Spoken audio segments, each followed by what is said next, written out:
get the first 2 Lincoln cents in American history to exhibit the illustrious W Mint mark of the West Point Mint for the low, low price of only $279. Call now. The preceding was a paid presentation brought to you by Rare Collectibles TV.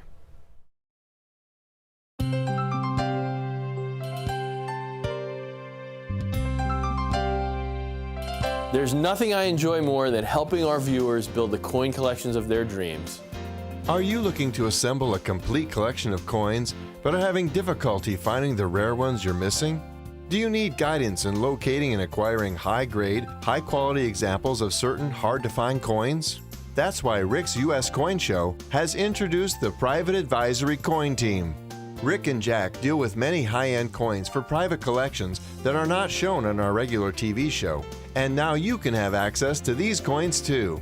With the collective wisdom of our team and the breadth of our relationships at Rick's U.S. Coin Show, we have access to the most prestigious coin shows, private collections, and dealer inventories across the country, all to help you build the numismatic coin collection of your dreams.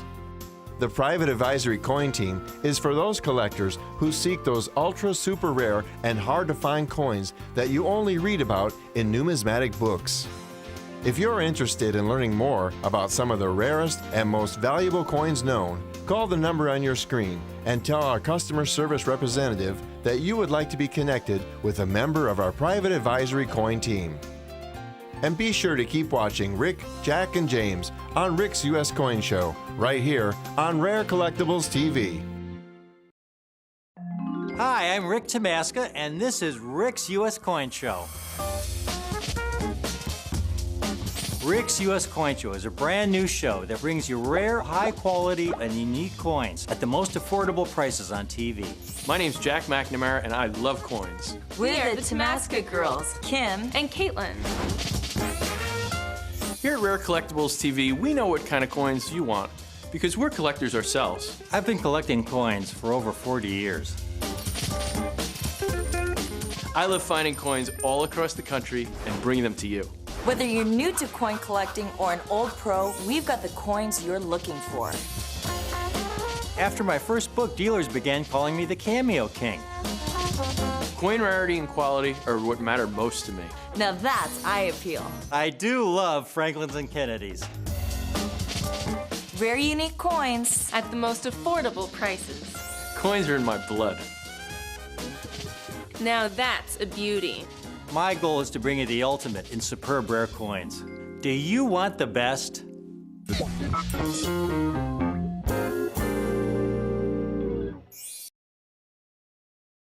American history, the U.S. Mint has only produced one circulating high relief silver dollar, and that's the 1921 Peace Dollar, the first year of the Peace Dollar series. And these Peace Dollars are such stunning pieces of American history. They're so unique compared to the rest of the silver dollar series, the rest of U.S. coins, actually. These high relief examples are really works of art more than they are coinage. And generally, when you think about it, I mean, coinage is a mix of form and function, utility and beauty. But for the high relief Peace Dollar, though, they kind of reverse engineered it. You know, they were creating this work of art first, and the function was kind of secondary. So in the end, it was just too difficult to produce these high relief works of art, these pieces of art, these 1921 Peace Dollars. They ended up only issuing them for 1 year. We say it's a 1-year type coin, but it really is much shorter than that. These coins were only struck beginning on December 29th, 1921. So they're only struck for a few days at the end of the year. I mean, this is a rare coin. And that's why these 1921 Peace Dollars are some of the most desirable examples in the entire series. If there was a single issue Peace Dollar that I'd recommend for a collector, this is easily the option. And what better time to acquire one of these historic U.S. treasures, these 1921 first year of issue Peace Dollars, these high relief Peace Dollars, than this year on the 100th anniversary of the Peace Dollar series.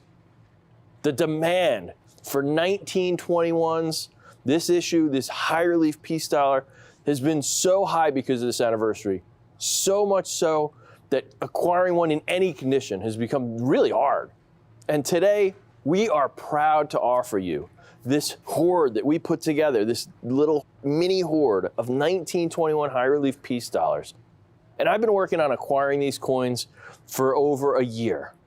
And the best part is because we did that, because we kind of quietly accumulated over the course of a year, we've got these at such a collector-friendly price that won't break the bank.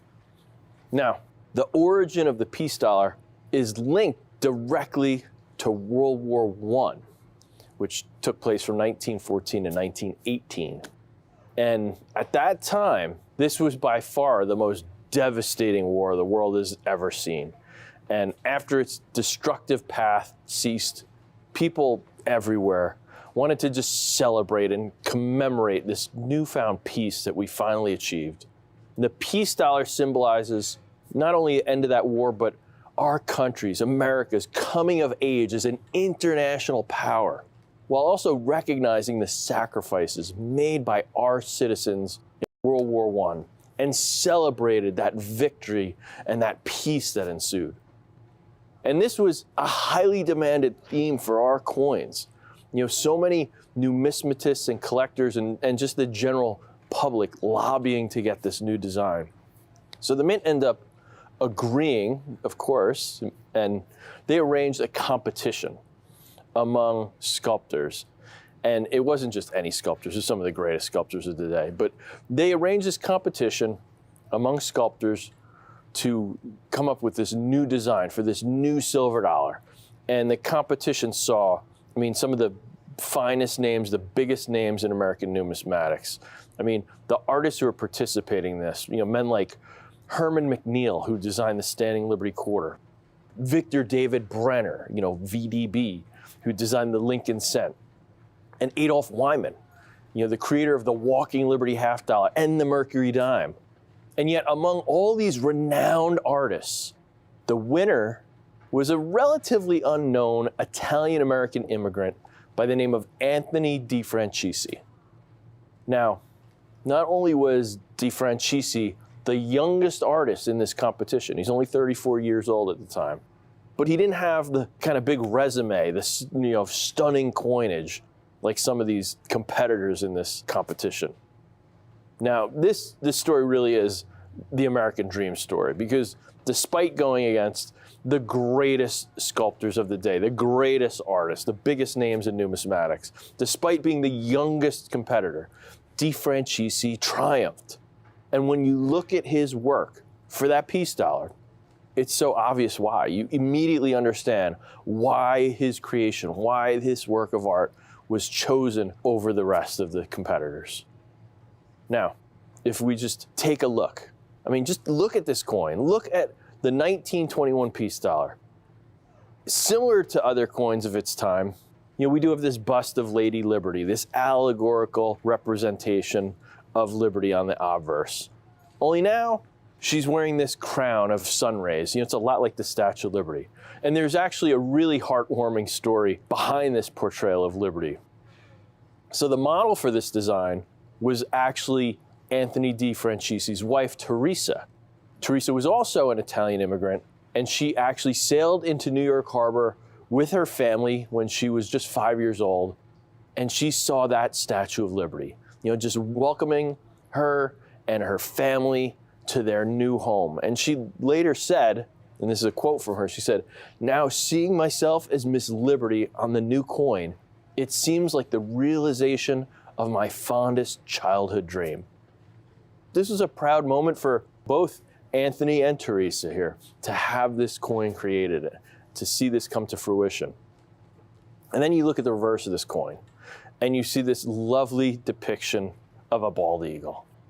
And it's perched on a mountaintop, holding an olive branch, that olive branch of peace. The eagle's gazing out on the horizon at that dawning sun, that rising sun of a bright future, of a new day, this new peace that we finally achieved in the world. This design is clearly meant to evoke feelings of hope and relief after 4 long years of horrifying war. Now, initially, there was actually some controversy surrounding this reverse. They had to make some alterations. Francisi's original design actually depicted the eagle with a broken sword. And his intention was, the eagle was rejecting war. The war was over with this breaking of the sword. But the problem is, and De Franchisi was not aware of this, that traditionally the broken sword has been a symbol of defeat, a symbol of shame. Plus, it's just not accurate. It wasn't the American experience in World War I. We helped win this war with our allies. So ultimately, someone pointed this out. The design was quickly modified to see this beautiful, beautiful reverse that we see here now. Now, there's 2 things that make the 1921 peace dollar important. First, it's the first year of the series. The first year of any series is always in high demand. Secondly, this 1921 issue is unique. This is the only year of any silver dollar that was struck for circulation in high relief. And this means the coins, the devices are struck with much greater depth. The design elements, they rise so high above the fields, much more than a normal coin. Everything is raised so high from the surface of this coin. This is a sculpture. This is a work of art. And this series was originally intended to be in high relief, but 1921 ended up being the only issue that got this treatment because of just how difficult high relief coins are to strike. Now, just to get that level of detail that these raised devices have, it requires multiple strikes. It means the dies wear down so much faster. The machines break down. They need more maintenance. It takes longer to make each coin. They have to use additional pressure in those machines. So sadly, it's just not feasible for a large-scale production like what the mint does, like what's needed for these coins to have enough coins for circulation. So this means the 1921 peace dollars you see here come from the only issue that shows this originally intended high relief design of the great artist Anthony De Franchisi. Making them the coin to have when it comes to the entire peace dollar series. This is the coin you want. The 1921 peace dollar is such an iconic coin. It's the first year of issue. It's the only high relief silver dollar ever produced for circulation. And I'm interested in giving collectors like you all an opportunity to acquire some truly beautiful, unique examples of some of the most historical issues of coinage ever to be struck. And the 1921 high relief is such a perfect example of that. It's such a great key to this series because of all these unique factors. And at the end of the day, it doesn't cost tens of thousands of dollars. This is an attainable coin for the everyday collector. And that's one of the reasons I love this coin so much. This coin is so historical. Celebrating the peace after all that destruction of World War I was finally over. It's the only silver dollar struck in high relief. This is a method of production that is so hard to achieve. The U.S. Mint had to scrap the idea of doing this. They just couldn't handle it. It didn't work. And the peace dollar is the peace dollar to own if you could only have one. And today, you can add one of these to your collection. This is an attainable coin for the everyday collector. And that's one of the reasons I love this coin so much. Now let me show you something here quick. Like I said, the first year of the series, this 1921, is the only year that they struck these coins or released these coins in the high relief format. So let me show you here. Here's the standard relief. Because this was so hard to produce, these high relief coins, after that, 1922 and on, they flattened that relief out. They lowered that relief. So the standard issue with the normal relief, they struck almost 190 million coins. Now, out of that series, let's compare then. The high relief, they only struck just about 1 million. So you're talking about only about 0.5% of all peace dollars that were ever released were high reliefs. Now, the coins I have here are in such a great collector grade. These are coins that circulated briefly, but they're just so attractive, and you really get the idea of what these high relief, these historic treasures, what they really are. Now, I want to show you a couple things. Here's one, for example, that's a Mint State coin. This is a higher grade coin than I have here today. This is a Mint State 63. It's about $1,100. But I want to give you an idea just because we talk so much here about eye appeal. This is a Mint State coin, but I wouldn't really want a coin that looked like that. This is not the most attractive coin. It's dark, it's splotchy, it's uneven. But, a coin like that, you're going to still pay $1,100, $1,200 for. And even in the lowest possible grade, here's one that's certified as Poor 1. The coins we have today are much, much higher grade than the coin here. This is a $650 coin, even in Poor 1, in this lowest possible grade. I just want to give you an idea what people sometimes pay for these coins, even in the lowest grades. And this coin, it's just such a historical treasure. It's celebrating the peace after that destruction of World War I was finally over. It's the only silver dollar to be struck in high relief. The method of production that was just too hard for the mint to achieve. They just couldn't do it. This is the peace dollar to own if you could only have one. And today, you can add one of these to your collection in very fine condition for only $495. For less than $500, and you can add one of these incredible coins to your collection. And remember, this isn't any random circulation coin. This is the high relief, produced only in that first year of issue, 1921, created to celebrate the end of World War I.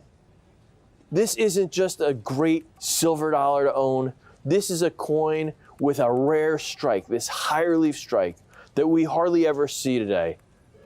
The mint has finally, eventually, over 100 years later, produced a couple of high relief coins for collectors in the 21st century. And even now, they can't make these coins for circulation. They can't do it. It's impossible, even with all the computers and lasers and everything today. So can you imagine a coin from the early 20th century, for them to have the audacity almost to try and do such a monumental task? It is just an incredible coin. These coins have designs that are just raised so much further off a coin than what we're used to seeing. These are really more sculptures than coinage. And it was actually the high relief coinage of ancient Greece that really inspired this idea. Back in 1907, when Theodore Roosevelt and Augustus St. Gaudens teamed up to try and revamp American coinage, they were looking at the Greeks for inspiration, at the ancient Greek coinage. The thought was, if stunning high relief coinage could be struck thousands of years prior in ancient Greece, then why couldn't it be done in the modern era for America? But the thing is, like I said, these coins are too difficult to produce. The labor involved in it was just impractical. The dies would break so much more frequently than a normal die. It means more supplies are needed to produce these coins. The coins need to be struck multiple times. It means the amount of time to produce a coin like this is significantly larger. In the end, it's just not possible to do on a scale the size of the US Mint.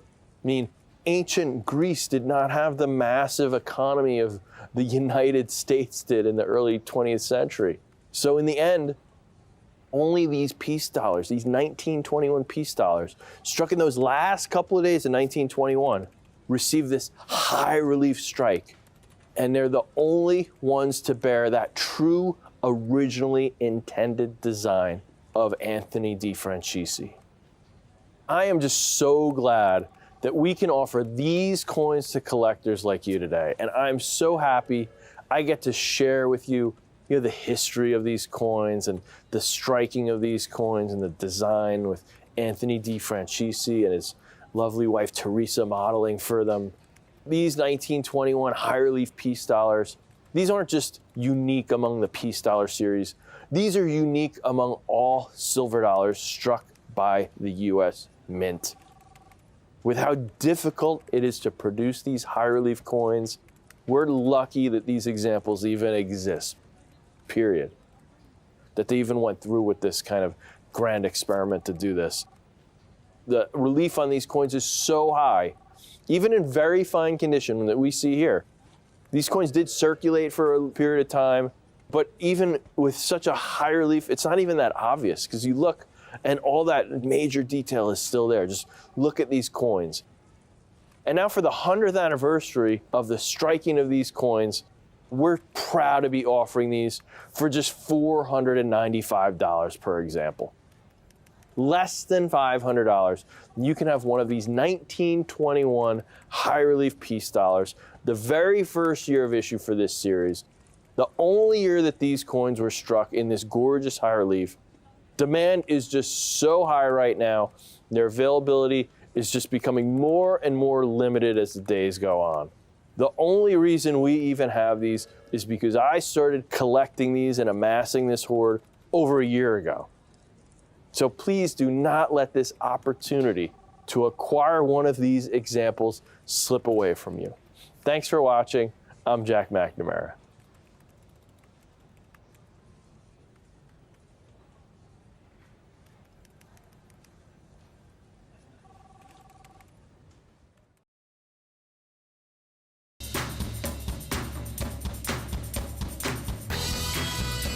You're watching Rare Collectibles TV.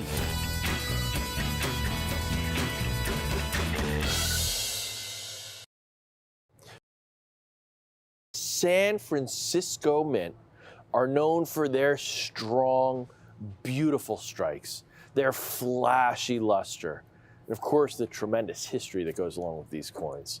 And today I have a set of the most celebrated S Mint Morgans ever produced. The first 5 years, including that 1878S, a coin representing the very first year of the Morgan Dollar series, not just the S Mint, but any issue. A coin that collectors have been in love with for well over a century now. And each of these coins was struck at the famous Granite Lady, which is such an important U.S. mint. And of course, these aren't just any standard Morgan dollars that you'd see elsewhere, you know, in a local coin store or something.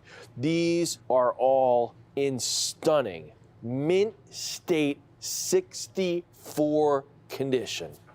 You know, there's a lot of coins in the Morgan Dollar series from, you know, other dates and other mints that come weakly struck, particularly the high points of coins. You know, some coins in the Morgan series are missing all the detail in the hair above Liberty's ear, you know, all the breast feathers in the eagle on the reverse. And there's only a few issues in the Morgan series where you get really razor sharp strikes. And that's because the Morgan Dollar, these weren't produced for collectors. These were produced for commerce. The mints had to strike these for quantity, not quality.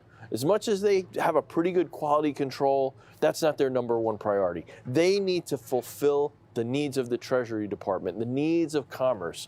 So generally, mint employees, you know, they're doing everything they can to get these coins out the door as fast as possible. Make these coins, make as many of them as they can to fulfill the needs of our country.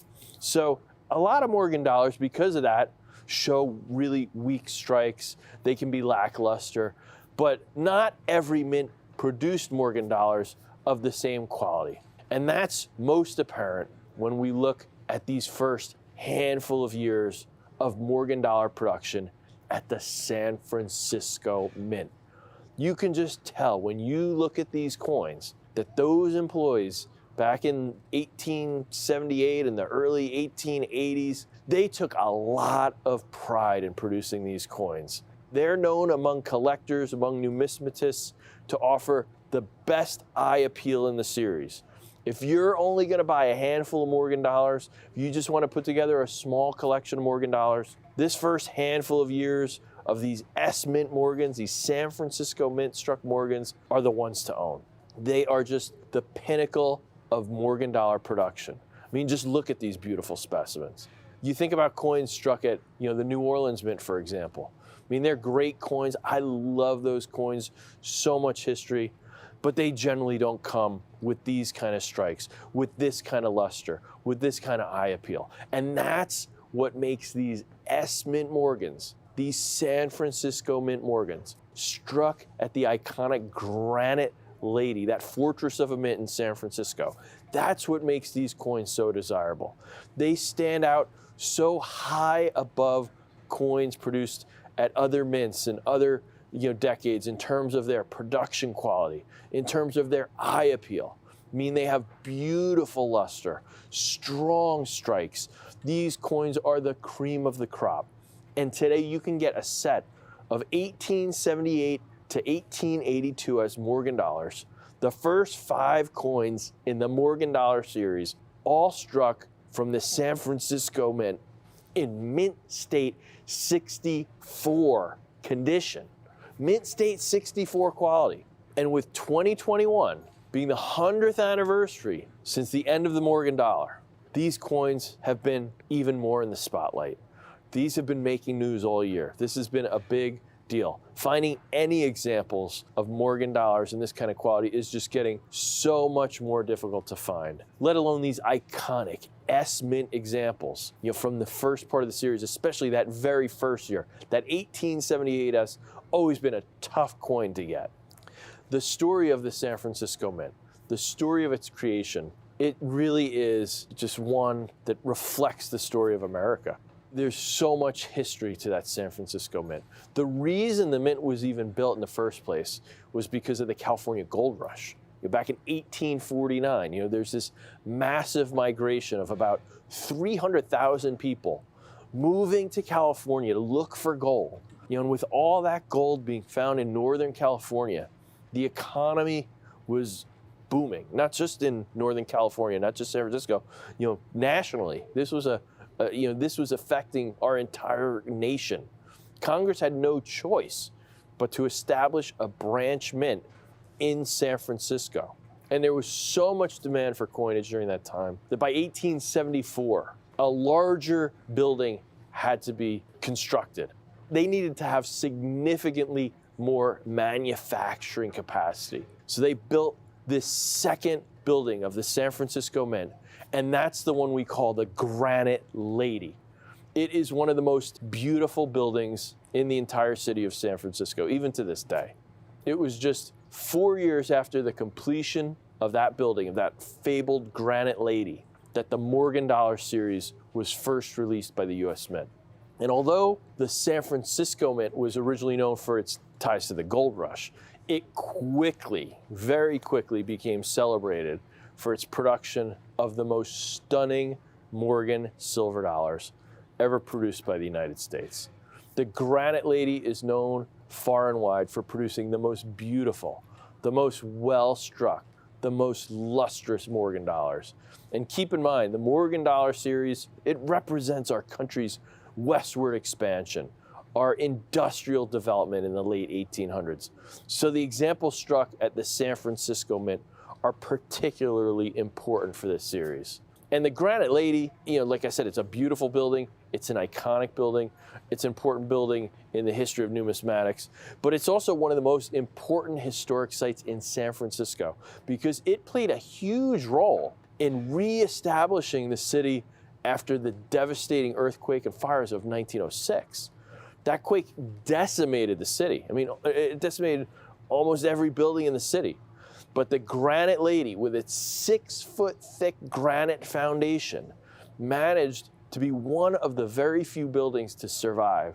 So since nearly every bank in San Francisco had burnt down during this tragedy, the Granite Lady's store of precious metals, its fortified vaults in its basement. I had a chance actually to go there for a day and visit myself and see these vaults, these fortified vaults in this granite base of this incredible fortress.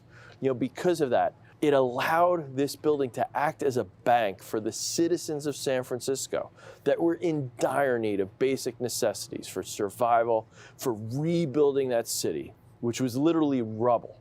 Without the Granite Lady, San Francisco might not have been able to rebuild the way it did into the wonderful city it is today. And the coins that you're getting today come from that building. And they are all in breathtaking Mint State 64 condition.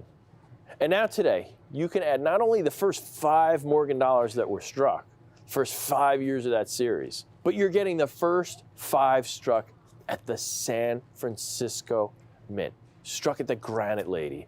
And again, these coins are known in the Morgan Dollar series for being the finest examples, the most eye-appealing coins, the most lustrous coins. And if you look at them, there's so few marks in Mint State 64. These are so well struck, so lustrous. These are just incredibly beautiful coins. These are lovely examples. These coins are such an impressive story of America's rise, and they were struck at that famous Granite Lady. If you could only have a handful of Morgan dollars, these are the 5 I would recommend. I mean, these are just so historic. They're so beautiful. These are just incredible coins. Let me talk about the rarity here for a minute. In the Morgan Dollar series, they struck coins from 1878 to 1904, and then one final year again in 1921. You've got about 100 issues here when you count all the different dates, all the different mint mark combinations. Now, over all those different issues of Morgan Dollar, there's about 657 million coins struck. Now, in 1918, there was something called the Pittman Act, where the U.S. Mint officially melted down 270 million silver dollars. 270 million Morgan dollars were officially melted. The government has record of this. They melted those coins to send over to England to help our allies during World War I. It's almost half, it's like 40% of the coins melted down. You got only 386 million left after that. So first off, we know 270 million coins don't exist. And that's official. We know there's, of course, over the years, other coins were melted, other coins were lost, destroyed. These coins were, all kinds of things happen over a period, in 100 years, right? Now let's look at how few survive in Mint State 64, though. The coins we have here today. Out of that original mintage, only a little over 2.5 million coins have been certified in Mint State 64. That's it. That's it. And like I said, that's spread over 100 different date and mint mark combinations, different varieties and things. There's a lot of different coins in this series. And that's not many coins in Mint State 64, the kind of quality we see here. That's less than 0.5% of Morgan dollars. 0.39% of all the Morgan dollars that were struck survive in the kind of condition we see here. Let me show you what these coins bring elsewhere. Here's what people are asking for these coins. Here's an 1878. 1878 San Francisco issue. The first coin we have in our set here. This is a coin I love. This is a coin always in high demand. First year of issue. Here's somebody asking $950 for that coin. First year of the series. Same grade we have here. Here's an 1879S. $359. Over $350 for an 1879, second year of the series. People love these coins. We call these cartwheels because of the flashy look of Morgans, but in particular, these S-Mint issues, they're the flashiest, most lustrous coins. Here's an 1880S, third coin in our set here. They're asking just under $1,000 for that coin. That one, they say beautiful luster. To me, that's not beautiful luster. That's kind of a dark coin. Doesn't really look like that particular example has the best eye appeal. That's not the 1880S I'd want when I have these kind of bright, flashy coins I have here. Here's an 81S. It's about $600. And then here's that 82S. This is the second toughest in this group after that 78S as far as difficulty to acquire. These are some tough coins. When I look at this, I put this together, that's about 13, 23, 29. This is over $3,300 here. Over $3,300. But right now, I'm able to offer you these coins at a great price. We got a great deal on these coins, and when we get a great deal, we always pass that savings on to you. I am really happy to be able to say that this set of 5, not just one coin, but the whole set of all 5 of these coins, the first 5 Morgan dollars from that San Francisco Mint is just $1,195, less than $1,200. That's just $239 a coin. And you're getting some of the best looking Morgan dollars you're gonna find anywhere. And don't forget, you can also use a 2-pay option. So you can make one payment today, just $597.50, and we'll set your coins aside in our vault. We'll store these coins for you in our vault. Once we get that second payment in 30 days, we ship them off to you. I could see somebody trying to sell the 78S for $11.95. You're getting all 5 coins for less than $1,200. $1,195. 2 easy payments, just $597.50. And you're getting all 5 of these beautiful coins. Now look, this is a great deal. And Morgans are so wildly popular. And there are some tougher coins, some rarer dates in the series than these. Like an 1892S. In Mint State 64, an 1892S, it's a $200,000 coin. 1893S, some of these other coins from San Francisco, that's the lowest mintage coin in the Morgan Dollar series. In MS64, that's a $500,000 coin. The highest graded example just sold for over $2 million. So even in lower uncirculated grades, those dates are 6-figure. 1893S is a 6-figure coin. Most collectors dream of owning any 1893S. Even a worn out low grade circulated coin is thousands of dollars more than this set. There's just to give you an idea of the price, the demand of some of these Morgan dollars.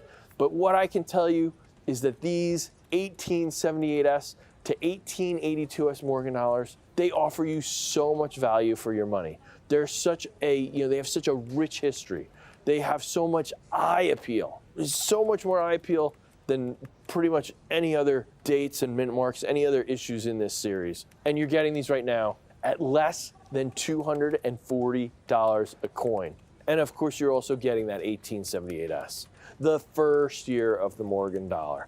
It is hands down the most sought after, the most demanded coin in the series. It's the first year that the Morgan dollar was ever struck. It's associated with the historic Granite Lady Mint. It's known for the beautiful strike, the beautiful luster, and you don't need to be a millionaire to afford this coin. It's a coin that every collector can afford. This is such a great way to begin a collection. This set offers so much at such a collector-friendly price point. And in general, when we look at the uncirculated Morgan dollars, they're fairly rare coins. That's because so many of them did get melted down over time. 1918 alone, we had that Pittman Act. Almost half of the Morgan dollars ever produced got melted down at that time. These coins are in stunning Mint State 64 condition. Very choice condition.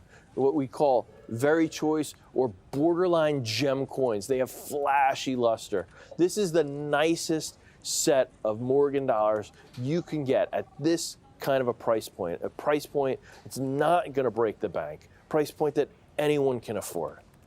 Let me explain to you quickly, what a Mint State coin is. I've been saying that. These are incredible coins. Mint State coin is a coin that's never been put into circulation. We grade coins on a 70-point scale. It's called the Sheldon scale. Anything 60 or higher is considered Mint State. Those are the coins that are uncirculated. The examples we have today are in Mint State 64. They're not Mint State 60 or 61 or 62, which are still remarkable coins. Those are coins that never went out into cash registers, into people's pockets. They never got spent. These aren't just in those 60 or 60. These are Mint State 64 condition. This is a remarkable grade. But you don't have to take my word for it. Just look. Just take a look at these coins. These are incredible coins. These are beautiful coins. They say seeing is believing. Just take a look at these remarkable coins. They are just some of the most beautiful coins you're ever going to see. Remember, when they were producing Morgans, their number one priority was quantity, not quality. And then on top of it, you have to keep in mind these coins, they were poured into bins. They'd come out of the minting press, they'd get dumped into bins from the coining presses. They'd be colliding with each other. Coins would be landing on top of each other. This would leave coins with a lot of abrasions and dings and things right off the bat, within seconds of being produced. As soon as they made these coins. Then from there, these coins, they go through counting machines. They get tossed into bags. They get rattled around. They're shipped around the country to banks, and so much happens to these coins. By the time you'd get a coin from the teller at the bank, even if it was a brand new coin that they just took out of a bag that just came shipped from the mint, those coins would generally already have a lot of bag marks and gouges and abrasions and things. But these examples, these are the cherry-picked, the hand-picked, most gorgeous examples here that you're seeing. If you're seeking some of the most beautiful issues of the Morgan Dollar series here, showcasing George Morgan's masterful design with razor-sharp clarity, razor-sharp strikes, booming luster, then these early year Morgans, these first coins in that series are the perfect coins. And you're getting that first year of issue, that 1878S, the most sought after coin in the series. But you're not just getting that coin. At $11.95, I could see somebody coming up here and offering you the 78S by itself. You're getting the first 5 coins in the series, 78S, 79S, 80S, 81S, 82S. I mean, just look at these coins. And on top, there's that history. They were struck at the Granite Lady in San Francisco. You have that S mint mark on the back of that coin beneath the eagle's tail feathers to prove it. And of course, I've gone through these coins to make sure these are the highest quality for the grade. These are beautiful coins. I've been in this business for decades. I've been collecting coins since I'm a little kid. I've seen so many Morgan dollars. I've seen probably hundreds of thousands, if not more, Morgan dollars. If a Morgan dollar doesn't meet my standard, if it's, not all there for the grade, if it's got, unattractive toning or spots or things that are just ugly, I just pass. I just leave it alone. I just move on to the next one because I want to give you the finest coins possible for the best price possible. That's our goal here at Rare Collectibles TV. That's what we've been doing since the beginning, to find the best possible coins and give the best possible price, give collectors of America a great offer on historic numismatic treasures. And these Mint State 64 Morgan dollars from the San Francisco Mint are coins that I recommend so highly. If people ask me, what's the perfect date to start collecting Morgans, I always say the first year, the 1878S. If they want a few coins, they want to know, how can I start a collection? I always tell them, this is the set, the first 5 S Mint coins. Today, this set can be yours for just 2 payments, only $597.50. It's not even $240 a coin. If you've ever had any desire to collect Morgan dollars, please take advantage of this opportunity. I'm Jack McNamara. Thank you so much for watching.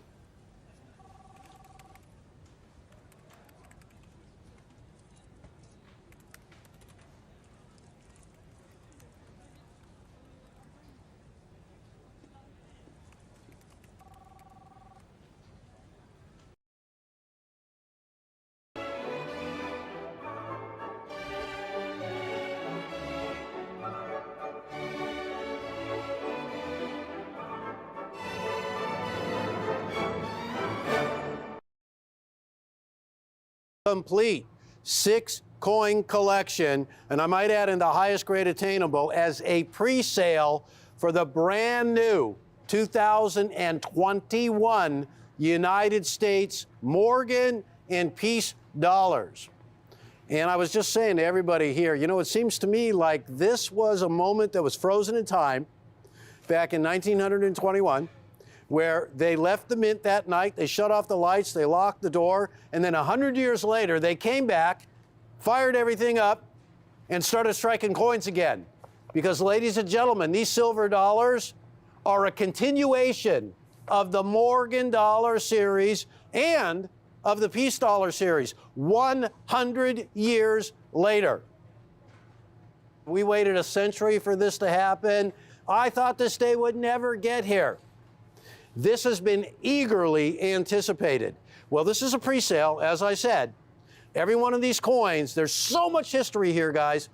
Again, these have yet to be delivered, but I can guarantee each and everybody out there, you're going to get the finest known examples all the way across the board, a complete 2021 United States silver dollar collection as the Mint issued them. There's so much great history behind this, so much of a good current story. So let's just take a look at what we're talking about. We'll take a look at the labels, and I want you to notice the grades. Every one of these Mint State 70. That right there happens to be the peace dollar, and it's a high relief, as was the 1921.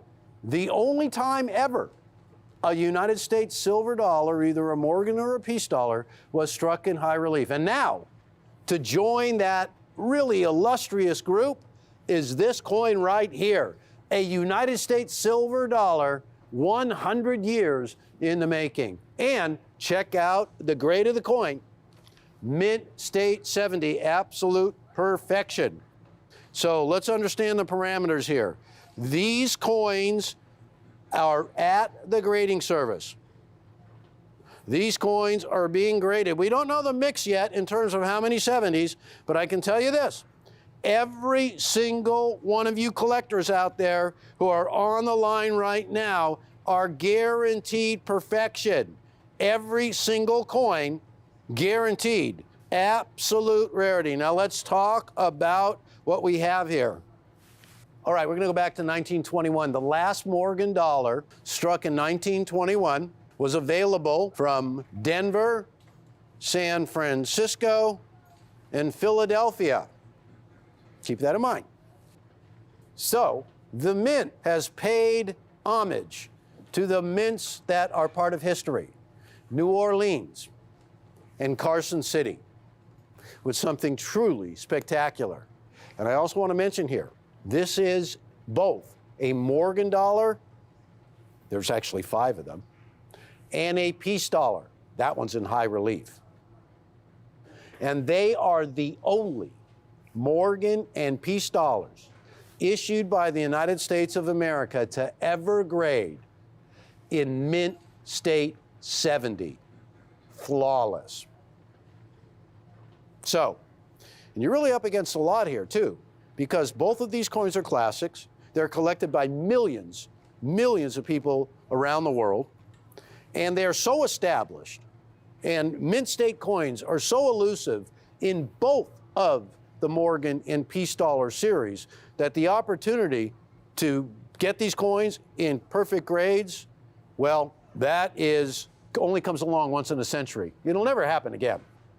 Now, for those who don't know this information, and I do apologize to you very seasoned collectors out there who know all about these coins, just give me a moment if you wouldn't mind. 1878, the first Morgan dollar was released, first Morgan dollars.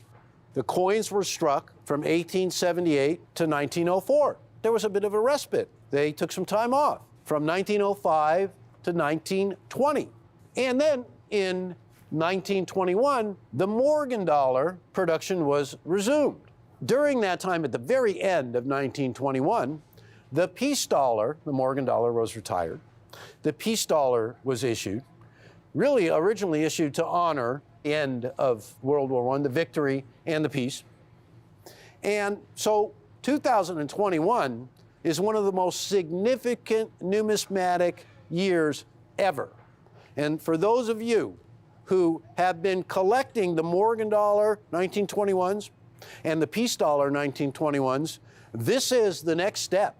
This is the culmination of a historic silver dollar collection. And in terms of coin collecting, numismatically speaking, this is the pinnacle. This is the ultimate achievement.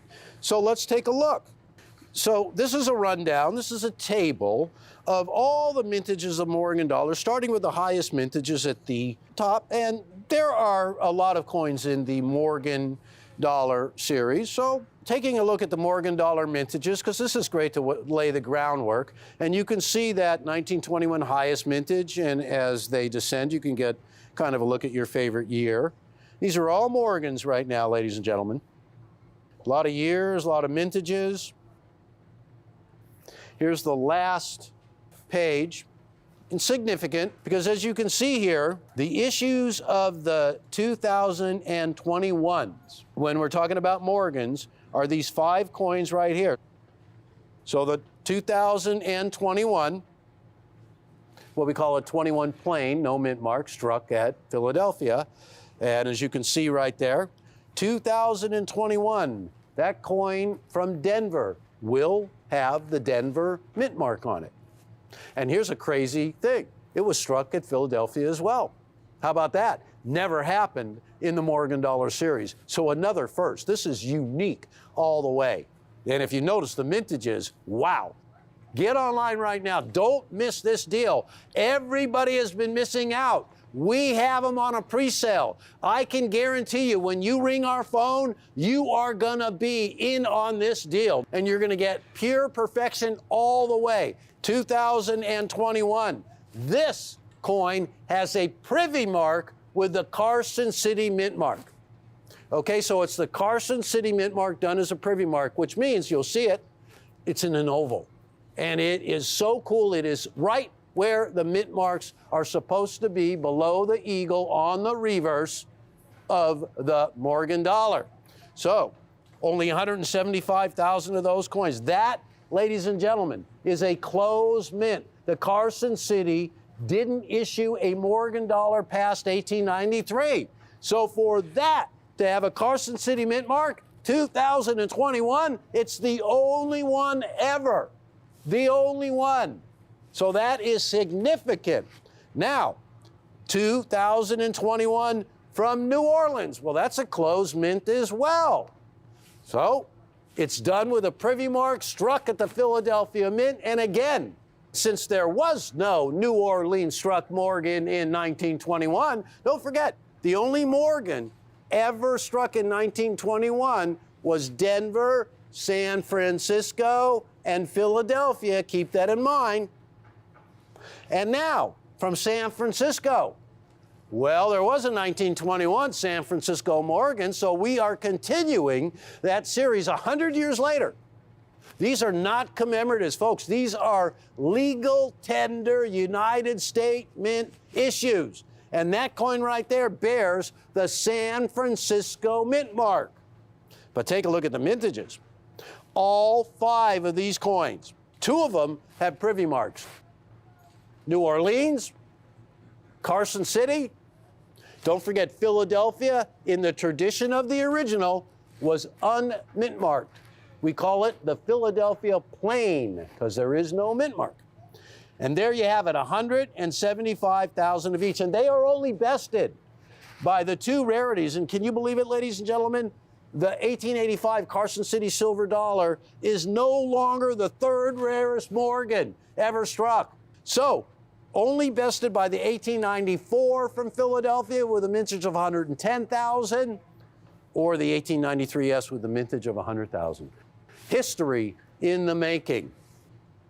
Now, this collection of 1921s, this continuation of the silver dollar series would not be complete without the continuation of the peace dollar series. So 100 years later, 2021, struck at the Philadelphia Mint in high relief, just as the 1921 peace dollar was, is this new edition. So check it out right here. And it lands at the very bottom of the list of peace dollars as now the rarest of them all. I know, our coin world, it's shaking it up. Look at that right there. I mean, you look at the 1928, you look at the 27, look at our favorite coin, the 34S. Well, ladies and gentlemen, the lowest mintage now and from now on is the 2021 high relief peace dollar. Now, again, just the mere fact that you would never have been able to get a 1921 peace dollar or any other Morgan or peace dollar in a perfect grade Mint State 70, well, guess what? It's happening right now. Every single coin in this collection, and by the way, this is complete. The U.S. Mint has issued 6 silver dollars to continue the tradition of the Morgan and the peace. And we have them in the ultimate finest known examples in Mint State 70. And they are the only Morgan and peace dollars issued by the United States of America to ever grade flawless. $2,995. You can split the payment up into 2 equal payments of $1,497.50. Now, all these that you're about to see in my price comps as well are pre-sales. The coins have yet to be delivered. So this is a leg up on everybody. And I got to tell you, the way things have been going with coin collecting and these long-awaited coins, you cannot even wait till tomorrow. It's right now or you're going to miss out. And that is absolutely no exaggeration whatsoever. But these are absolute rarities. They're some of the lowest mintages ever seen in Morgan or Peace dollars. And if you don't grab it now, I mean, the original 1921 Peace High Relief had a mintage over $1 million. The 2021, 200,000. Wow. And they're both high reliefs. Now, here's something else that really just I found to be great. The silver in this coin, pure silver. These coins are pure silver. So that Peace dollar right there is $1,195. Let's take a look at this. This is the Philadelphia Struck issue, $2,000. Now keep in mind, folks, we're offering the entire collection, all 6, 5 of the Morgans and the Peace dollar high relief for $2,995. Oh, look at this. This is amazing. This is like newsflash. This is happening right now. The complete collection, all 6 coins, $6,000. $6,000. Now, folks, I got to tell you, at $2,995, it's obvious if you don't act right now, and I'm not trying to be pushy, I'm just warning you, you're going to miss out, and then you're going to have to pay $6,000. That's all I'm saying. Now, here's the 6-coin set. It says 6-coin set. The picture features just the CC, $5,500. This is a single coin, the Carson City Privy Mark, $1,250 in a perfect mint state 70 grade. And here's another one at $1,700, also just the Carson City. Now, what I love about the mint here is they did something extremely amazing. The Carson City catalog consists of Morgan dollars that were issued between 1878 and 1893, but they skipped a lot of years. So some of the rarest coins come from Carson City.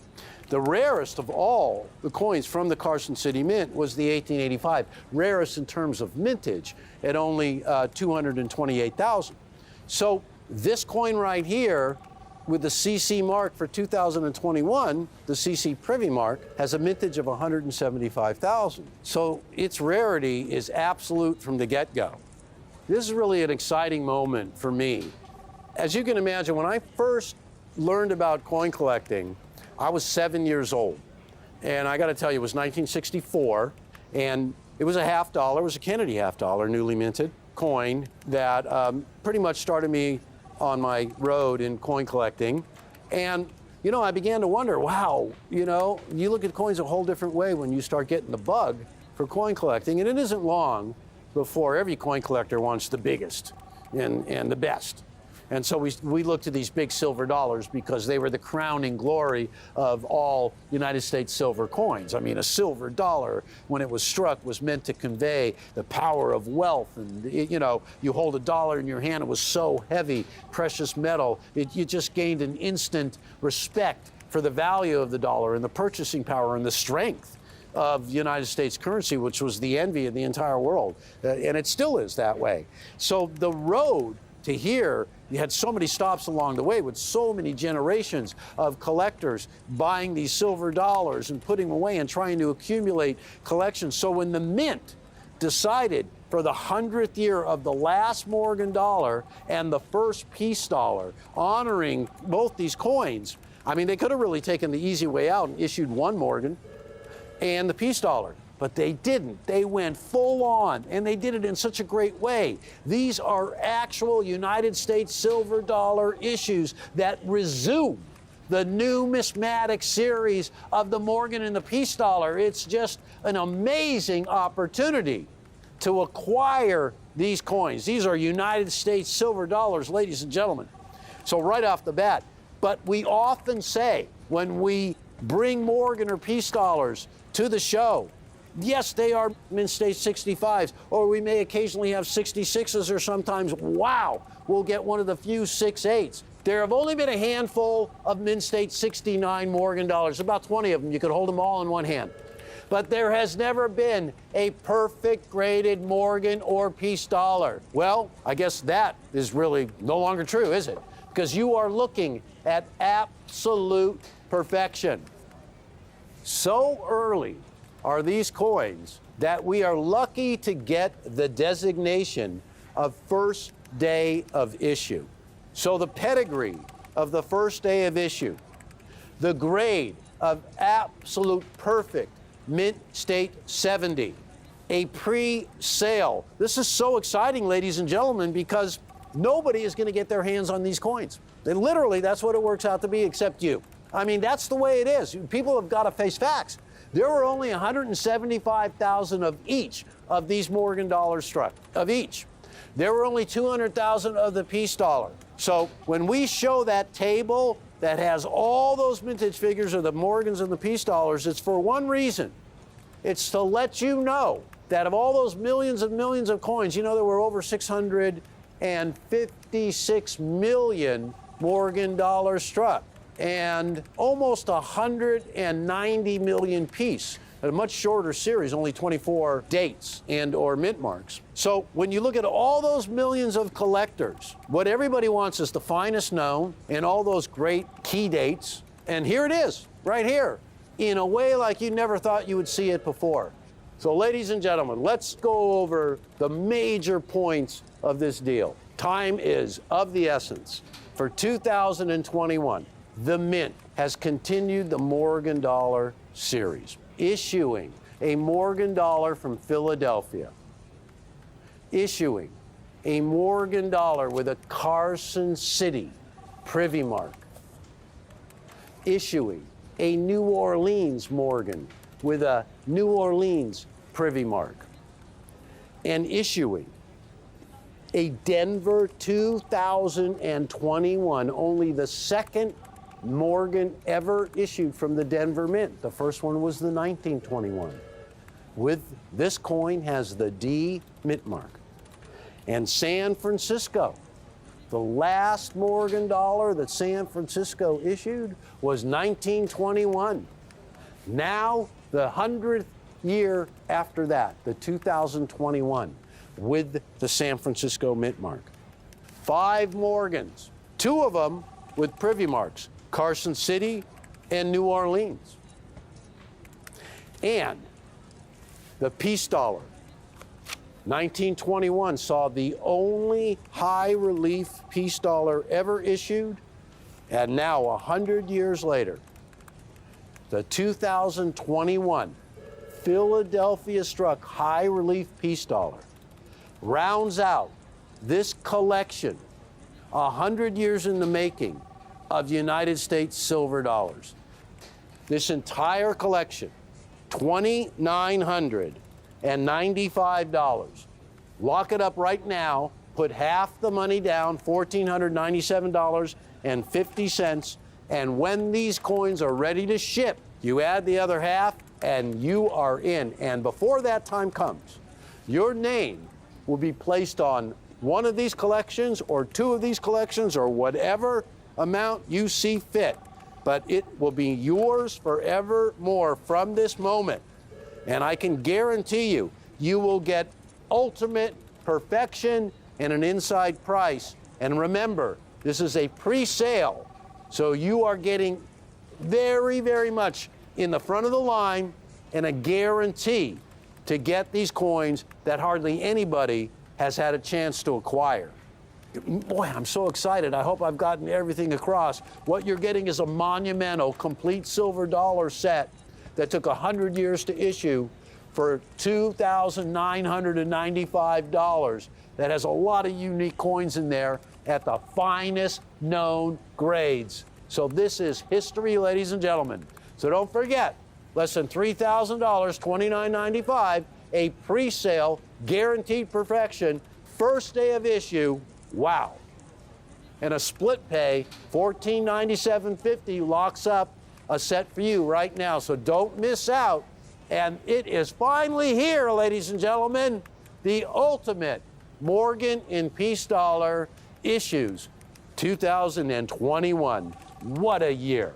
I will see you all very soon, and thank you so much for collecting coins with Rare Collectibles TV.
$1 presentation is now available for the first time ever in 4 easy payments, so stay tuned. And now, here is your host, Rick Tamaska.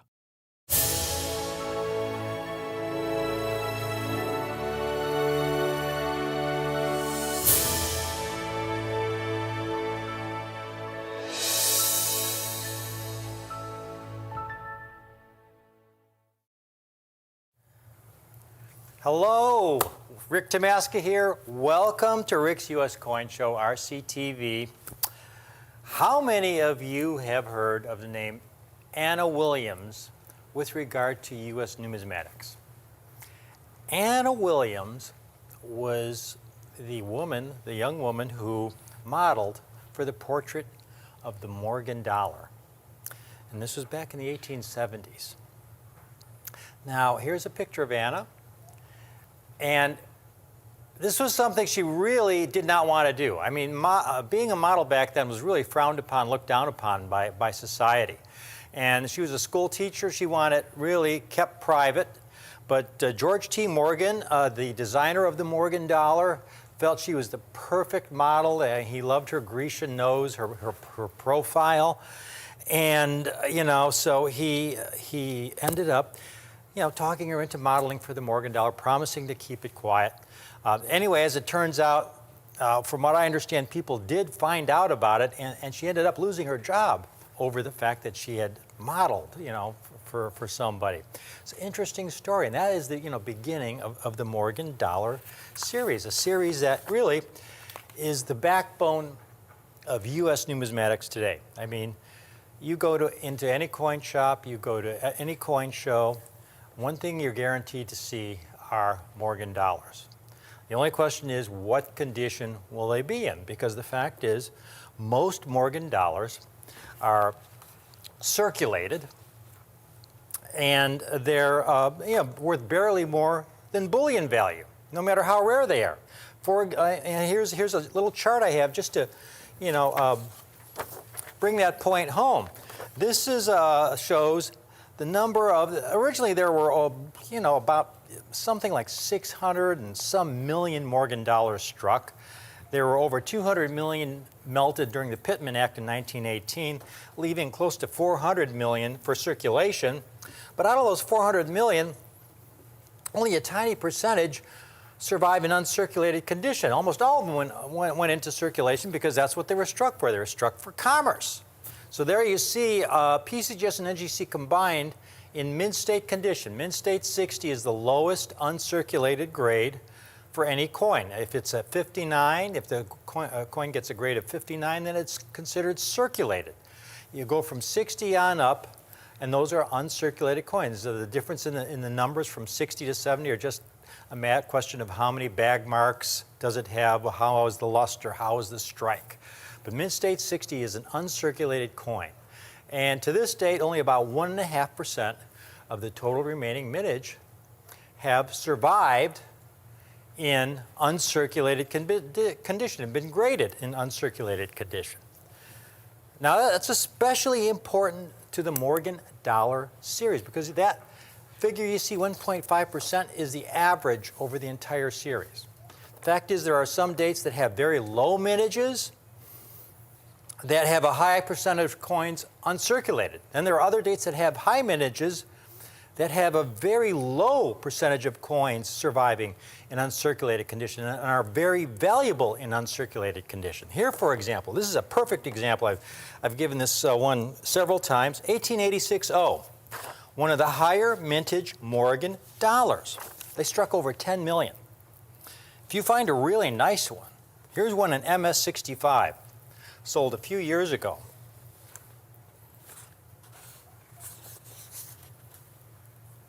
About $150,000, $60,000. I mean, that would probably be over a $200,000 coin today. And here's one that's a lower grade. Here's one in MS-63 for about $10,000. On the other hand, here's one in auction in XF40, 1886-0, same date, 1886-0. That was only $44 because it's circulated. It's common in fact, I bought one in a coin shop recently. Here's an 1886-0, and I paid, I don't know, $30, $35 for this 1886-0. Same coin that if it were in uncirculated condition would be worth thousands of dollars. Here's another great example. Another great example. 1896-0. 96-0, MS-63, not a gem or anything, just a nice MS-63 coin, you know, with the usual bag marks you see on Morgan dollars. Remember, these coins were dumped into bins when they were struck, and then from bins they were dumped into bags. You know, so they all have bag marks. You don't find an uncirculated Morgan without bag marks. The highest grade, there's a couple dates, common dates that have graded MS-69, but those are like 81S's, common dates. And there's an 96-0 MS-63 for $22,000. And again, here's one I bought in the shop for $96, and the O mint mark is on the reverse here. You can see it below the eagle, that O for New Orleans. We got $30, $35 in circulated condition. And here's why. Even though they struck about 5 million of them, very few survived in uncirculated condition. On the other hand, you have other dates. And here's a chart I made real briefly that ranks the coins by rarity in uncirculated condition. And the most common coins are ranked first. And of course, the most common is the 1881S. You can see over 200,000 of those have been graded in mint state condition. You go down the page, you see fewer and fewer coins. And we get to the last page, folks. I'm just going to skip to the last page real quickly. And here you see some coins where you had 5,000 or fewer graded in mint state. And here you're getting to some really rare coins. That 1879 CC, 2,700 coins graded in mint state, that's a $6,000, $7,000 coin in just MS-61 grade. And then you saw the 1886-0 there. There you go, 1,600 coins graded. And you saw the 1896-0, which is on the following page, 1,315 coins graded. And the very coin at the very bottom, the 1893S, only 27 graded. Now, 93S, just to get one in MS-60, folks, is a $100,000 coin. $100,000 just for that 93S and just MS-60. And MS-65 is many, many times more than that.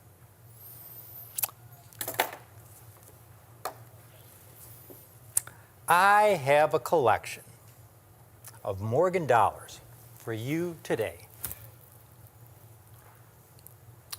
Whether you are an advanced collector and have been a collector of Morgan dollars for decades, or are fairly new to collecting Morgan dollars, or have never owned a Morgan dollar in your entire life. Whatever category you place yourself in, one thing I can guarantee you, this collection of Morgan dollars that I have assembled is the finest, most comprehensive collection of the most undervalued Morgan dollar dates in brilliant uncirculated condition ever offered by anyone at any time on TV. Whether that show has been on the air for 3 months, 3 years, or 30 years. You know, folks, in our relatively short time on the air, only about a year and a half, we have offered you folks, our viewers, so many important collecting milestones that had never before been offered on TV. From the first complete set of brilliant uncirculated peace dollars ever offered. And we sold these sets to our viewers for under $10,000. The complete set, all 24 dates. To the first ever complete set of proof Walking Liberty half dollars in the extraordinary grade of proof 67. I mean, we've offered the finest, highest grade proof and Mint State Franklin and Kennedy half dollar sets. And how about incredibly rare and desirable MS-65 1857S $20 Liberty gold double eagles, recovered from the shipwreck SS Central America that sat at the bottom of the Atlantic at 8,000 feet of water for 130 years. You saw those coins here first, folks, and you bought it here first. What I have is the Everest collection of Morgan dollars. I took the time and spent the money to have that name trademarked. This is a name that means something. Think about it. Everest, the highest point on the planet, offering you a view of our planet that can only be described as exhilarating, extraordinary, breathtaking. No one, I don't care if they have been on TV for 30 years, has even come close to offering a Morgan silver dollar collection of this magnitude. 32 different dates or mint marks, every one a beautiful, brilliant, uncirculated specimen, and most importantly, with the majority of the 32 coins in the collection ranking among the rarer key dates in the series. If you never bought another Morgan dollar for the next 20 years, this extraordinary collection of Morgan dollars has no peer. It stands alone, towering above all the other comparatively puny offerings you see on other shows. I mean, the 21 coin sets that you've seen on other shows that give you 19 common dates and maybe 1 or 2 slightly better dates. No extremely scarce or rare dates, just the easy stuff. That's what you typically see on these other shows. There are no fillers, folks, in this set. No 1879S, 1880S, 81S, 82S Morgans, no 1883Os, 84Os, 85Os. The dates you always see when a show offers a Morgan set with 15 or 20 different dates. You always see at least 3 or 4 of those most common dates. There are none of those most common issues in this set. In the next 20, 25 minutes, I'm going to show you every coin in this collection. There are 32 Morgan dollars in this collection. Again, this is worth repeating. In every Morgan dollar set I have ever seen offered on TV that had 15 or 20 different dates in it, at least several of the dates, without exception, included some of the most common dates or issues in the series in brilliant uncirculated condition. The 79S, 80S, 81S, 82S, 830, 840, 850. My feeling is that you don't need to be offered another set with those dates. They're the easiest dates to acquire. We can get them at any time for you. They're plentiful. Every coin show offers them. We offer them in many other presentations. There were 5 goals I needed to achieve to be able to offer this collection to you. 5 goals, 5 aspirations, where I intentionally set the bar extremely high for myself. If I were to be able to stand here before you and offer you a Morgan collection with the Everest name on it. There we go. Aspiration number 1.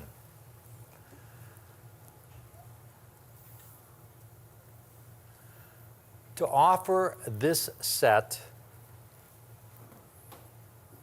with 32 different dates and mint marks in beautiful, brilliant, uncirculated condition, without resorting to any of the most common filler dates you always see when other shows offer Morgan collections. Again, no 79S, 80S, 81S, 82S, 830, 840, 850. That's aspiration number 1. 32 different dates and mint marks with none of the most common dates. Aspiration number 2 was 25%. My goal was to have 25% of the 32 coin Everest Morgan collection, or 8 coins, would have to be the rarest issues in brilliant uncirculated mint state condition for their year. So for example, 1878. I could put an 1878 CC in there. That'd be a $500 or $600 or $700 coin. But is that the rarest year in? Was that the rarest issue in mint state for 1878, or is there a rarer issue that I could offer for less money? 1879 CC is a very rare issue in mint state. Again, it's a 6,000 or 7,000 coin in just MS61. But is there a rarer issue I could offer in mint state for a lot less money than that 1879 CC? Aspiration number 3. Another 25% of the Everest Morgan collection, or another 8 coins, if not the rarest, would have to be the second rarest, at least the second rarest in brilliant uncirculated mint state for their year.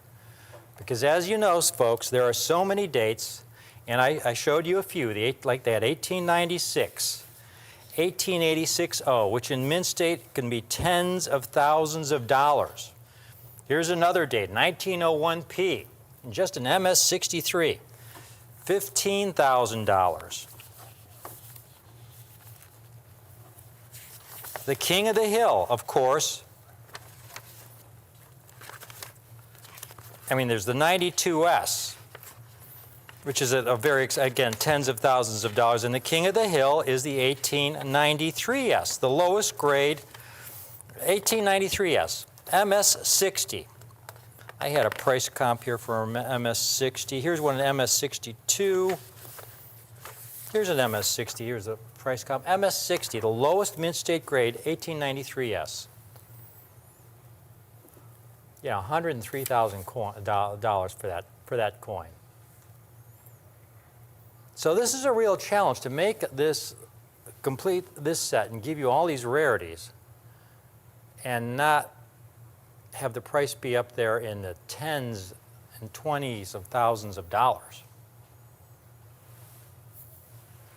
And aspiration number 4, at least 20 of the 28 years the Morgan dollar was struck, would have a representative Everest Morgan featured in the collection.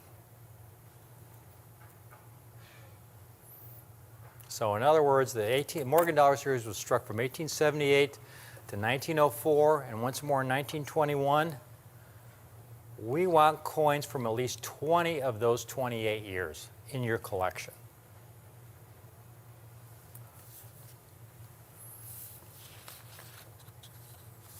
Now, aspiration number 5. This was the biggie because, again, there are so many dates in this series that in just nice mint state condition, MS-62, MS-63 are $20,000, $30,000, $50,000, $100,000. You know, to have rarest dates of 8 years in the series, at least 8 years in the series, to have the second rarest dates of another, 8 coins. So at least half the set having all these rarities in it.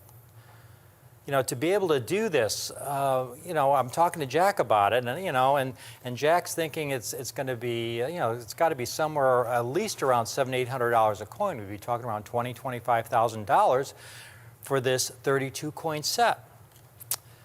And this is where where we really worked our hardest at creating this set. Because and this is where I set the bar the highest, folks. And here's what I came up with. Aspiration 5.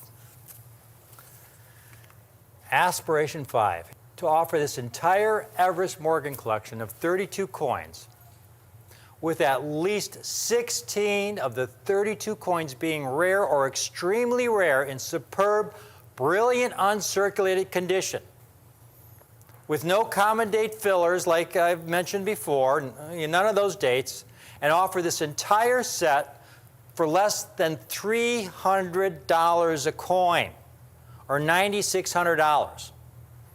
That was the goal, less than $300 a coin. Now, when this set was completed, folks, here's what we came up with. And after I show you the results, you're going to see the coins.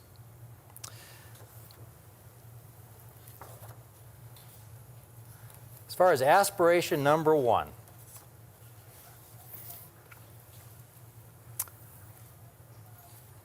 to offer 32 different dates and mint marks in beautiful, brilliant, uncirculated condition without resorting to any of the most common filler dates, we achieved that goal. We've got 32 different dates and mint marks, none of the common dates. So goal number 1, aspiration number 1 was achieved. Now aspiration number 2, this is tougher. 25% of the Everest Morgan collection, or 8 coins, would be the rarest issues in brilliant uncirculated mint state condition for the year. We surpassed our goal, folks. There are 9 Morgan dollars in the Everest collection that are rarest for their year. 9. 9 of the 28 years, you have Morgan dollars that are the rarest for their year in mint state condition. That's, astounding to me, the fact that we could achieve this. Absolutely, I'm so proud of that fact. And then aspiration number 3.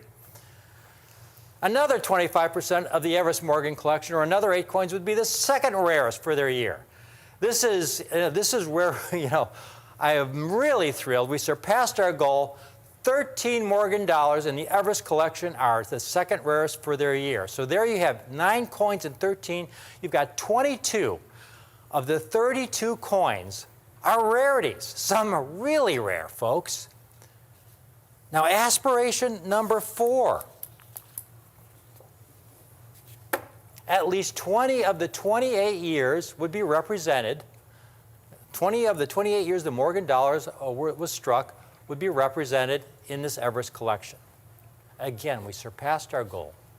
25 of the 28 years are represented in this set in brilliant, uncirculated condition. Now, aspiration number 5. That goal of $9,600. Let me show you the coins first. The easiest way to explain the set is to go year by year, starting with the year 1878. First year of issue. What I've done is taken, you see the dates that were struck in mint state in 1878, first year of issue, and the total graded in mint state by NGC. You see the 1878S is there. Every coin in red is one of the coins we have in this set. I picked the 1878S, and Kim is going to show it to you because it's the first San Francisco mint. He uses the reverse of 1878, the flat breast reverse. And it's much rarer than the 1879 to the 1882S Morgans you often see offered when you see early S mints. They're always offering the 79, 80, 81, or 82S, which are much, much easier to locate than this date. This is the first San Francisco mint, uses the reverse of 78 with the flat breast, a beautiful, brilliant, uncirculated example. Now, back to our chart. You know, we could put an 1878 CC in this set, folks. But as you can see on the chart, the 1878 CC in mint state condition is not the rarest date. I mean, and here's an 1878 CC, rare key date somebody wants about $1,000 for. Here's another 1878 CC and somebody else, and this one is circulated, obviously circulated, and they still want $1,000 for it. What I've got in this set for a lot less. These are two great deals. We have the 1878 8-tail feather and the rarest date in mint state, the 1878 reverse of 79. And the 8-tail feather reverse of 78. Kim is going to show you those two coins. The reverse of 78. There we have the reverses of two Morgan dollars struck in 1878. The Morgan dollar on your left was the first design ever struck at the Philadelphia Mint of the Morgan dollar series. It's called the 1878 8-tail feather with the reverse of 78. And what's notable about it is the fact that the eagle has what we call a flat breast. If you look at it very closely, the eagle's breast is absolutely flat, and you see the feather detail by virtue of the fact that the feather detail was actually just carved into the chest of the eagle. Late in 1878, they completely redesigned the reverse, and they gave the eagle a rounded breast, which you see on the right there. And later in 1878, they began striking these coins at the Philadelphia Mint, and we call it the 1878 with the reverse of 79, because it was this reverse that was used on almost all Morgan dollars after 1878. But for 1878, they were only struck at the very end of the year at the Philadelphia Mint. And the eagle has the rounded breast, as you see here, with the feathers feather detail overlaid over the breast of the eagle. Now, this last design is the rarest mint state coin for that year. And once again, Kim, if you could show them that chart. So these are the first three coins you are getting in the chart, folks. You're getting the 1878S. You're not getting an 1878 CC, which again could be $700, $900. You're getting a much rarer 1878 8-tail feather with that reverse of 78, and you're getting the 1878P with the reverse of 79, the key date for that year. Now the next year, 1879, let's go down there. You're not getting an 1879 CC. 1879 CC, I see them all the time. They go for moon money. Literally.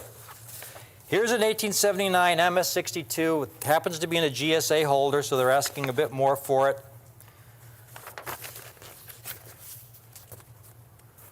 You know, $8,000, $9,000. But here's one in AU55, folks. It's circulated. It's not even MS60. It's AU55, and it's almost $3,000. Here's one in MS62. No GSA or anything, $5,500. Here's an MS61, $5,500. Now remember, the goal was to offer this entire 32 coin set for $9,600, $300 a coin. Finally, here's one more 79cc. This one's $7,000. And again, these are like MS62 coins. They're not MS65s. MS65s are tens of thousands of dollars. Now look on this chart and find out, look at the coin that's so much rarer than that 79cc. Take a look at this.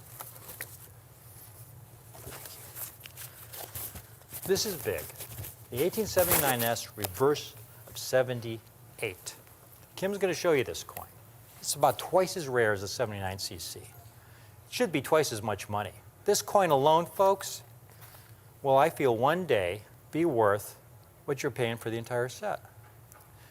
Here you see this 1879S. Now, normally 79S, they're very common, but they're common with the reverse of 79. You don't see them with this reverse, with the flat breast. This is such a major rarity. It's such an important coin. Now, in 1879 at the San Francisco Mint, kind of the opposite happened than what happened at the Philadelphia Mint in 1878. You see, at the Philadelphia Mint was responsible for all the dies, and they would make the dies and ship them out to the various mints, New Orleans, Carson City, San Francisco, and the mints would put their mint marks on the die. Well, in San Francisco, they had the new reverse of 79 design, but they apparently had a few dies left over from 1878. And so they used these dies to strike a handful of Morgan dollars with the old reverse of 1878. And there you see the 1879S on the left with the old reverse using the 1878 design with that flat-breasted eagle. These, for the 1879S year, are very rare, especially in brilliant, uncirculated, mint state condition. The coin on the right is the 1879S with the reverse of 79. This is the more common year. This is the one you see 98, 99% of the time when you see uncirculated 1879S Morgan dollars. There are almost always this much more common design with the reverse of 79. Virtually all the 1879S Morgan dollars were struck with this reverse of 79 with the rounded breast of the eagle. Here's what Q. David Bowers, one of the greatest numismatic authors of our time, if not the greatest numismatic author of our time, has to look at it. It's a beautiful, brilliant, uncirculated specimen. A stunning, stunning piece, very high quality. In his book, Morgan and Peace Dollar Guide here, this is a huge coin. Here's what he says of the 1879S. Reverse of 78.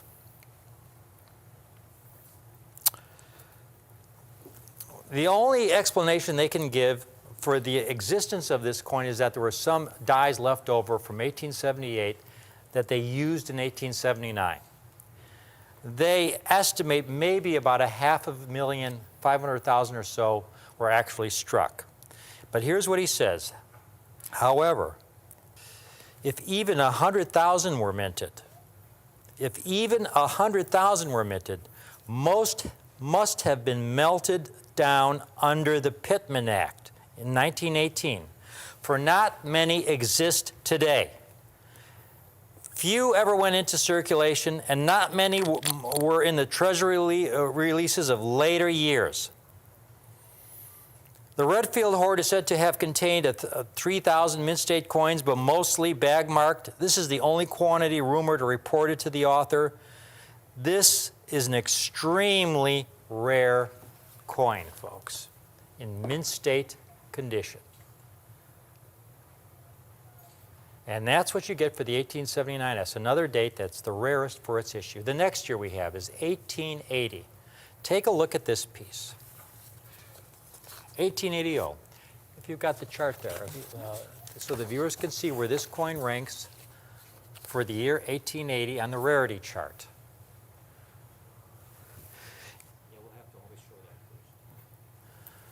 You've got the 1880S, most common, 1880cc. You know, 1880cc, folks, I've got a comp here, $600–700 for an 80cc. The toughest date in mint state, 1880. 1880, high-grade mint state example. Here's one in MS64. This is strong money, but we were able to include a nice, brilliant, uncirculated 1880 in this set. Another coin that is a rarity. That's $34,500. Take a look at this 1880 in the set. Beautiful, beautiful, beautiful specimen.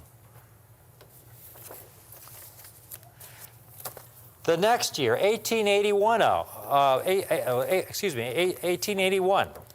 1881. I've got that chart here for you. 1881. You've got 4 different dates there. 1881S, again, is the most common. You're not getting one of those. 1881cc is a $500, $600, $700 coin in just BU condition. What I've got for you are the 1881O and the 1881P, the 2 rarest dates for that year. Take a look at these 2 pieces that we have here on display. And there's that 1881P. Could we get a hand shot of that 1881P there? You got 81 and the 81P, so the viewers can see the obverse and reverse. This coin is really nice looking. I mean, it's so clean. Look at this. What a nice 81P. The toughest coin in the year in mint state condition. Only 9,500 graded in all grades of mint state. 1881P and a beautiful specimen. So far, folks, we've gone through 1881, and we've already got three dates that are the rarest for their year in mint state. The next year we have is the 1882. 1882. And again, you see the 1882S, most common, 1882cc. An 1882C in just mint state is about a $250, $300 coin. 1882P, and then the 1882O. You're getting a nice 1882O in this for this year. The toughest denomination in mint state condition, the toughest mint, an 1882O. And you get a quick look at that, and then we're going to go on to the next date. Again, we have 32 dates to cover in this set, folks. 32 dates in mint marks. 32 dates in mint marks. There's your beautiful, beautiful 1882O. And the next year we have is the 1883. Here's where you're getting the second rarest date. The rarest date is 1883S. We've got an 1883P, the second rarest date, much tougher than an 83cc, and 6 times rarer than an 83O. A beautiful, very difficult 83P. Gorgeous 83P. Now we go to the next year, the 1884. Look at that, stunning, stunning, beautiful, brilliant, uncirculated specimen. The next year we have the 1884P. Only because this is one of those years, folks, 1884S, to get an 1884S is, in mint state condition, you're talking tens of thousands of dollars for an 84S. I mean, they are expensive. This is one of those, well into 5 figures for an 1884S. So, so we're getting the second rarest date, the 1884P, which we have right here for you. Here's just one comp I have for an 1884S. This is one that's been cleaned, okay, and it's still $8,000. It's been cleaned and it's still $8,000 for the 1884S. So we're not going to put an 1884S in there. We're going to give you the second rarest date, a beautiful BU 1884P. The next date. Really proud of this one. We've got an 1885S.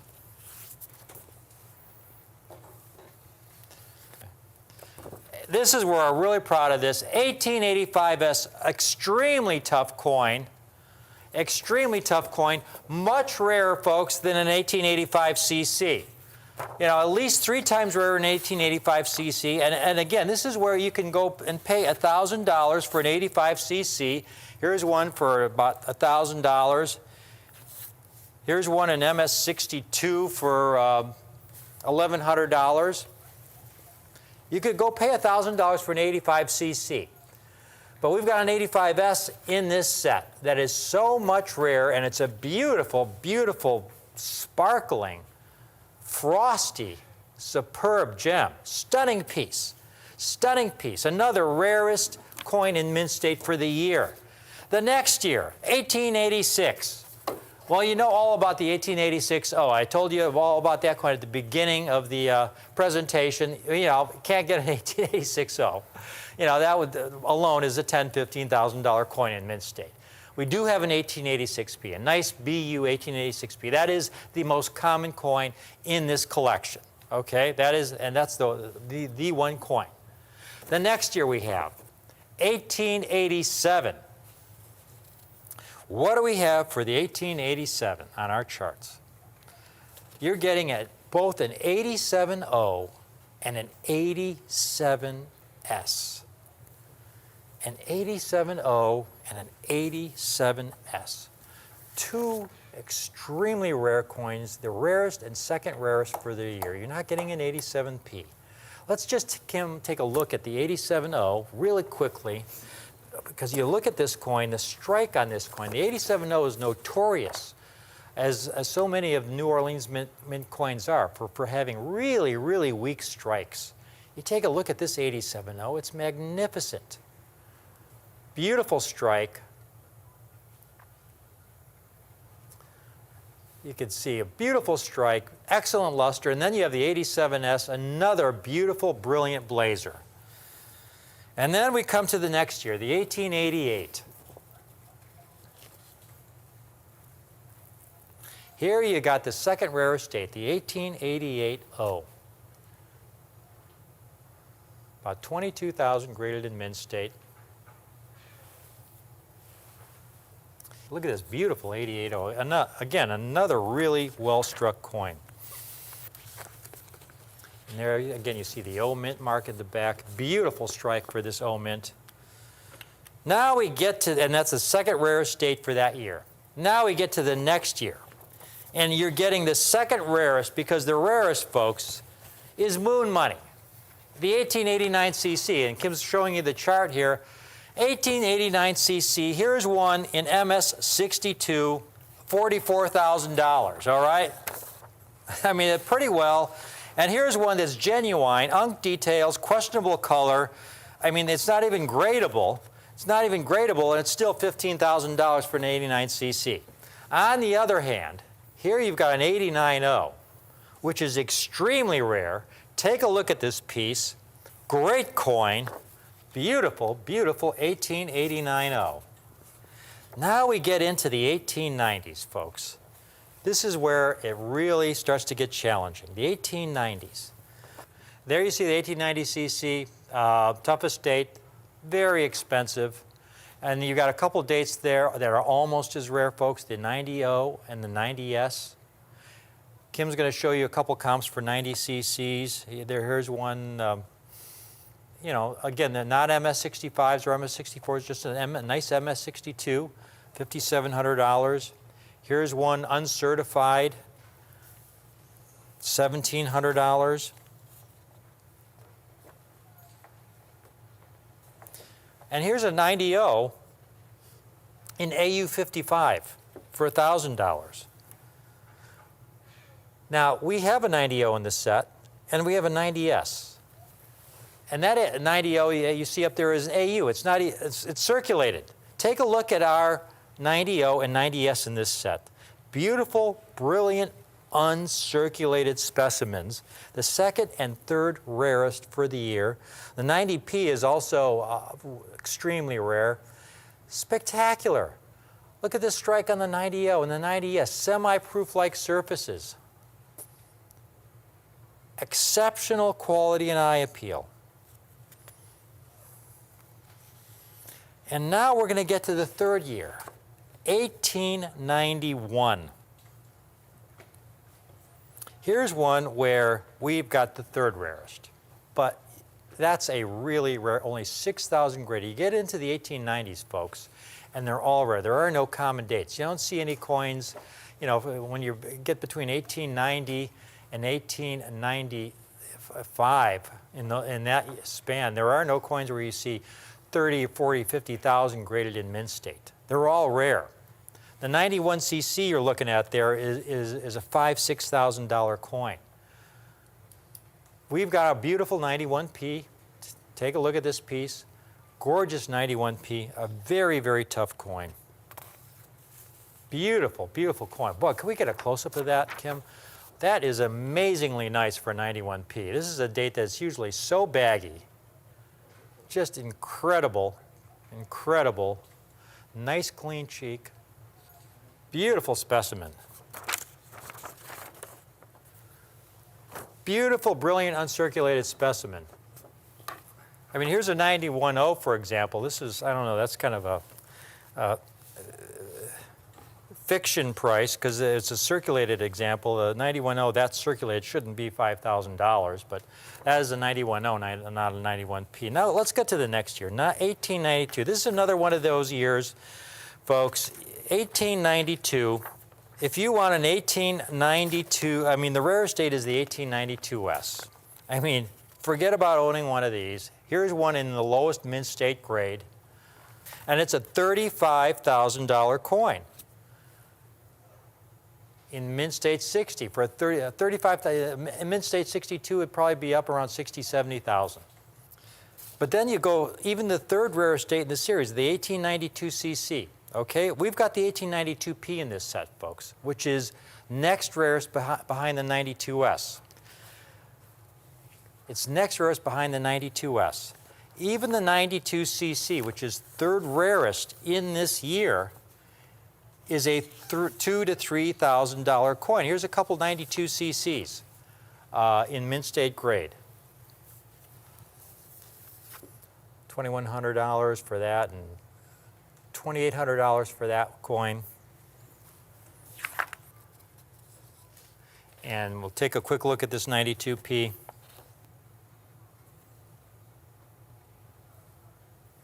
Beautiful, beautiful example. Again, it's rarer than a 92cc.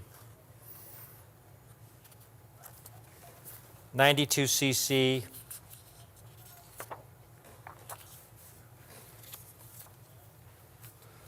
And now the next 3 years are the years we do not have in this set because they're all so rare and so pricey. There are, I mean, you got the 1893 a year where you have the 93S, and that's a $100,000 plus coin. The 93cc is thousands and thousands of dollars. Then you get to the 94, you got the same problem with the 1894s. They're all really rare and expensive. Just go down the chart. They're all really rare and expensive. There's nothing that's less than several $1,000s. And then the 95Os, the cheapest coin is the 95S, and that's $6,000, $7,000, $8,000. So we get to the 96p. We've got an 1896p in our set, a beautiful 96p. Let's go to the next year. Next year we have a 97S, another second rarest coin for the year. 97.0, very, very expensive coin. You know, several $1,000s in mint state. Next year we have is a 98p, second rarest coin. 98S, we offer that coin in another presentation, which is why I didn't put it in this one. Very rare coin. And next year, the 99. We have the 99.0 because of the 99S and the 99p we offer in different presentations. What we don't offer, though, is this next coin, the 1900S and the P. Take a look at the 1900S we have. This is such a rare, rare coin. Beautiful, brilliant, uncirculated specimen. Now let's get to the next year, the 1901. You get a 1901.0. Again, the 01p, many thousands of dollars. Next year, the 1902. We have an 020. The 02S would price this set way we wouldn't be able to meet our goal. we get an 020. 02P, we have it in another presentation. The next year, we have an 03P. Great year. 03S, of course, is tens of thousands of dollars in Mid-State. 03P, though, is so undervalued, and we have an 03P in this set. And finally, we've got an 04P for the last issue. Key date 04P. Again, the 04S, thousands and tens of thousands of dollars. Here's an 04P that we have. We put in this last really, really super tough date here. There's one. It says it's Gem BU. It's a Mint-State coin, $2,700. Take a look at our 04P. Third to the last coin, and then we're going to finish off with the two final coins in the set. There's an 04P, and then we finish off with the last year, the 1921, and you're getting the two rarest coins for the 1921. The 1921D and the 1921S, both extremely rare. So there's the entire set, folks. There's the entire set. The set will come in this custom display case of 32 coins. There's two shelves of 16 coins each, folks. And they'll be in the order you saw them on the show. Now we get back to that aspiration number 5, the price. The price. Aspiration number 5. To offer this entire Everest Morgan collection of 32 coins, with at least 16 of the 32 being rare or extremely rare, we blew past that goal. And I have 22 of the 32 Everest Morgans in the rare or extremely rare category, folks. 22 of the 32, not 16, but 22 of the 32, and we did it for less than $300 a coin. This was perhaps, without a doubt, the most important goal. As collectors, we all want to own, to cherish exceptional, rare coins. Camera 2. But it takes a little of the joy out of it when we end up having to pay top dollar. And it would have been a lot easier to meet the above aforementioned goals on a $15,000, $20,000 budget, or $500, $600 a coin, if price were no object. But my goal was to meet the first 4 goals, building the finest possible, brilliant, uncirculated 32 coin set with the greatest rarity possible, and I intentionally set the bar extremely high. This is, I think, my longest presentation ever, but this is my biggest Morgan presentation ever. I wanted to maximize the benefit for you. With at least 8 coins the rarest for the year, another 8 the second rarest, 16 coins in all, and we blew past that goal. 22 of the 32 coins are either rarest or second rarest for their year, in brilliant, uncirculated condition, with no common date fillers. We were only able to make 23 of these sets. That's it. And it took a long, long time. Long time. But the good news is the price. To keep it within that $300 coin guideline was paramount. To give you the greatest possible value, Morgan dollars with the greatest possible potential for long-term growth. I was able to achieve this goal within budget for under $9,600, under $300 a coin. In fact, I was able to achieve all those aspirations, exceeding them, for less than $275 a coin. That would be $8,800. In fact, I was even able to do this for less than $269 a coin. Under $269, folks, that's $8,600. It's this last, as successful as I was in those first 4 aspirations, it's this last aspiration where I think I was most successful. 23 sets. Call now. 23 sets. Call now. $265.47 a coin.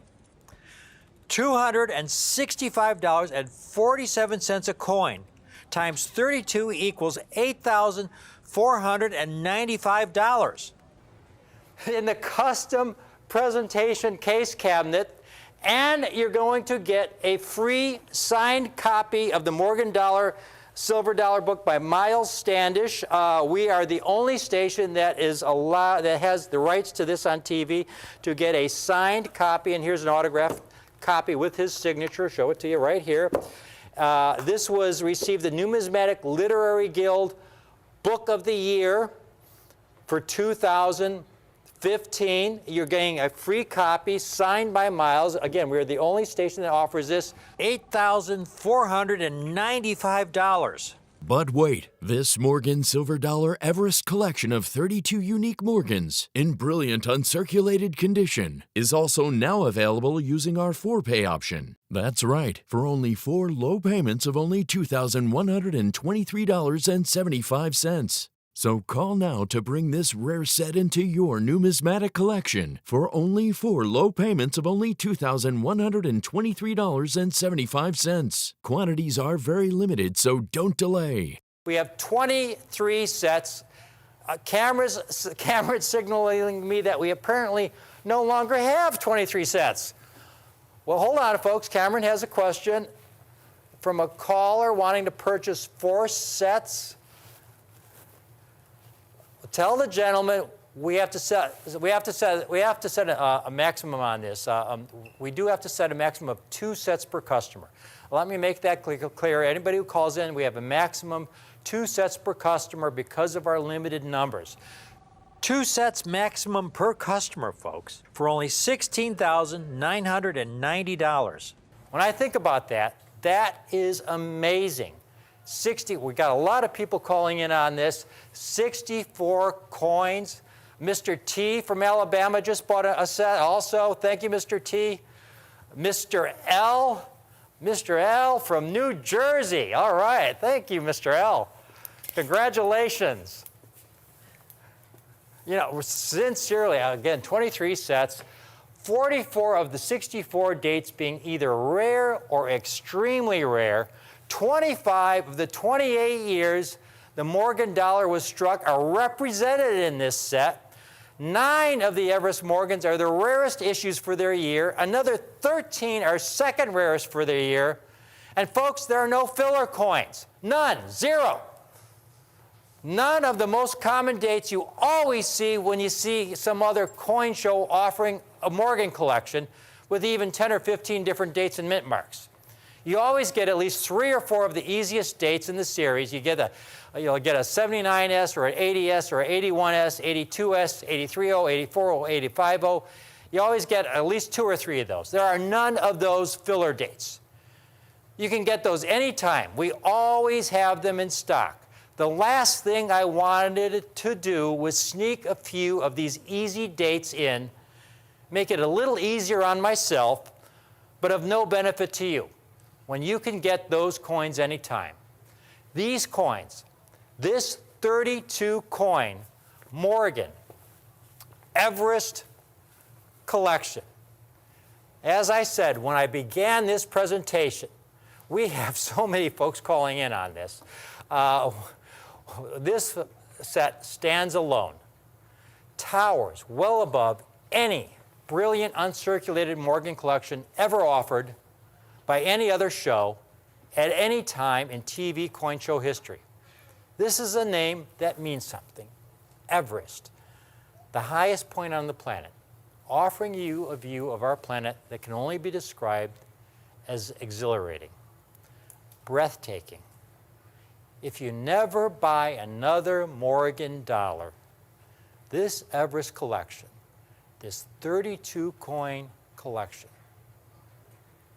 the majority are rarities within the series, for only $8,495. When I showed you back that 1879, you're getting that 1879 reverse of 78, which is rarer than the 1879 CC.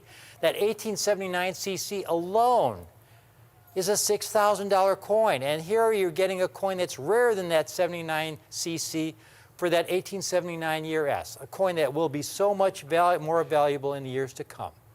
That's just one example of the value in this set when there are so many other dates in this series that would cost you $20,000, $40,000, $100,000 a coin. And here you're getting the entire set for $265.47 a coin. $265.47 a coin. The entire set for only $8,495. Don't forget, 4 low payments of only $2,123.75. This Morgan Silver Dollar Everest collection includes 32 unique Morgans in brilliant uncirculated condition. You also get the free book signed by Miles Standish, and the coins come in this custom display case. It's a beautiful display case where you can show this off, show it to your friends with all these coins, all these rare dates, explain the mint marks, explain the reverse of 79 to them and the reverse of 78. You got that first year, 1878, where you have the two 1878 Ps, one with the reverse of 78, one with the reverse of 79. And then they're going to look and see the 1879S, and they're going to assume that that's a common date. And then you explain to them, no, this is actually one of the rarest dates in the Morgan series. It's an 1879 that was struck from the dies from 1878. It's extremely rare. It's rarer than an 1879 CC, which sells for $5,000, $6,000, $7,000, $8,000 in the Mint State 61 grade. And here's a beautiful, brilliant uncirculated specimen. This coin looks really choice, super choice uncirculated. And that's just one of the coins in this 32 coin set. There are so many other coins in there. You got your 1880. Again, there are so many coins. They're the rarest dates. I'm going to go through the list one more time of the dates in this set. You have the 1878S, 1878 8-tail feather, only 9,800 graded. 1878 reverse of 79, the rarest issue in that series in 1878. The 1879S reverse of 78, the rarest issue for that year. The 1880O, the rarest issue for that year. The 1881 P and O, which are the rarest issues for that year in Mint State. The 1882O, the rarest issue for that year in Mint State. 1883P, the second rarest for 1883. 1884P, the second rarest. 1885S, the rarest issue for that year in Mint State. Rarer than the 1885CC, many times rarer. And the 85CC in Mint State is about a $1,000 coin. 85S is about 3 times rarer. 1886P. And then you have the 1887 O and S. Again, the O and S, the first and second rarest issues for that year. 1888, you have the 1888O, the second rarest. 89O, you have that second rarest. The only rare issue is the 89CC, which is a $20,000, $30,000 coin in just regular average Mint State condition. And then for 1890, you have the 1890O and the 1890S. For the 1891 year, you have the 91P. Very, very tough year. In 1892, you have the 92P. Extremely rare, about as rare as the 79CC. Again, the 79CC, folks, a $5,000, $6,000, $7,000 coin. 92P, only 3,100 graded. The only issue rare is the 92S in Mint State, and that's a $35,000, $40,000 coin in MS60, the 92S. The only years we're missing are the 93, the 94, and the 95. Again, you go to the 1895, and the least expensive coin is the 95S, and that coin is going to cost you alone. I mean, I couldn't get one for less than $6,000, $7,000. Okay, so I can't do the set with those. So those are the only 3 years we're missing. 1896P you're getting a 97S, you're getting a 98P, a 99O, and then you're getting a 100P, and the rarest issue for 1900, the 100S. Only 2,700 coins graded. Again, comparable to that 79CC. Another comparable coin. Then you're getting an 010, an 020, an 03P, an 04P with only 3,600 coins graded. Barely over that 79CC rarity. And finally, to wrap it up, the 21D and S, the first and second coins of rarity for the last year, 1921. All 32 coins $265.47 a coin.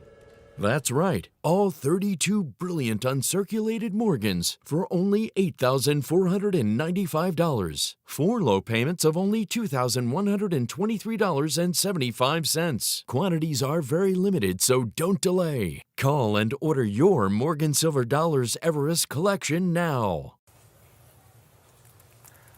At this point, folks, I've been on the air with this presentation, longest ever, over an hour. All I have to say is thank you for watching this presentation. I hope you enjoyed it, and hopefully you might pick up one of these.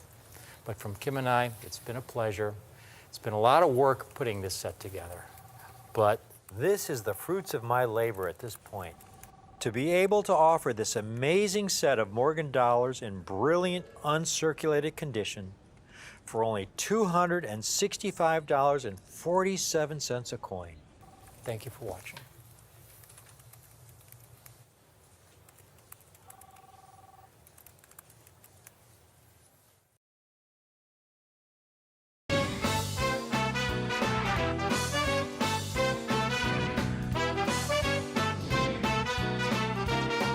You're watching Rick's U.S. Coin Show on Rare Collectibles TV.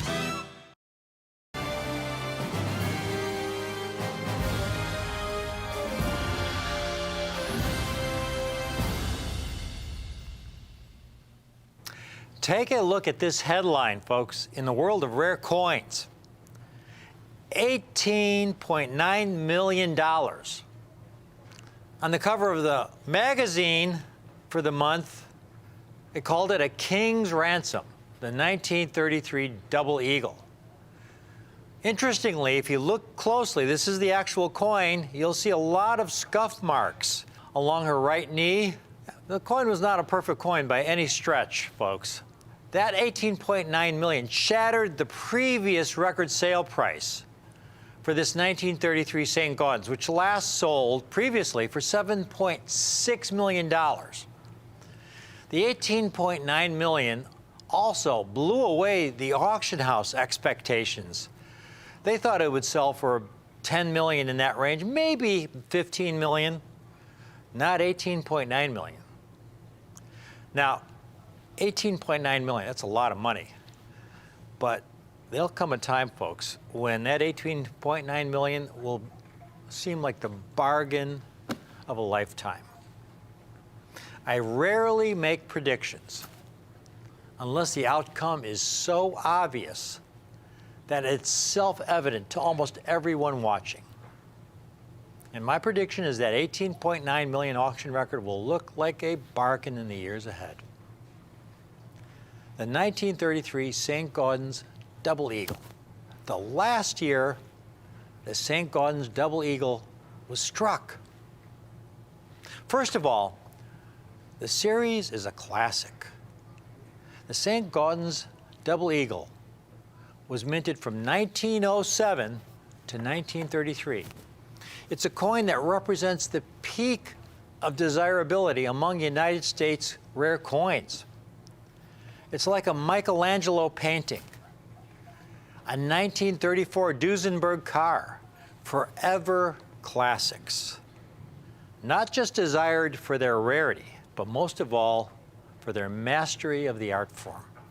And the St. Gaudens Double Eagle is considered by many collectors and dealers the world over to be the most beautiful coin ever struck.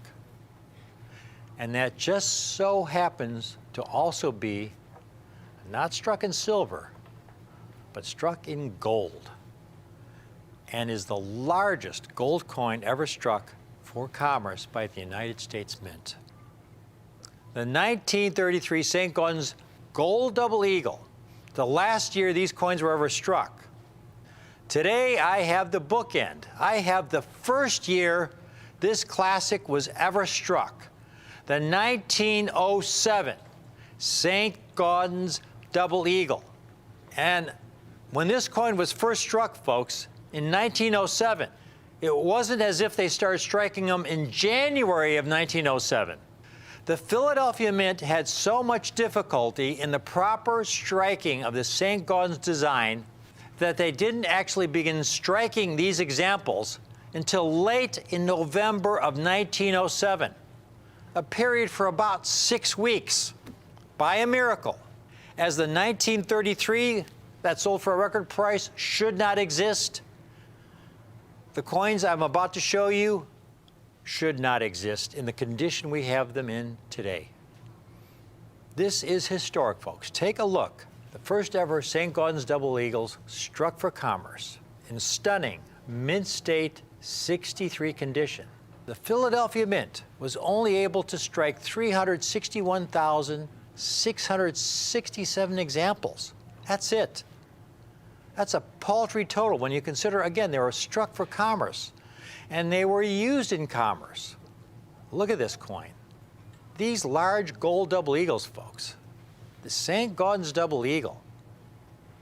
It's a little bit smaller in diameter than a Morgan or Peace dollar, but it's about 25% heavier than a Morgan or Peace dollar. And gold is a very soft metal. Remember, folks, these coins were not made for collecting back then. They were struck for commerce. They were meant to be spent. So the Mint tried to produce the most coins possible without a lot of concern about the quality. The coins were struck on a high-speed press, ejected into a bin. One coin would fall on top of another, collecting dings, gouges, and scuffs along the way. They would go through coin counting machines. They would go through the inspection and adjustment department. And from there, they would be dumped into bags. And the bags would be thrown onto trains. And these bags were heavy, so they didn't gingerly place them on the train. They would literally throw them on. The coins would then be rattling around for weeks on the train, abrading with each other and accumulating all kinds of bag marks, long before they even arrived at the banks across the country.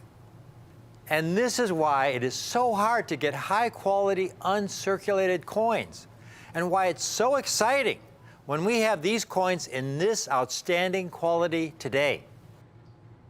There are so few 1907 St. Gaudens double eagles that have survived in the condition you see these coins in. Uncirculated Mint State 63. Here's what I enjoy most about what I do as the host of Rick's U.S. Coin Show. When I have the opportunity to offer you folks, my viewers, a most beautiful classic United States rare coin that is incredibly rare, of the greatest desirability.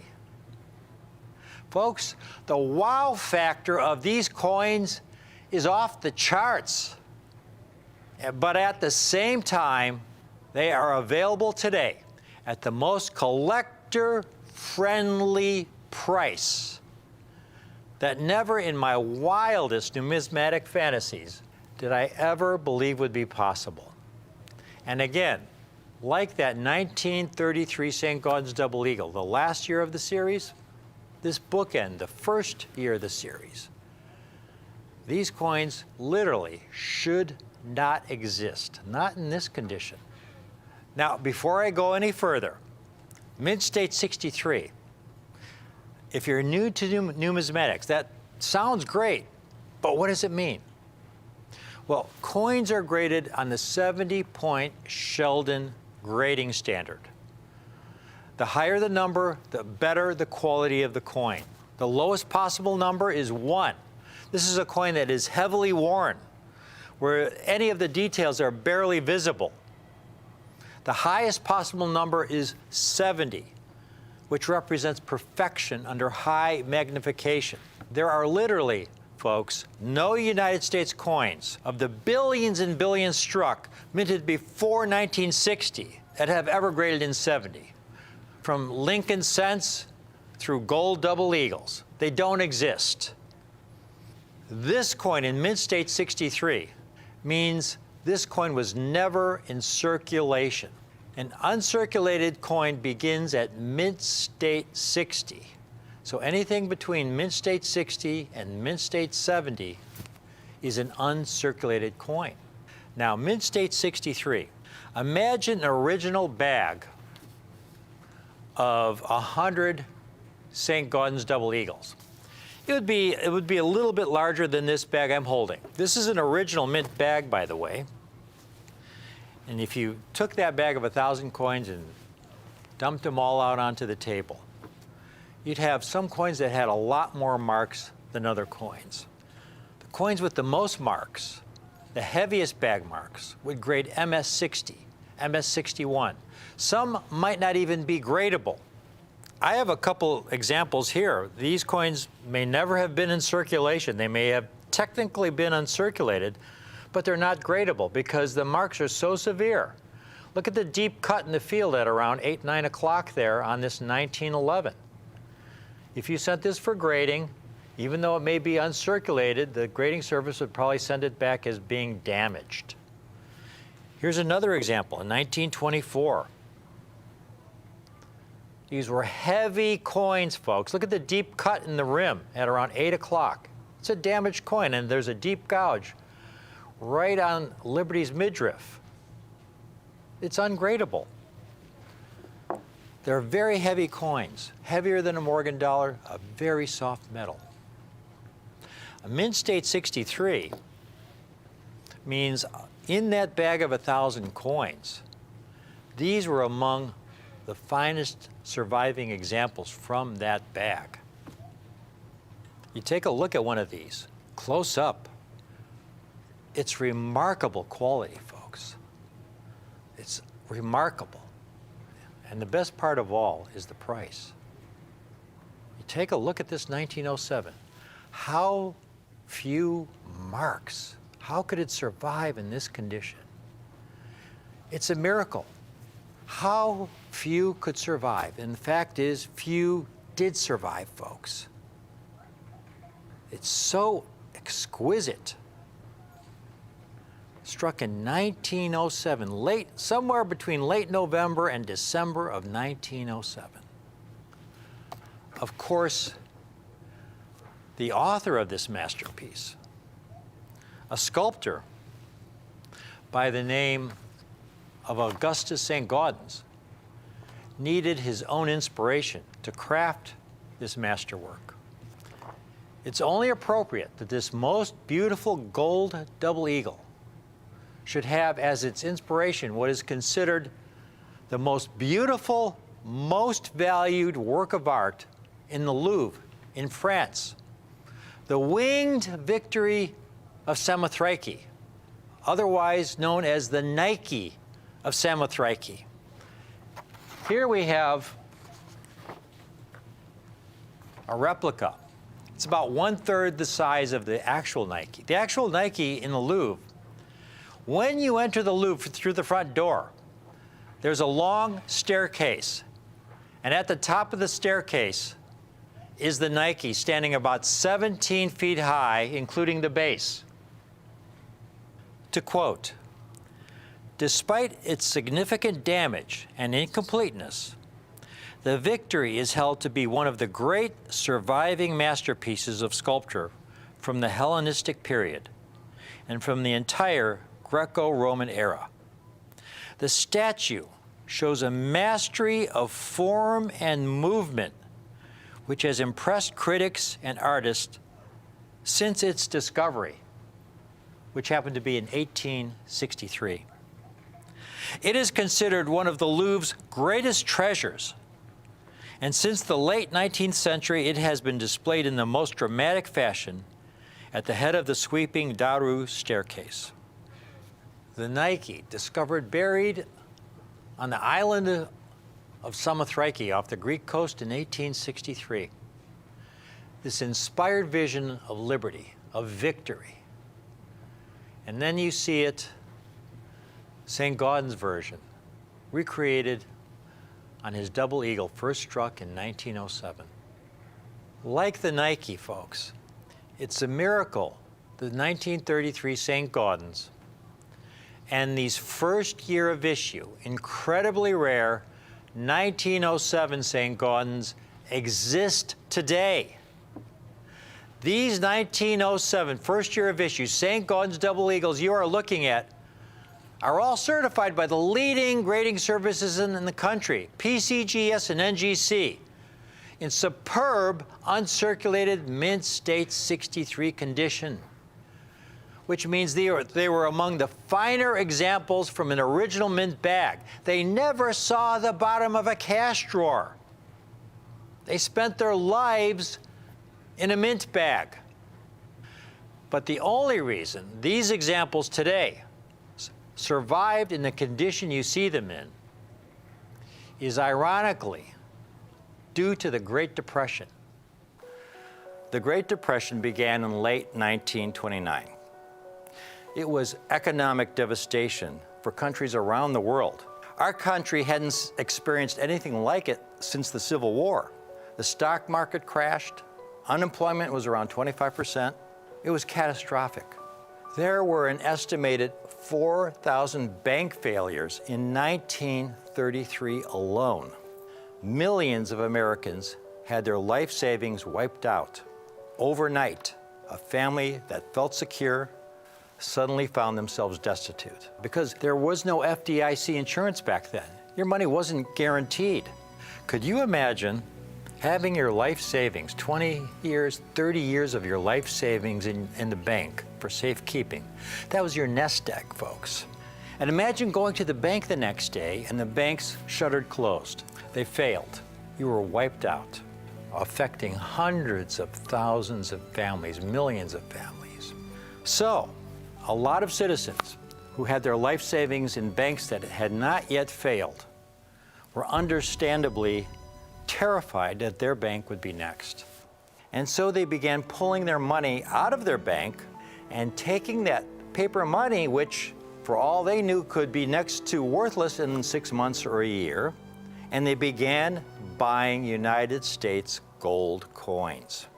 I think I probably would have done the same thing if I had been in their position. After all, gold, throughout human history, across cultures, has always had a special value.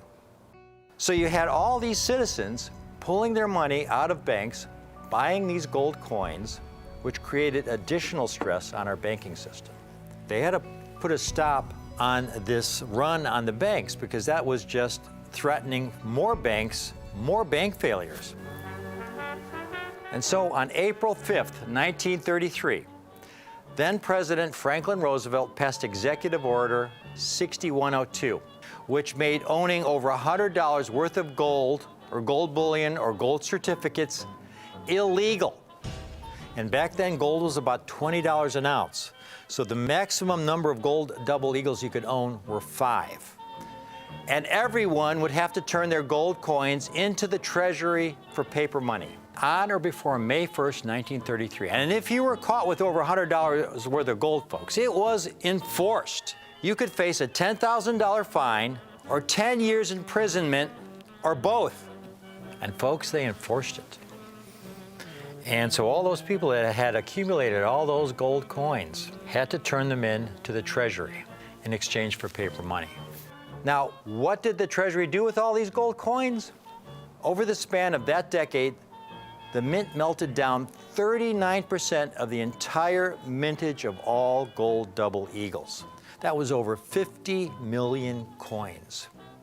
Now, this is where the great European bank hoard comes in. Well, people were caught between a rock and a hard place. They could keep their money in the bank and risk that bank failing and being wiped out like so many millions of other Americans. Or if they owned gold, they could risk 10 years imprisonment or a $10,000 fine or both. Well, there was a third option. It turns out not every citizen turned all their gold in. For individuals of means and some institutions who basically said to themselves, well, the government might tell us it is illegal to own over $100 worth of gold in this country. The executive order didn't say we can't own gold in another country. And so, before the executive order took effect, there were some individuals and institutions who bought United States gold coins by the bag and they began shipping bags of gold coins to banks in Europe. And those bags of United States gold coins have been sitting in those vaults undisturbed since the early 1930s until now. And in 1907, of all the Philadelphia issue St. Gaudens Double Eagles, is the rarest we have ever offered. Take a look at this chart, folks. Most of the uncirculated St. Gaudens Double Eagles you'll find, while there are over 50 different dates and mint marks, most of the surviving examples were the 1924P, the 1908P Nomato, or the 1927P. You can see just those 3 dates, over 500,000 coins certified in all grades. And in Mint State 63, about 200,000 coins, those 3 dates. But after those 3 dates, the rarity quickly drops. The 1928P, in Mint State 63, only about 18,000 coins certified by PCGS. 1923P, you're down to 12,000 coins. But look at the 1907P, 5,096 examples certified by PCGS. And it's important to note that the Philadelphia Mint did not strike any St. Gaudens Double Eagles from 1916 to 1919 or in 1930. 5,096 coins. If I were to pick one coin out of the 20th century that I would most highly recommend, that if you're a collector or non-collector, it would be this 1907 St. Gaudens Double Eagle in this mint state condition, even in MS-60, but to get it in MS-63. But the best part of all is the timing. This is a Halley's Comet moment. There was a recent article that came out. Is it time for a new perspective on generic gold? Now, when they talk about generic gold, generic means the most common gold. So when you're talking about St. Gaudens Double Eagles, you're talking about the most common St. Gaudens Double Eagles, like the 1924P I showed you in the chart, the 1908P, the 1927P. The 1907 is not generic. It's extremely rare. Here's the most important sentence, though, in this article. And it's something I've been telling our viewers now for the last few years. And this is what you really want to hear, really want to remember. To quote, "There has not been a time in recent memory when pre-1933 gold coins were obtainable for so little over spot." Now, by spot, what they mean is the price of gold per ounce. And right now, gold is around $1,700, $1,800, $1,850 an ounce, $1,800 an ounce. What they mean by that sentence is that a couple decades back, when gold was maybe $350 an ounce, I recall a time that I had a Mint State 63 Double Eagle. It was a common date, when gold was around $350, $400 an ounce, that I sold to a dealer for around $3,500. In other words, I sold it to him for about 10 times the gold value, which is what they were going for back then. Now we have gold around $1,700, $1,800 an ounce. 10 times the gold value, folks. You can do the math. And here we have, though, a really rare 1907 St. Gaudens Double Eagle. Here's one comp for 1907 MS-63, a little over $5,400. This is a dealer with 100% positive feedback. That's where the market is for St. Gaudens Double Eagle 1907. That's a great, great price. The premium is so small when you consider that gold's around $1,800 an ounce. But folks, my price is not based on what the market will bear. It's based on our cost. That's the key to our success. When we get a great deal, we pass our good fortune on to you. And when we acquired a bag of one of these, and we were able to cherry pick these MS63 specimens at a great price, we pass our good fortune on to you. Needless to say, I have a limited number of these St. Gaudens 1907s in Mint State 63. We have fewer than 100 examples, but it's one of the most amazing groups of 1907 Saints we will ever be able to offer. And I can guarantee that no other show in the history of Coin TV has ever offered something similar. This is a unique, historic Halley's Comet event, folks. I have these coins available today. Call in now. Call in now. $4,900 would be a great price. $4,500, something you could drive across town to pick one of those up at $4,500. But it wouldn't be based on our cost. They're available while we have them. While we have them. So don't call in a few days or a week from now. We have a limited quantity. $3,995 a coin for a 1907 St. Gaudens Double Eagle in Mint State 63 condition. Folks, it's available on our two-payment option. If you can't swing to $39.95 today, put half down of $1,997.50, and we will hold a 1907 No Motto St. Gaudens Double Eagle for you. And pay the balance in 30 days. We'll hold one of these for you in our safe, in our vault, with your name on it. The 1907 struck for only a few weeks at the end of the year in 1907. Only 361,000 originally struck. PCGS has only certified around 5,100 examples. Look at this coin. How it's managed to survive so near perfection, folks. This large, heavy gold double eagle. It's a miracle. And in fact, it truly is a miracle. That's why there are so few certified in this condition. It's such a rarity to have a gold double eagle, this early vintage, 1907, first year of issue, so near mark free.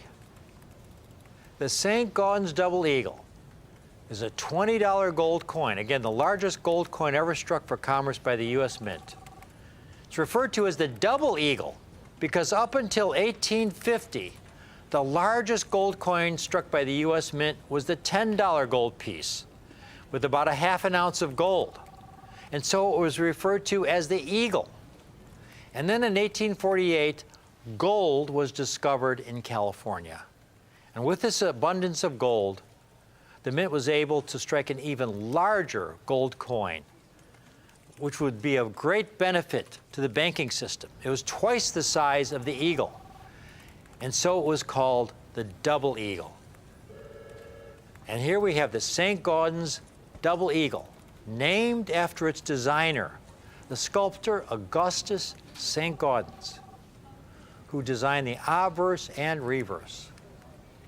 Again, it's considered by many to be the most beautiful of all U.S. coins. In my opinion, it's the most beautiful gold coin ever struck in the history of the world. It is a classic. The St. Gaudens Double Eagle was minted from 1907 to 1933. It's a coin that represents the peak of desirability among United States rare coins. This coin is part of what we now refer to as the Renaissance era in American coinage. It all began in 1904 when then President Theodore Roosevelt sought to beautify American coinage and proposed that St. Gaudens be the artist for the task.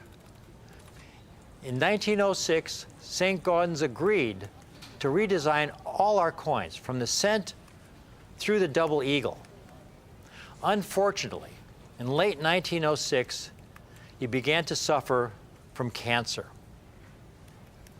And he was seriously ill in 1907, and he was only able to complete two coins, the $10 Eagle and this $20 gold double eagle before he passed away. The coin you're looking at was actually released after his death in 1907. When President Roosevelt first held one of these coins in his hand, he exclaimed, "I'm very much pleased that you like that coin. I shall have all kinds of trouble over it, but I do feel what you say is true. That is that it is the best coin that has been struck for 2,000 years, and that no matter what its temporary fate, it will serve as a model for future coin makers, and that eventually the difficulties in connection with making such coins will be surmounted." Folks, the 1907 No Motto St. Gaudens Double Eagle for 2 payments of $1,997.50, virtually an ounce of gold, but it's a numismatic treasure. It's a historical masterpiece. This is a coin most definitely should be kept in the family. Pass on to your kids, your grandkids. If you can get more than one while we have them, at these prices, I would most heartily recommend getting more than one. This coin is truly a national treasure. You know, more gold is being struck every day. The U.S. Mint is striking all kinds of gold coins as we speak. But this 1907, struck over 100 years ago, surviving in this condition, this is like a 1934 Duesenberg or a Michelangelo painting. This is a classic. This has so much value beyond what I'm asking for it today. It's truly a keeper, folks. I hope you're able to get at least one this first year of issue, 1907 St. Gaudens Double Eagle. Thank you for watching.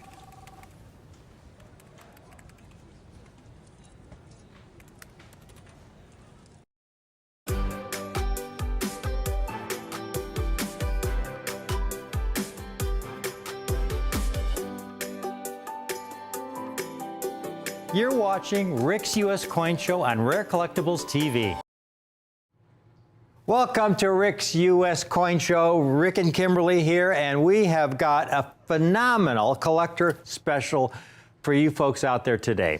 If you've watched my show for any length of time, you know I love proof coins. I love mint-state coins too. I mean, I buy mint-state coins all the time. I love them. But the very first coin I bought as a collector when I was 10 years old, when I saved up my lawnmower money and bicycled to the local coin shop next to the Pickwick Theater in Park Ridge, Illinois, very first coin I bought, it was a 1962 proof set. And I remember when I came home with it, and I mean, the face value of a 1962 proof set is 91 cents, right? And I came home and I showed it to my dad, and he said, wow, how much did you pay for it? And he's looking at it, you know, face value 91 cents. I said, $7, Dad. And he had that look. You know how parents have that look, like you did something they weren't real happy about, but you know, they're not going to say anything, but you know they're not happy.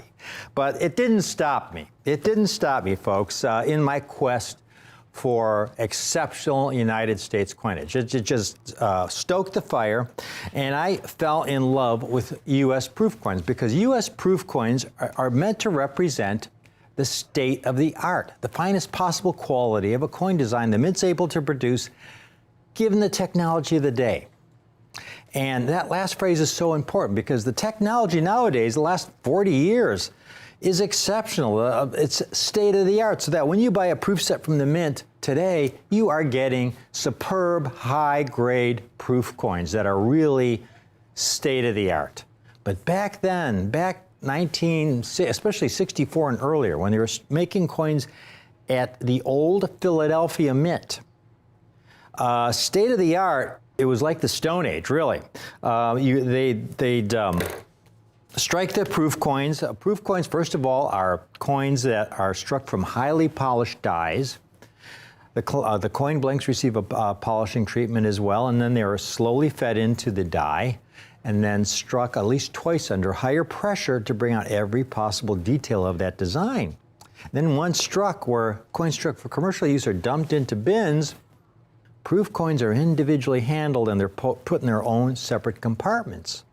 Now, the problem is, back in the early days at the Philly Mint, the old Philadelphia Mint, you know, they'd strike these coins and they'd put them in these cellophane envelopes like this. And nowadays they're in hard plastic packaging, which is inert and which protects the coins. And as you can see, the cellophane is pliable. It doesn't protect the coins. The cellophane's always rubbing against the surface of the proof coin, and also lets oxygen in. For storage purposes, these are kind of primitive.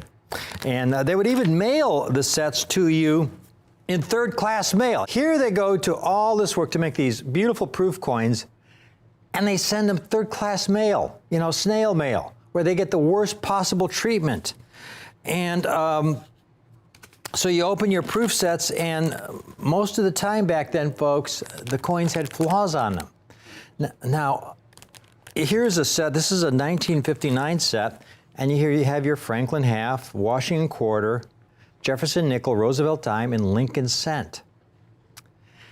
And when you talk about this early era, the really tough coin was quite often the Lincoln cent in proof condition, because it was struck from copper. It's the most reactive of all the metals. And so they are very, very elusive in high-grade condition. Proof 67s from this early era are really, really scarce. So you get to proof 68s, folks, you've got some rare coins. Here's, first of all, chart that Kim's going to show you of the relative mintage of proof coins versus mint coins for the Lincoln cents from this era. And the coins first struck for commercial use, the mint state mintage that you see on the right there, they struck them in the billions. Yeah, on the other hand, proof coins, they struck in hundreds of thousands. 1957, they struck 1 million of the wheatbacks, and then you get into the 60s there, 1.1 million, 1.7 million, and 3 million for the 62, 3, and 4. And of those, most of them end up quite flawed. So they're really hard to get in high-grade condition. Here's one. I'm just going to cut one out of the set here real quick. This is a 1959 set, and at first glance, it looks pretty nice. When you look at the coins, there's no obvious, that penny looks pretty nice, right? Looks pretty nice. I'm just going to cut it out, though, and hand it to Kim, and she's going to give you a close-up in front of the camera.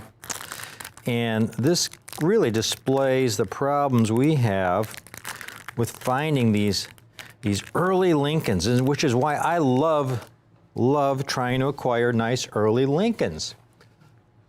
You take a look at the surfaces of the coin, and they're completely hazed over. You have this opaque, filmy toning over the surface of the coin. You see that haze? Just kind of foggy surfaces. Oh, that's a good angle. Yeah, if you can get it where they can see those foggy surfaces. And how's the reverse of the coin? What does that look like? Same thing. Yeah, same thing. And you can see a carbon spot there about around 6 o'clock by the rim, a black spot. And just the foggy surfaces of the coin. Now,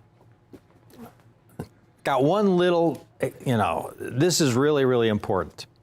I've got today a phenomenal set of Lincoln cents for you folks from this early era. We have them at a great price, and they're in proof 68 red condition. Now again, these early Lincolns are so highly desirable. If, for example, just to give you one example, if you wanted to build a 1941 proof set, okay, a tough set, 1941 proof set, in proof 67 condition, which would be an exceptional grade for that year. The $50, the 1941 Walker in proof 67 might be around $2,000. The quarter might be around $500. The dime might be around $500, maybe a little bit more. The nickel might be around $500. So you're talking $3,500 to $4,000 for those 4 coins. But the cent, the 41 cent in proof 67 red. Here's one that sold in auction some years ago. As you can see, $18,000. And then a few years later, another one appeared in auction, sold for $28,000.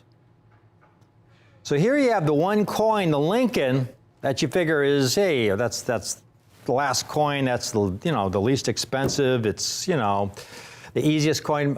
Quite the opposite. It's the key date, the toughest coin. $28,000 for the one coin where you can get the other 4 coins for less than $4,000. And so these Lincolns I have for you, take a look at these, folks. I've got these for, you can take your pick on the top line there, top row. I've got these for at a great, great price for you today. These are state-of-the-art. 1 point from the highest grade these dates have ever received from NGC.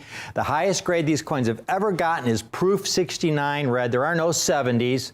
Kim's going to give you a hand shot. Let's give him a hand shot of the 61 there, Kim. I mean, the 61 is a very, very tough date. They had a lot of packaging problems, storage problems with the 61.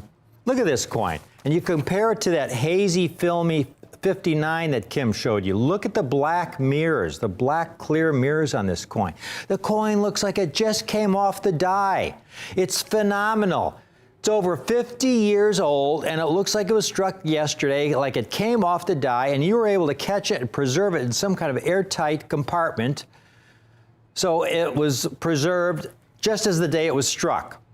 And I should note, these holders that you see are state-of-the-art holders. This is not just a plastic holder that you can buy from your local coin shop. The NGC holders are state-of-the-art holders that use medical-grade plastics that are very difficult to work with, but they are the best quality plastics you can have for storing your coins. They're the best possible plastics, and then they are sealed to be airtight. These holders are so good that these are the same holders that the Smithsonian Institute uses to house their own collection, encapsulated by NGC in these same holders. Now you're looking at coins, folks. You look around on eBay. Kim's got some comps for you on these dates that we have for you. I've got a 1961 there. And these are good ballpark prices. These are very fair prices because these are very scarce coins. They've only graded at about 1,000 1961s. PCGS and NGC combined in proof 66. $80. There's a 1962 for $60. So there you're at $140. There's a 63 for $400. That's 100% positive feedback. $400, okay. It's a strong, strong seller. There's one for 70. There was a second one for 400. There was a second one for 400 too. Yeah, we had 2 of them for 400. I don't know if it was the same seller or not. Then we have this last one for in proof 68, $70. Yeah, normally 63s in proof 68. I would expect to be in the same range, $70, $100. But you get people who will ask $200, $300, $400 for these. So, at the very least, you've got 4 coins there, the average $70 to $100 and some quite a bit more. Take a look at these, the 1961, 62, 63, 64, take your pick. Folks, I have specialized in these for over 30 years. They're one of the reasons I am working on my next book that's going to cover all U.S. proof coins. And these Lincoln cents are going to be a highlight because they are so important. They are such great values. And at this price level, you can take your pick, any one of these dates at the top. 1961, 62, 63, or 64 for $29 a coin. Now, if you submit one for grading, the grading fee is $25. The shipping costs, they're going to charge you $25 to ship it back to your registered mail. It's probably not going to come back proof 68. It's probably going to come back proof 65. And you're into the coin and grading shipping cost for over $50. These are $29 a coin. And if you want to buy a second, your choice of dates, also take a different date. We guarantee you a different date, $29. If you want to get a third coin, we guarantee you a third different date, $29. If you want all four of those, the 61, the 62, the 63, the 64, the last Lincoln cents struck at the Philadelphia Mint with the memorial reverse, you see, the last Philadelphia Mint struck Lincoln cents, all four coins for only $116. Now, I haven't stopped there in this extraordinary collector special. On the second row, we've got the very first Lincoln cents struck with the memorial reverse, the 1959 and the 1960. Now, Kim, if you could show us that hazy one that you had before and put it next to this beautiful Proof 68 so the viewers can see the difference between what most 59s look like nowadays that have been stored so poorly and the one we offer the viewers. I mean, that's the difference. That's what a Proof 68 looks like. That's what your typical. And folks, here's the deal. And the 59 was the first year of the memorial reverse. Kim will flip that coin around. 1959, they changed to the memorial reverse to celebrate the 150th anniversary of the birth of Abraham Lincoln, who was born in 1809. And that's when they switched to this new reverse. So you get all 6 coins with the memorial reverse struck at the Philadelphia Mint. It's only $174. That comes out to only $29 a coin. $29 a coin, all 6 coins for only $174.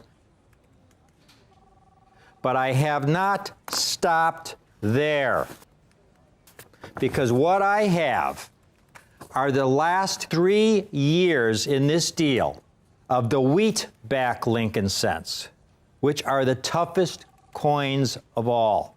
I told you about that 41 that sold in auction for $28,000. Well, here are some wheatbacks that I found on eBay for you in Proof 68. And they're anywhere from 2 to 3 times the price of the memorial reverses. You see, the wheatbacks, the last year they were struck was 1958. There were not too many collectors collecting in those years compared to a decade later. Not many have survived in superb condition. There's a 56 for $187. There's another one for $156, just for the 56. There's a 57, how much is that one, Kim?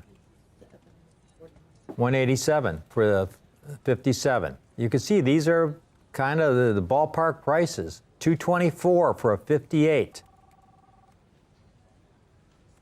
$195 for a 58. So you're looking at almost $200 a coin for these wheatback Lincolns. Almost $200 a coin. So that's, $500 to $600 just for those 3 dates. Check this out. Kim's going to show you these wheatback Lincolns. Check this out, folks. This is beauty beyond believing to be able to get this 9-coin set, beginning with this 56 here that Kim's showing you. Stunning 1956, Proof 68, highest grade ever is Proof 69, Proof 68s. This entire 9-coin set is not going to be, $174 plus $600, $900.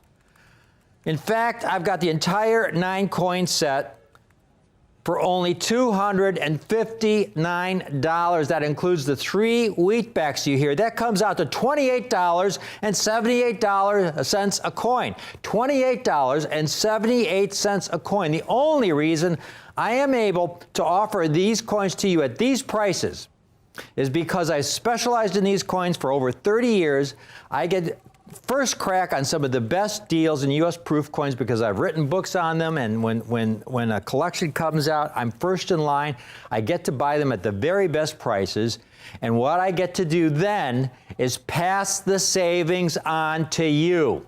So now you're looking at a phenomenal 9-coin set for $259, and if you want 3 sets, take advantage of this. This is where we get a lot of dealers calling in on this kind of opportunity. T7732, 3 sets for only $749. $749. That's about $249 a coin, which brings the cost down to close to $27 a coin. This is as good as it gets. This is a true collector special. You know, this is a starting point to build an outstanding, extraordinary proof Lincoln cent collection. We have got a lot of calls coming in. The lines are locked at this point, and this is always very, very popular. 9-coin set. Let's go through it once more with the coins at the very top. At the very top, if you just want to buy 1 coin, we do offer any of these 4 coins at the very top for only $29 a coin. And for each additional coin you want to get, we guarantee you a different date for only $29 a coin. If you want to get all 4, they're only $116. These are the last of the Philadelphia Mint proof Lincoln cents. And then if you want the 6-coin set, you've got included the first coins of the Lincoln series with the Memorial Reverse, the 1959, and then the 1960 large date. And they're also an additional $29 a coin, meaning you can get the entire 6-coin set for only $174. But then, at the very bottom, I'm throwing in these coins, which should be triple what I have them at. At the very least, dealers are selling these anywhere from $150 to $250 a coin on eBay. Highly ranked top sellers on eBay. $150 to $250 a coin for 1 coin. And I'm offering the entire set. These are only going to be offered as part of the entire set, but the entire set is only $259. That's less. It's exactly $28.78 a coin. And then I have finally, again, the 3 sets special. Christy tells me we've already sold 5 3-set specials. The 3-set special, folks, is $749. If you want to get into the coin business yourself and you know, set up at a coin show, buying a few of these sets and putting these coins out there at you know, $59, you'd be offering them at a really, really great price. This is a real collector special. This is something that dealers, you know, love when I am able to offer these. And I'm not able to offer them very often because, again, getting all 9 of these in this condition is a real challenge. But we've achieved that today for you. We've got a lot of folks calling in. I'm going to call it right here, though, but keep calling in on this. Take advantage of this. This is a great collector special that's really going to be good to you. Thank you for watching.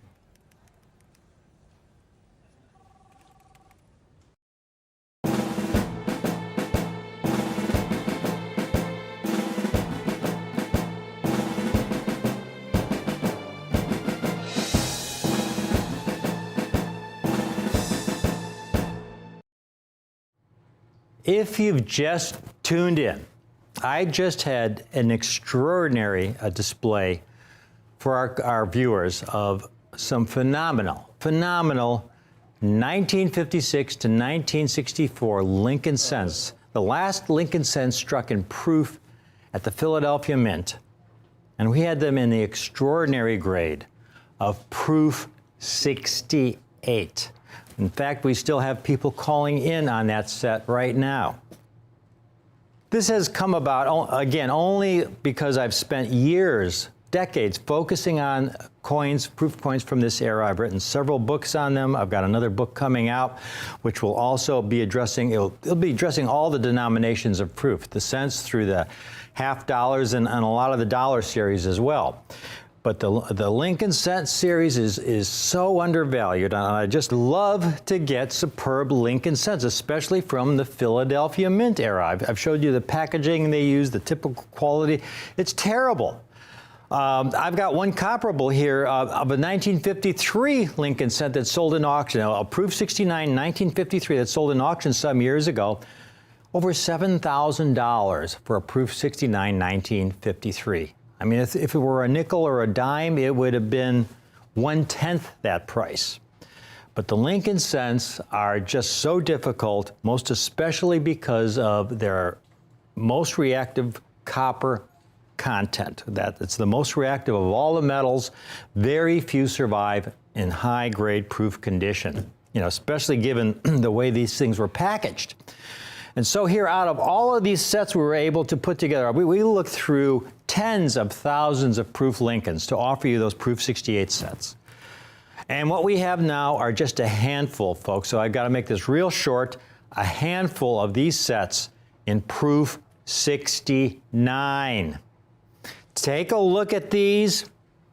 The last 3 years of the Wheatback Lincolns in proof 69. These are highest grade ever for their respective issues. You're going to love the price on these sets because, again, as with the proof 68 sets, we did all the work. When you specialize in a field as long as I have in these kinds of coins, I get first crack on some of the nicest collections in existence.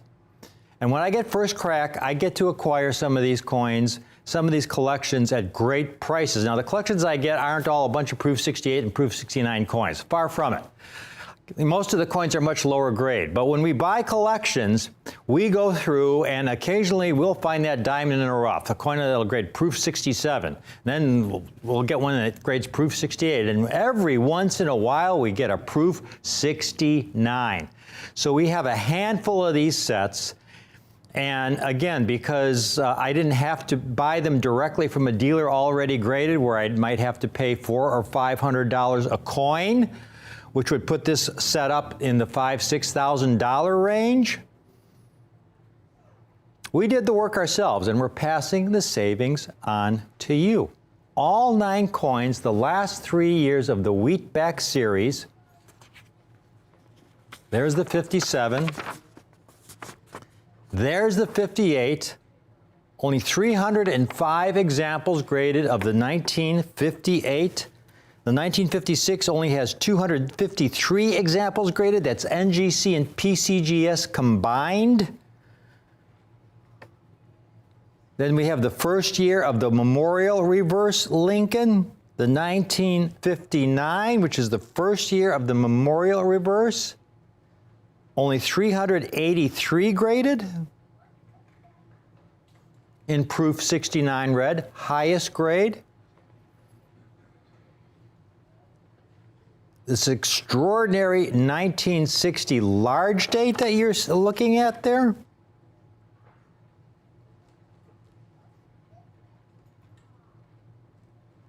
Again, I only have a handful of these sets, folks.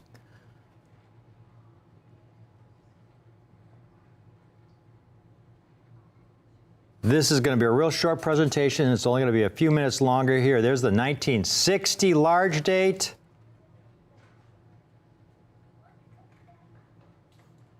And then we go to the 1961. Only 322 examples graded of the 1961 Lincoln. Total mintage, they struck about 3 million proofs. But PCGS and NGC combined have only graded 322 examples in this proof 69 grade. Look at this coin. It looks like it, again, like all of these, like they just came off the die. Black mirrors, haze-free, spot-free, absolutely pristine coins. State-of-the-art, highest grade. I was only able to find a few comparables for proof 69s for the Lincoln cents. By the way, here's the populations of these coins in proof 69. Take a look on the last column on the far right. You can see the populations of these Lincoln cents. If the number is in red or brown, it means it's the rarest or second rarest issue for that year in proof 69. We'll go down the page really quickly. You know, anywhere from 100 to 300 in some coins for any of these years. They're all extremely rare. Until you get to the 1964, there was an improvement in quality in 1964, and you've got around 2,100 coins, which is still a really, really rare coin. And you've got the 64p there, 2,100 coins. Here's one dealer who, for a proof 69 64p, wants is asking, this is the going price for a Proof 69, about $190. Here you get a much tougher date, the 1960 large date, over $300. So you've got $500 right there among those two coins. And the 61, 62, every bit as valuable as that 60. And then you get to the wheatbacks, and they're much tougher. I wasn't able to find any comparables for wheatbacks in Proof 69, folks. The highest grade I could find is Proof 68. I told you about the 53 in 69 for over 7,000. But again, here's a 56 in 68. That's $180. If you a 69, you can figure is going to be about triple that. 57 in 68 for the same price. Here's a 58 in 68. Again, you could figure about triple that for a 69. So you could reasonably expect this set normally to be around $3,000. While I have them, I only have a small group of these sets. The entire set from the 1956 through the last year of the series, the three wheatbacks, the entire Memorial Reverse Philadelphia issue series, all 9 coins can be yours for only $121.67 a coin. Let me repeat that. The whole entire 9 coin set can be yours for $121.67 a coin. That's a lot less than what most dealers are asking for Proof 68s. That's $1,095. $1,095 for the entire 9 coin set. We only have a small group of these. We've got some people calling in now, so I'm not going to stay too long on this because of the very, very limited quantities I have of these sets in Proof 69. There are some of these dates I have fewer than 10 of. One that comes to note is the 61. I'm very low on the 61. I'm very low on a couple of the wheatback Lincolns in Proof 69. The 62 I'm very low on. The one date I have some quantity on, obviously, is the 1964. And those, again, you see dealers asking $190, $200 for the 1964, the most common date. Here you're getting the entire set for $1,095. A lot of folks calling in. That's $121.67 a coin for the finest Proof Lincoln cents. The last Lincoln cents struck at the old Philadelphia Mint, surviving in the highest grade ever received from NGC, and they're all encapsulated in the state-of-the-art NGC holders, these state-of-the-art holders. NGC uses the finest, highest grade medical grade plastics to encapsulate these coins. These plastics, it's a very hard plastic. It's much more difficult to work with than the typical commercial plastics you can find at coin supply shops. It's a much more difficult plastic to work with, but it's much better for storage purposes.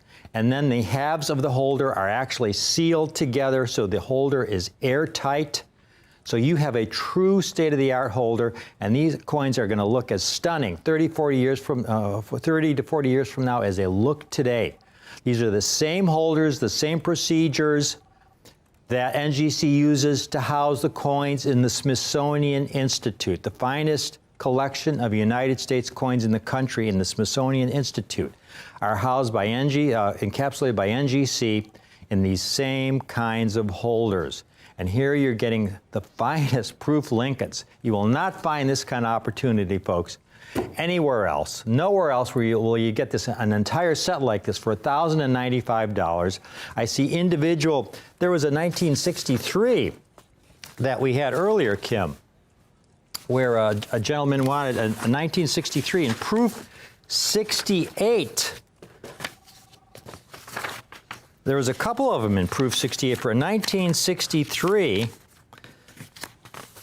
100% positive feedback dealer, 100% positive feedback for a Proof 68. A dealer with 100% positive feedback, and it's $400 for a Proof 68. I imagine that if he had a Proof 69, he'd want $1,000 or $1,500 for it. I've got the entire set here for $121.67 a coin. That includes those 3 wheat backs, those 3 rarest, most valuable wheat backs. The entire set for only $1,095 from Kim and I. Thank you for watching this most exciting presentation. It's always a thrill to be able to offer you United States coins that represent the ultimate in eye appeal, the ultimate in quality, have tremendous condition rarity, at just a great, great price, a great, great buying opportunity. You know, if you can get a few of these sets, if we have a few left, you know, you have a couple of kids, put one away for each of them. I mean, it's a kind of set that will really, really be good to you over the years ahead. Thank you for watching.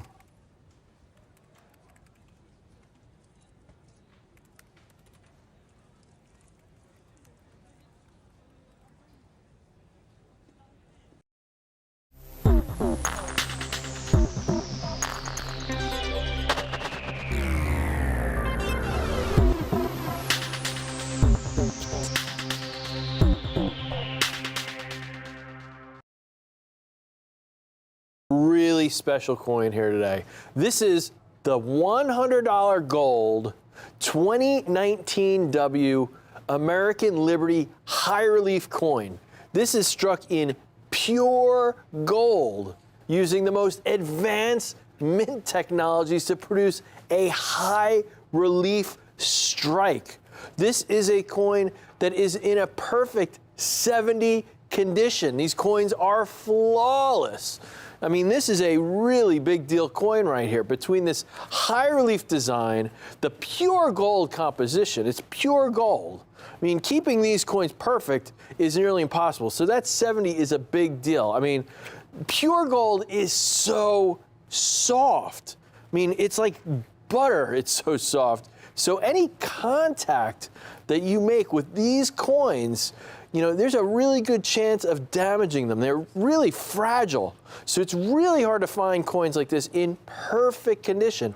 And on top of it, besides being perfect, flawless 70 condition, these coins are proof-like. These aren't proof coins. They weren't struck to be proof coins, but these are proof-like coins. And only the first coin struck from fresh new dies, the dies that they strike the coins with, that's the machines that strike those coins, only the first coin struck by those fresh dies will come out with a proof-like appearance, where you have that proof-like frosted cameo contrast, where you have frosted devices and those mirror-like, just beautiful, smooth, like a frozen lake fields. It's just an incredible coin. And on top of it, from day one, this was an instant rarity. There were only 24,610 examples of these coins struck. That is just a tiny number. It makes these coins really hard to find in any condition. But on top of it, these coins are proof 70, proof-like. There are only 764 examples certified by PCGS as specimen 70 proof-like condition. These coins are stunning, and these coins are rare. These are coins not like coins you're going to see every day. And if that wasn't enough, these coins actually come from a special hoard. These come from the 2021 West Point hoard release, and we never see hoards like this come out of the U.S. Mint. In fact, so this is only the third time that the Mint has released a hoard like this.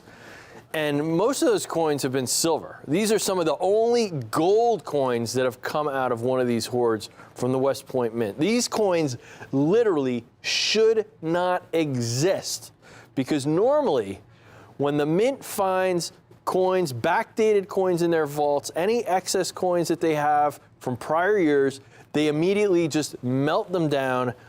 They would use this gold to strike new coins. But because of the incredible demand for these coins, the stunning beauty of these coins, the Mint decided to, instead of melt these down, release them into the collecting market. And we're really lucky for that. These coins are just the cream of the crop, and we're incredibly lucky to get a small amount of these coins for you here today. This series of coins, I love this series. This is that American Liberty High Relief Gold Series. It's a $100 coin.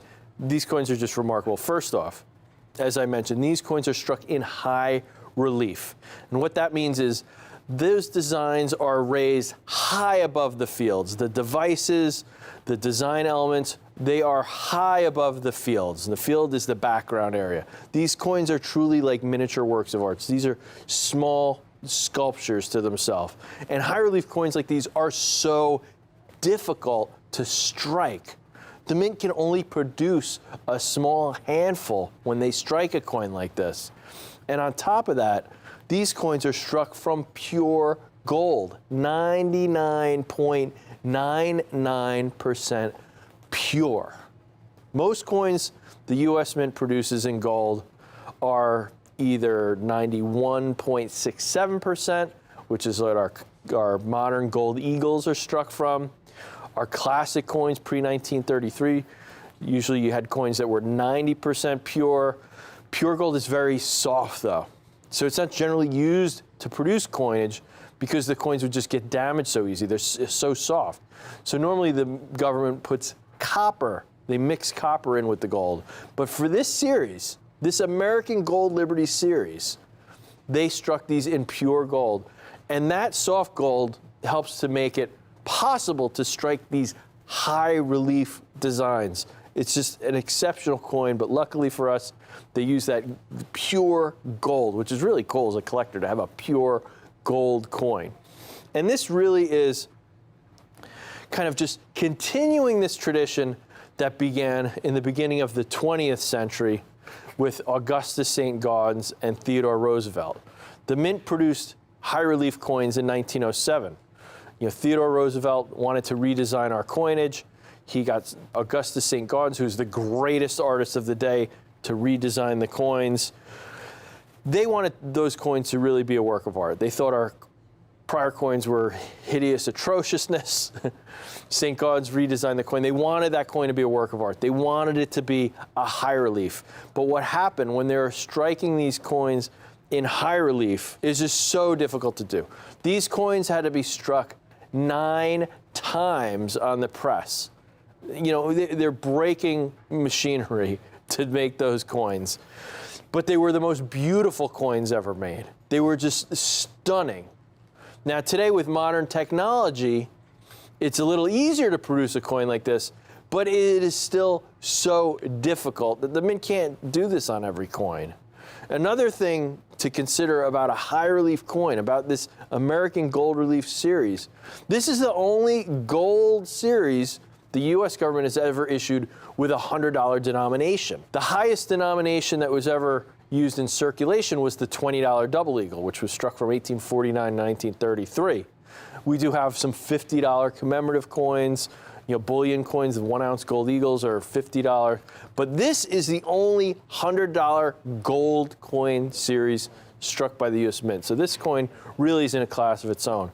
And then on top of it, like I said, these coins are from that illustrious 2021 West Point Hoard release. And that's a big deal because 99 times out of 100, when the Mint has extra coins in their vault that are from a prior year, they just melt those coins down and destroy them, and they just reuse that metal, repurpose it, recycle it to make new coins.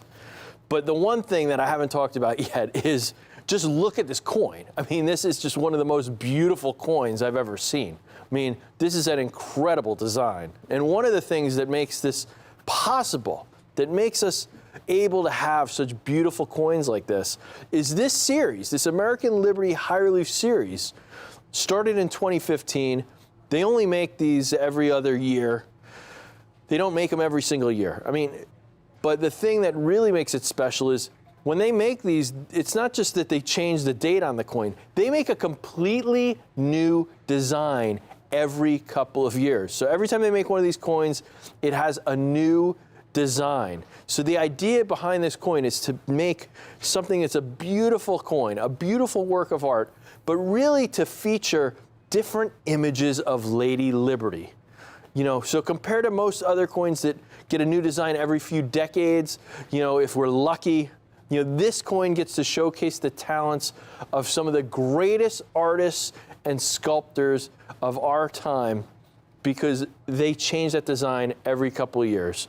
Now, this particular one, the 2019 version I have here, the obverse was designed by Richard Masters, and he's one of the first members of the Mint's Artistic Infusion program, where they find artists of the best caliber, the highest caliber artists, designers, sculptors. They recruit them and they get them to design coins. His art has been displayed in over 50 national and international exhibits, and his work is really just stunningly showcased here. This is a full troy ounce of gold.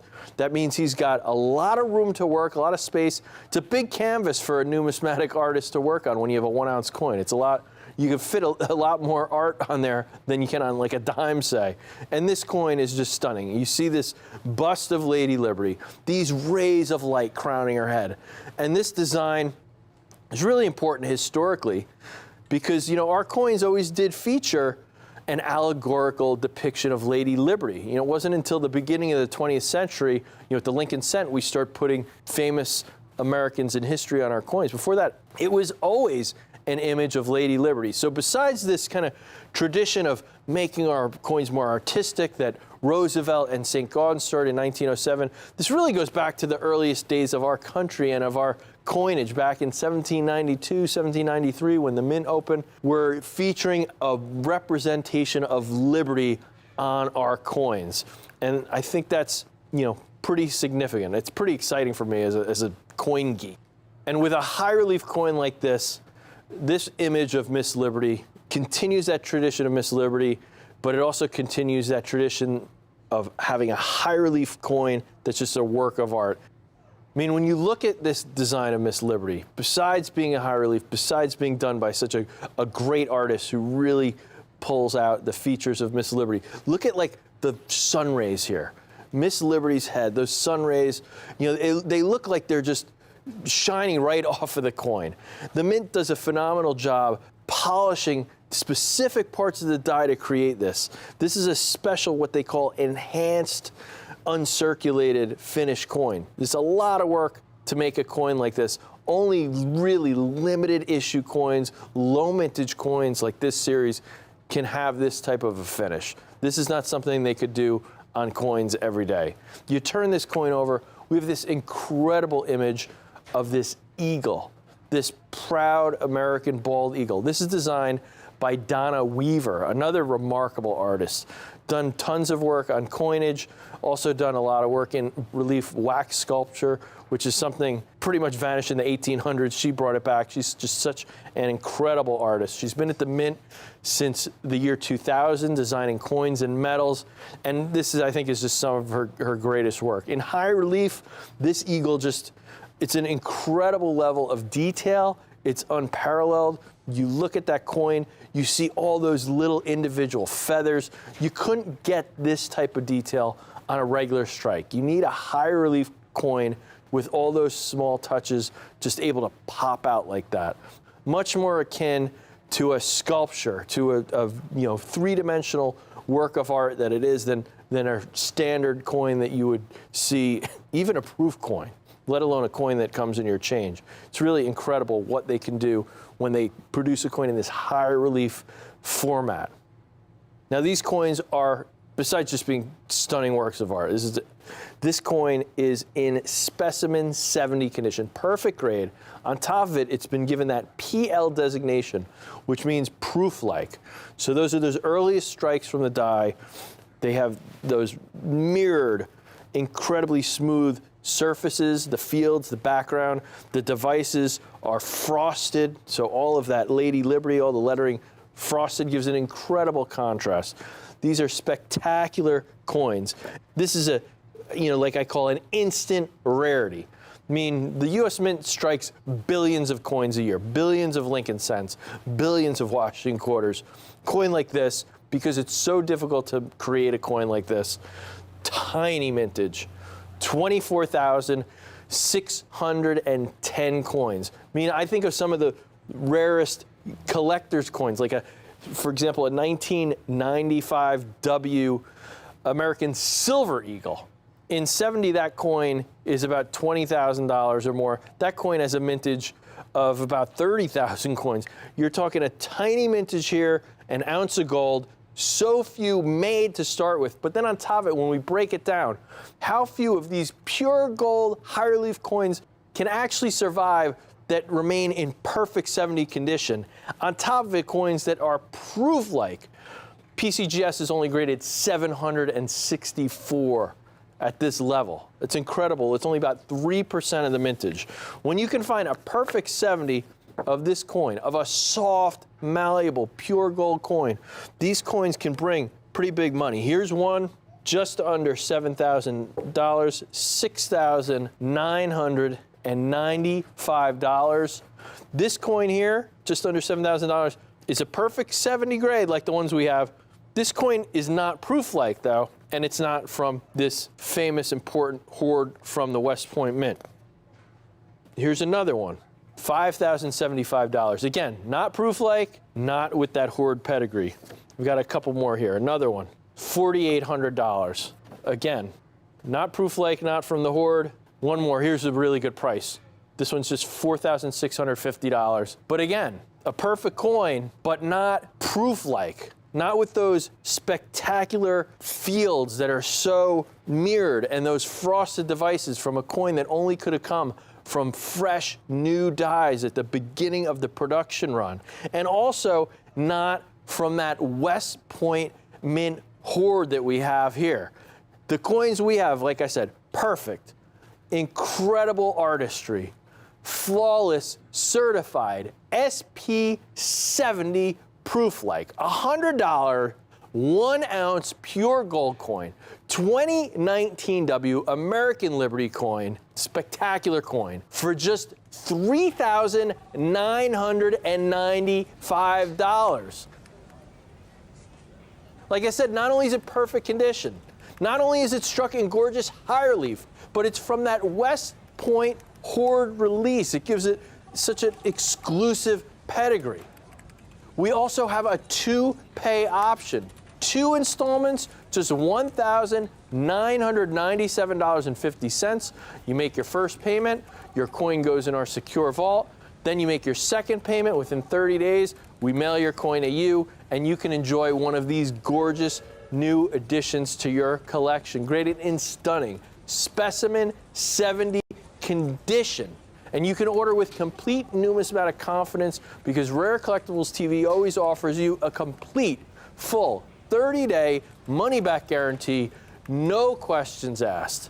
Now, I've used that term specimen 70 a few times throughout the show, and I said that is a perfect coin. But if you're new to collecting, let me just explain a little. We use a 70-point scale to grade coins called the Sheldon scale. A 1 is a coin that's so worn down you can hardly tell what it is. A grade of 70, on the other hand, is a flawless coin. It is perfect. That means there's no striking imperfections, no scratches, no marks, no flaws, nothing. A grade of 70 on a high relief coin like this is even more impressive for 2 reasons. First off, this coin is struck from pure gold. Pure gold is so soft. It's so malleable. It's so vulnerable to any kind of damage. The surfaces of a coin like this in pure gold are so fragile. And on top of it, it is a high relief coin. The devices are raised so much higher than the surface of the coin, so they're so exposed to any little bit of friction or wear. You know, just by putting this coin in a case, if it's able to move a little, those high points will rub against the holder. All of a sudden you have a slight little break in the luster there, little tiny minuscule spot of where the coin's no longer perfect. It would only grade a 69. These are perfect 70 coins. The Mint does everything they can to make these coins as perfect as they can. They do everything they can to protect these coins. They ship these and they handle these individually. They don't put them in bags like they do for circulating coins. They don't put them in boxes of 500 like they do with Silver Eagles. They do a lot to keep them as perfect as they can. But ultimately, there's so much, that they can do. I mean, that's why examples like these that have managed to stay in a perfect 70 grade are so valued by collectors. And when we typically talk about coins too, like I said, this is a specimen 70. Usually you hear me talk about MS 70, mint state 70, or proof 70. Those terms reflect the way the coins were manufactured. So mint state coins are coins that are, business strikes, coins struck the normal way we strike coins for circulation. Proof coins are struck in a special, specific manner for collectors, where the dies that come together, the machinery that impresses the design into the blank planchet, which is that blank disc of metal before there's a design struck onto it. Those planchets and dies are heavily polished, treated specially. Once they strike those coins, they strike them multiple times. They strike them at least twice with additional pressure to get all those design elements out. But proof coins and mint state coins, like I said, have very specific ways of being struck. Once in a while, there's another category. In this case, the mint actually calls this an enhanced uncirculated finish. So when the grading service gets a coin, it's not a mint state, it's not a proof, it's some other special category. It's what they would call a specimen or a special strike. So PCGS has graded these specimen 70. It's a really rare designation. It's really unusual. It's only given to those very few coins that are struck at the mint that don't really fit the mint state or proof classifications. Like I said, technically the mint calls this an enhanced uncirculated finish.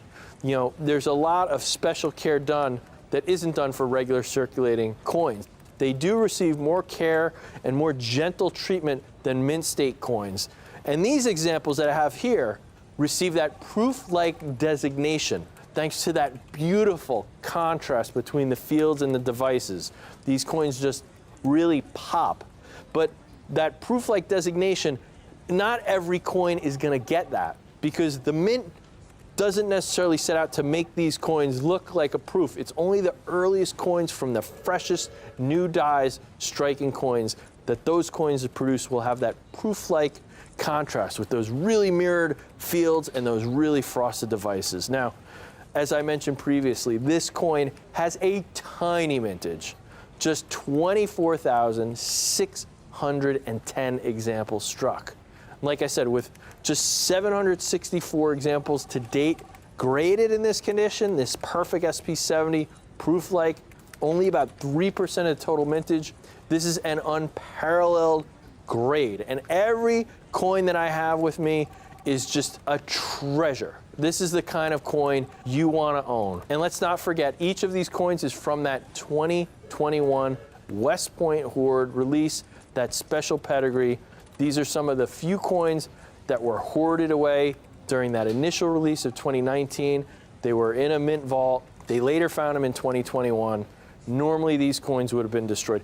These are coins that should not exist. And at $39.95, this is an incredible value. Think about this. This is 1 ounce of pure gold. And today, an ounce of gold trades at about $1,800 an ounce. You're getting a coin with this kind of rarity for just a little more than twice the gold value. 20, 30 years ago, you could have coins that were much more common than this. Some of those, vintage coins where there were millions of them struck, hundreds of thousands of survivors, and some of those coins were trading 5 times the melt value. Today you have a coin, less than 25,000 coins struck, and you have an ounce of gold, and this coin is less than $4,000. That is an incredible value for such a beautiful work of art with such a level of rarity. This is a big deal coin. This is something that you don't hear about. This is something, the mint rarely strikes something in such a low quantity. The mint rarely releases something from a hoard that's in their vault. They usually just destroy them. It's lucky for us here at Rare Collectibles TV. As I've heard, the harder I work, the luckier I get. It's only because of all our contacts in the coin business and people we know who have contacts at the mint that we're able to get these kind of incredible special coins. Now, normally when I'm talking about a coin on this show, if it had just one of the attributes of this 2019 W $100 American Gold Liberty high relief coin, That'd be enough to get excited about. But this coin just has so many things going. It's incredible. It's a high relief coin. It's one of the most stunning designs I've ever seen with this Lady Liberty with these sun rays. It's a $100 denomination. It's a coin that they change the design every couple years. It's a coin with an incredibly low mintage. I mean, this is a rare coin from day one. 24,610 coins struck. It's a flawless coin. It is a perfect 70 grade, specimen 70. It's a proof-like coin. And on top of it, it's from this West Point hoard. Any one of those things alone would make this an excellent collector coin. But with all those things combined, this is just a perfect storm, an instant rarity, and just an incredible work of art, and just a stunning, stunning coin. Just 764 examples in this grade. This might be your only chance to get one of these, because once these sell out, I'm not going to be able to get more of these. The hoard is depleted. There's only so few of these that were ever struck. There's only so few that could possibly survive in this grade. Again, for just $3,995 or two payments of just $1,997.50, you can add one of these incredible pieces to your collection. Please, there's such a limited number of these coins here. I only have so many to offer. Please take advantage of this opportunity while it's still here. Thank you so much for joining me. Thanks again. I'm Jack McNamara.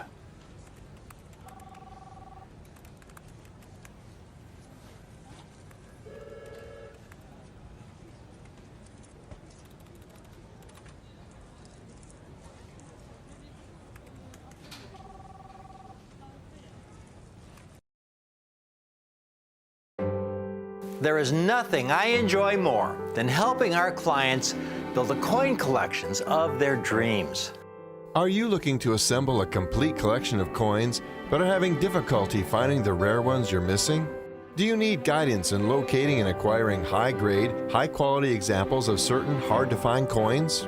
That's why Rick's U.S. Coin Show has introduced the Private Advisory Coin Team. Rick and Jack deal with many high-end coins for private collections that are not shown on our regular TV show. And now you can have access to these coins too. With the collective wisdom of our team and the breadth of our relationships at Rick's U.S. Coin Show, we have access to the most prestigious private collections, coin shows, and dealer inventories across the country, all to help you build a numismatic coin collection of your dreams. The Private Advisory Coin Team is for those collectors who seek those ultra super rare and hard to find coins that you only read about in numismatic books. If you're interested in learning more about some of the rarest and most valuable coins known, call the number on your screen and tell our customer service representative you would like to be connected with a member of the Private Advisory Coin Team. And be sure to keep watching Rick, Jack, and James on Rick's U.S. Coin Show.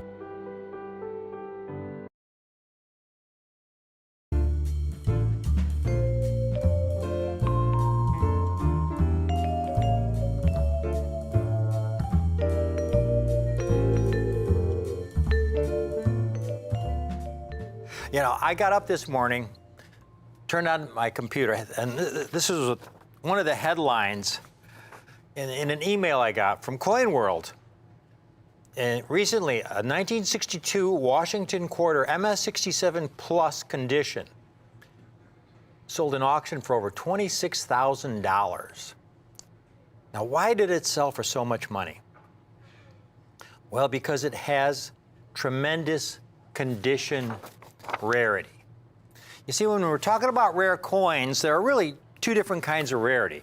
You have coins with absolute rarity. Those are coins that are rare in any condition. The most extraordinary example, the 1916p Standing Liberty Quarter. They only struck about 50,000 plus examples. So even if you find one in heavily worn condition, it's going to be worth $5,000, $10,000, $15,000. And beautiful mint state examples could go for $50,000. But the fact that it's rare in any condition, even heavily worn examples are worth many, many, many thousands of dollars. Or the 1893S Morgan dollar. I mean, examples in good condition have sold for $5,000, $10,000. And the most extraordinary example of a coin with tremendous absolute rarity, the 1913 Proof Liberty nickel, where they only struck 5 coins. So even if you have the lowest quality example of those 5, that coin's worth in the millions. Now, the other kind of rarity that we're really concerned about and focusing on as collectors are coins with what we call condition rarity. And these are coins that they may have very high mintages. So they may be common in lower grade condition, like this 1962 Washington quarter, where they struck tens of millions of examples. Tens of millions. An average 1962 quarter, is a couple bucks. But to find one in MS67 plus condition, this is where it becomes extremely rare in that high grade condition. It has tremendous condition rarity, and so it sold for over $26,000. And you see this throughout numismatics. I mean, Morgan dollars is, when you're talking about rare Morgan dollars, we're usually talking about coins with tremendous condition rarity. One of the best known examples, 1886 Morgan dollar. I just bought one in a coin shop, a circulated example, for $35. But you get one in nice mint state 65, and it's worth hundreds of thousands of dollars. I have a 2-coin set, 2 coins that offer tremendous condition rarity, that if you were to own only 2 proof coins, and you were to ask me, Rick, if you were to pick a couple proof coins, based on your 35 plus years of experience, specializing in the finest United States proof coins, from the finest proof Morgan dollar collections to the finest proof Franklin and Walking Liberty half-dollar collections that are featured on both the PCGS and NGC websites, what 2 rare coins would you recommend for me as a collector? 2 rare coins that I can still acquire without taking a loan out at the bank. That won't cost me $2,000 or $5,000, $10,000 or more, but offer the future potential because of their condition rarity, their collector appeal, to be the $2,000, $5,000, $10,000 coins of the future. In my lifetime, what 2 coins would you recommend, Rick? Today, folks, you get my answer. The 2 coin set I have for you today ranks among the finest, most significant proof half dollars a collector can own from 2 of the most important years in proof half dollar production in the 20th century. And as important, while I have these 2 examples, I have them at a price that I didn't think was possible. But we put in a lot of work, a lot of hard work. We cut out all the middlemen. I acquired several collections over many, many years' time to be able to assemble the small group that I have for you today, folks. The last time I've been able to offer the set you see here today was about 5 years ago. It's taken me that long to put these together. Now, from a historical standpoint, this set belongs in the Smithsonian. In fact, NGC has gone to the trouble of designing a unique custom holder for this set, using the same materials, the same medical grade plastics and airtight construction that NGC uses to house the Smithsonian collection. And NGC has appropriately titled the set I have for you today as The End of an Era. Now is as good a time as any to show you this set I have, a set I have not been able to offer on any of my shows again for many, many years, folks. I have these sets in the finest possible conditions. I have them in proof 67, proof 68, and I even have a handful of sets in proof 69, which is the highest numerical grade either of these two dates have ever received at NGC. Take a look at the populations of these two coins graded by NGC. I've compared them to some earlier dates in the proof half-dollar era, the 1955, 1956, and 1957 Franklin half-dollars. In this set, we have the 1963 Franklin and the 1964 Kennedy. And there you can see the populations of these two dates in proof 67 condition, where they're rated around 14,000 of each. But then notice in proof 68 how much rarer the 1963 becomes. It's of a comparable rarity to some of those earlier proof Franklins, even though the mintages of those earlier proof Franklins are much lower. And then in proof 69, the 63 is off the charts, folks. It's extraordinarily rare. And that 64, the population of 3,800, that's a rare coin. I've got several comps I'm going to be showing you later on in the presentation, where dealers are asking $1,100, $1,200, $1,500, $1,700 for 1964 Kennedy half dollars in NGC proof 69 condition. The end of an era set featuring the 1963 Franklin half dollar, the last year of the Franklin half dollar series, and the 1964 Kennedy half dollar, the first year of that series. I have these sets in the extraordinary grade of proof 67, proof 68, and proof 69, which is the highest numerical grade either of these two dates have ever received at NGC. And now, for you folks who may not have seen any of my shows or presentations on proof coins and are not familiar with what a proof coin is, basically there are two kinds of coins struck by the U.S. Mint. Commercial strikes, which are the kind of coins we find in our pocket change, they're the coins struck for commerce, the coins we use to buy things with. And then there are proof coins, proof strikes, meant to represent the state of the art. They can only be ordered directly from the mint. They're struck in very low numbers. And here's a comparison of a mint state 1961 Franklin. This is a coin that was struck for commerce. It's never been in circulation. It's uncirculated. Coins struck for commerce were struck once. They were dumped into bins where one coin would fall on top of another. From there, they would go through coin counting machines and they'd be dumped into bags and they'd be sent to banks around the country. This coin, again, this was never went into circulation, never spent, but just the process of striking the coin, falling into the bin, one coin abrading against another. You could see all the abrasions on Franklin's cheek there, just from the process of making these coins for commerce.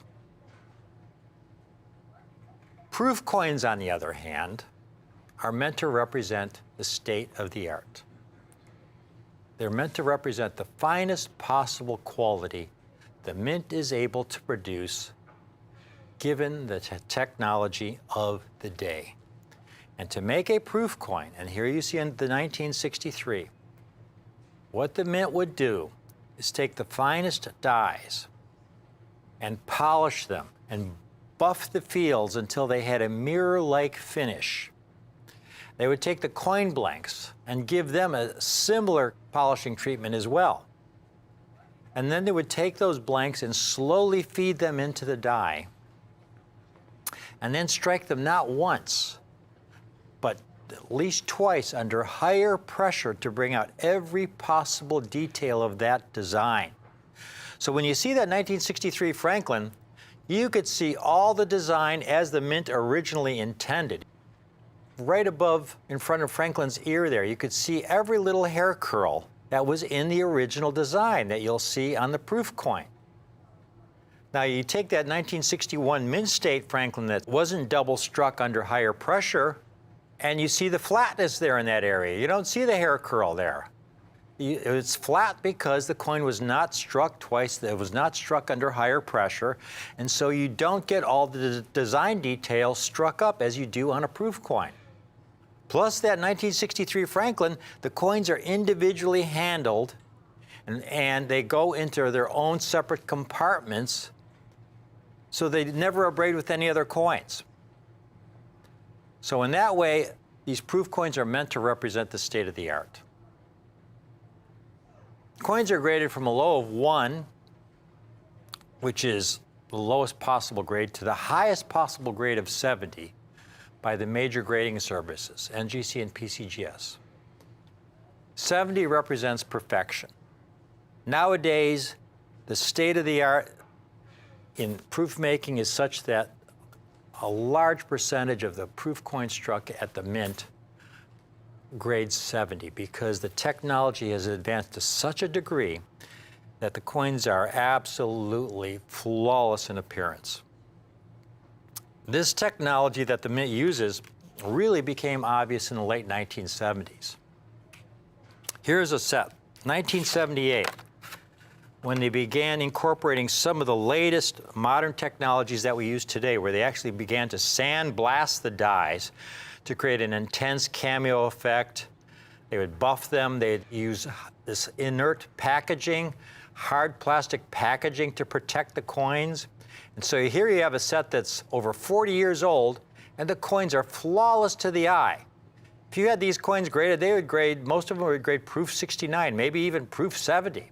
But that's because of the technology used that they began using in the late 1970s. And this is something I write about in all my books on the Franklin and Kennedy half dollars.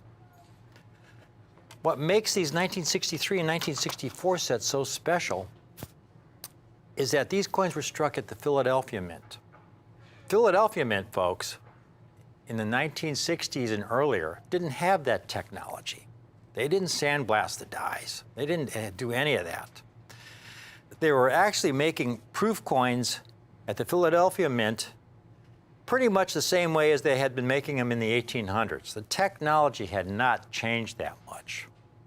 And I learned this from a gentleman by the name of Don Weaver, who had been working in the proof coining division at the Philadelphia Mint from around 1960. And he started out as a general helper, and he ended up as chief of the coining division. And I had many, many conversations with Don. And he would tell me, you know, Rick, they just did not have the technology back then at the old Philadelphia Mint. It was basically the Stone Age when it came to making proof coins. So when you got your proof set, even though it was meant to represent the state of the art, folks, when you got your set,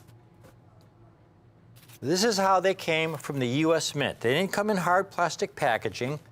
They came in envelopes, and the coins were housed in cellophane envelopes, each coin in its own compartment. And here you can see, though, the coins have escaped from each of their compartments. So one coin is abrading against another. Okay, that immediately lowers the grade of the coin. I'm going to show you several of these.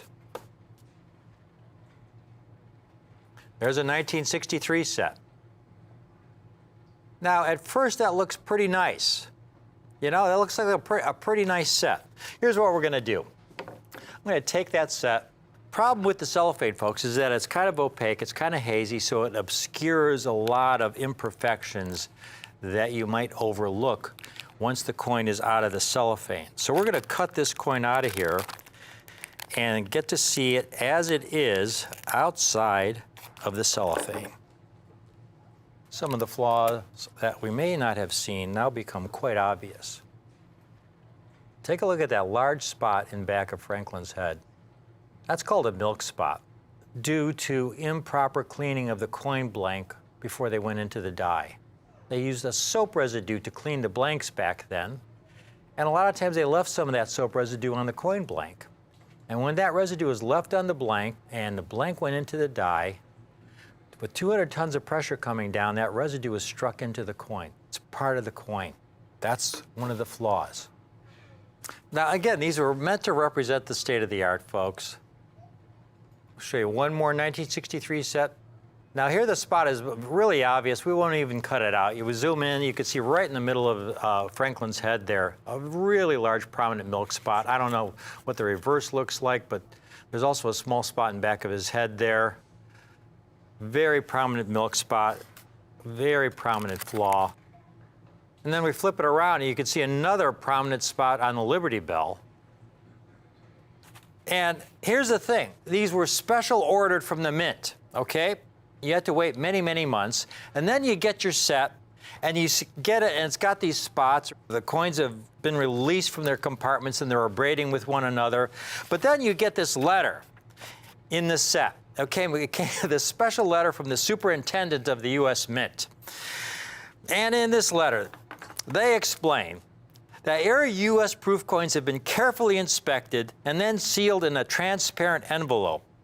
This package was designed to prevent or delay tarnishing and discoloration. Nevertheless, sooner or later, tarnishing may occur. Please do not ask us to make exchanges or adjustments, okay? There is no return privilege here. They have a sense of humor on this last paragraph here, folks. If there should appear what may seem to you a defect, like a milk spot or scratch on a coin, it is no doubt a crease in the packaging material. We tell you this to save us both unnecessary correspondence. Okay, let's look at a couple 1964 sets, folks. And so you're stuck with it, all right? You're stuck with it. Here's a 1964 set. Wow, the obverse looks gorgeous. Oh, beautiful. Beautiful. You get the set, you open it up. Look at that proof Kennedy. It's spectacular. It doesn't appear to be a flaw on the coin. What about the reverse? Oh my goodness. Oh my goodness. Spots all over the place. That's part of the coin, folks. That was soap residue that was on the coin blank. And when that die comes down with 200 tons of pressure, that residue is struck into the coin. It's part of the coin. There's nothing you can do about it. I'll show you one more 64 set. And this is, again, because of the cellophane, you have all kinds of toning issues. This end of the era set that I have for you, that's what makes these so special. Flawless to the eye. You don't see milk spots or hairlines or unattractive toning. It's such an extraordinary buying opportunity. I have these sets in the extraordinary grade of Proof 67, Proof 68, and Proof 69, which is the highest numerical grade either of these two dates have ever received at NGC.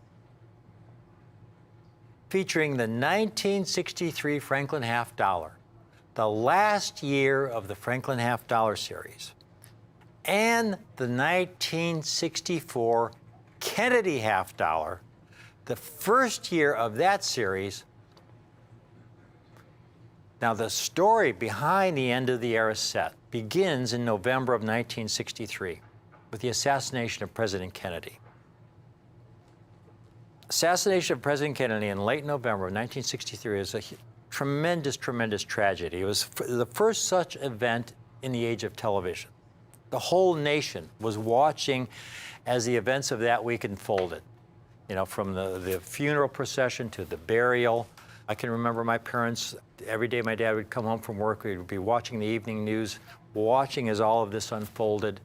It just captivated the entire nation.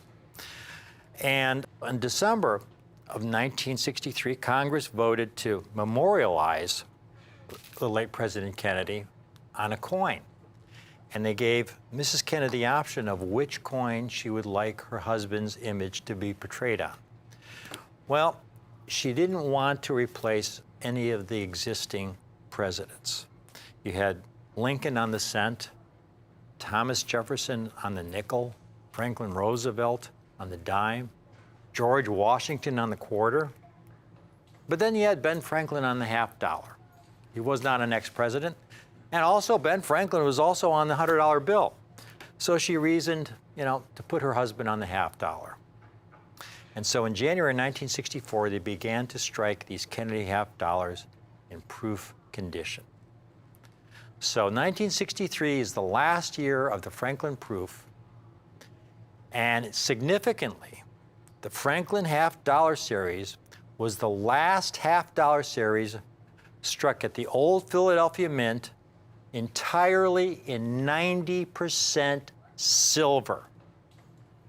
Really important, because in 1971, the Mint removed all the silver content entirely from its proof coins, and they were struck entirely and clad with no silver content. And then you have 1964, the first year of the Kennedy series. The 1964 Kennedy was the only year that this coin was struck in 90% silver at the old Philadelphia Mint using these old technologies. Because the following year, 1965, they didn't strike any proof coins. They struck special mint set coins. But even then, the special mint set half dollars only had 40% silver. So the 64 Kennedy is a unique coin in the Kennedy collection, in the Kennedy series. It's the first year of issue. It's the only one struck at the old Philadelphia Mint, and is struck on that 90% silver planchet. So that's what makes this the end of an era. And most important, though, is the quality being offered. These coins range from Proof 67, which are extraordinary quality, to some Proof 68s, and even a few Proof 69s. Well, I couldn't find any 63s in Proof 67 being offered, but I did find a couple in Proof 66, and there's one for $239. Again, this is a Proof 66. $199. There's one for $159. Again, these are Proof 66s. And here's a few Kennedy half dollars I was able to find in Proof 67 condition. There's one for $255. Here's a top-rated seller. 100% positive feedback, over $200, $216. There is one for $300, a dealer with 100% positive feedback.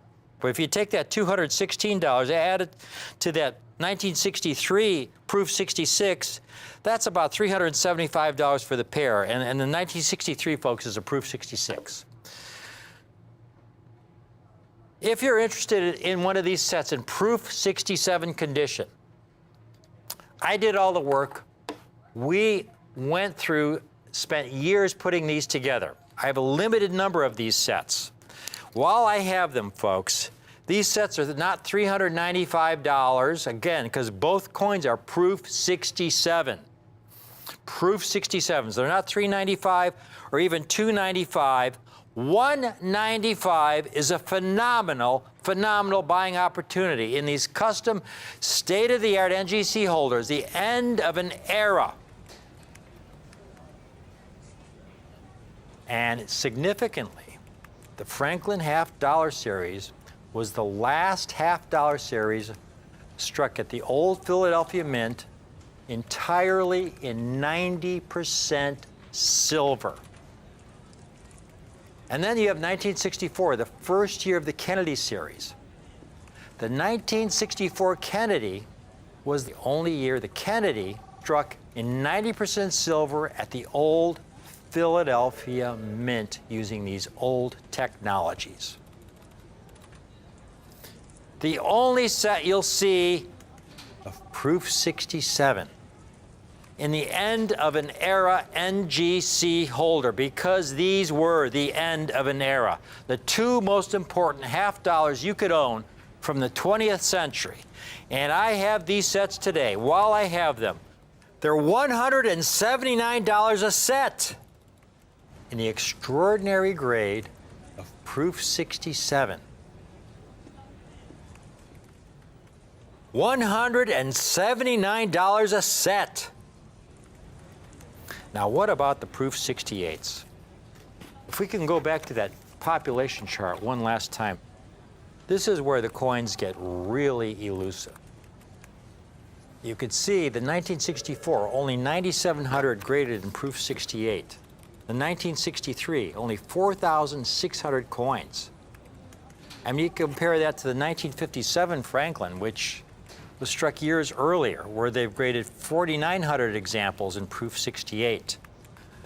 I recently saw a 1957 Franklin being offered in Proof 68 condition, almost $1,800.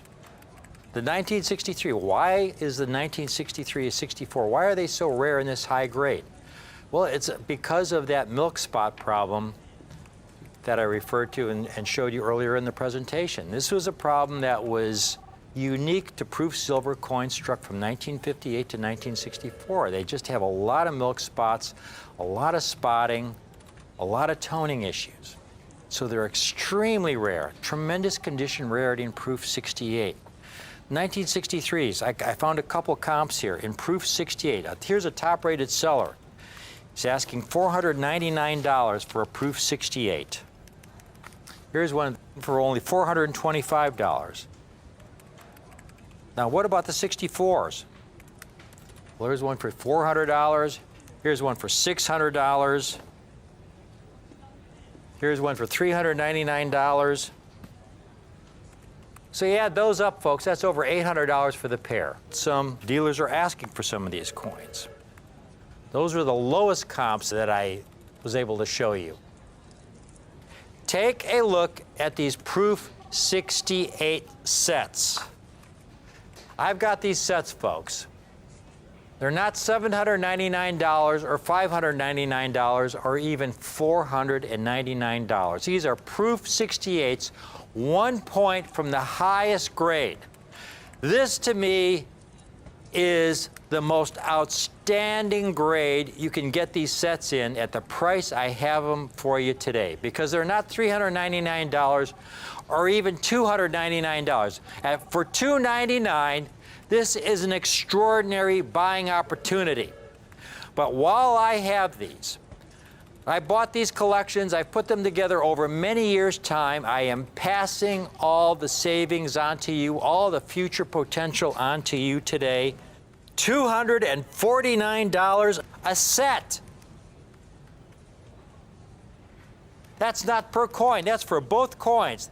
The 63 Franklin and the 1964 Kennedy, both in the custom NGC end of an era holder, Proof 68, $249 a set. Again, while I have them, they're in very limited quantities, especially that 1963. It's a really, really difficult date to get in this extraordinary grade of Proof 68. And then finally, we've got the ultimate, the Proof 69s. If we could look at that pop chart one last time. Proof 69s. Look how rare the 63 is. Only 364 graded. Again, it's so hard to find a flawless 1963. That is the highest grade. 3,800 graded of the 1964.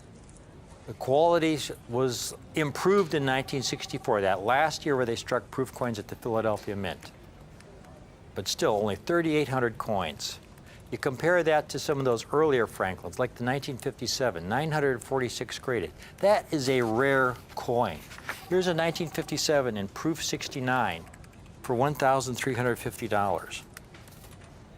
But just the 1964 alone, folks, I found several comps for the 1964 in Proof 69 grade. There's one for $1,530. Dealer with 100% positive feedback. Another dealer with 100% positive feedback, $1,440.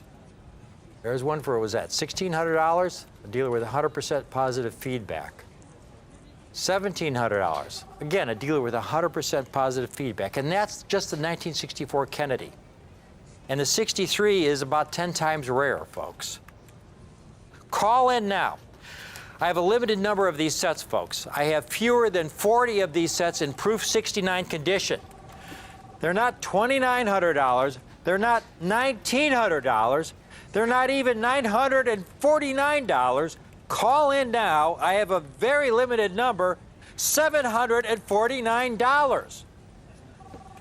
This is a set that I could easily offer for $9.95 or $14.95, and you'd be getting a great, great deal. But again, it's based on my cost. It's not based on what the market will bear. And when I get a great deal, there's nothing I enjoy more than passing the savings on to you. The entire set, only $749. Now to recap, if you've just tuned in, again, this is the end of an era featuring the 1963 Franklin Half Dollar, the last year of the Franklin Half Dollar series, and the 1964 Kennedy Half Dollar, the first year of that series, struck at the old Philadelphia Mint. The last half dollar struck a 90% silver planchets using that old technology. Finding these coins in proof 67 condition is extremely difficult. You'll see dealers asking $200–300 a coin for just the 1964 Kennedy. And when I get a great opportunity, this is something we've worked on for many, many years, we pass the savings on to you. So we're offering these sets in proof 67 for only $179. The proof 68 sets are an incredible value. These sets should be $495. At $495, they would be a great, great numismatic opportunity. That's where the market is on Franklin's and Kennedy half dollars of this quality. 1 point from the highest grade. Extremely rare in proof 68. But again, it's based on my cost. We're passing it all on to you, giving you all the future opportunity. Only $249 while I have these sets in this condition. And finally, the ultimate in proof 69, which is the highest numerical grade either of these two dates have ever received at NGC. These sets are so undervalued. This 1963 is so undervalued. I mean, the 1964, of which there have been around 3,800 graded in proof 69. Dealers are asking $1,400, $1,500, $1,600 for the 1964. And the 1963 is about 10 times rare. Only 364 graded. Proof 69s at NGC. Using that logic, you'd think it'd be a $3,000, $4,000, $5,000 coin. It's based on my cost. We're passing it on to you. Take advantage of it while I have these. We have fewer than 40 of these sets in proof 69 condition.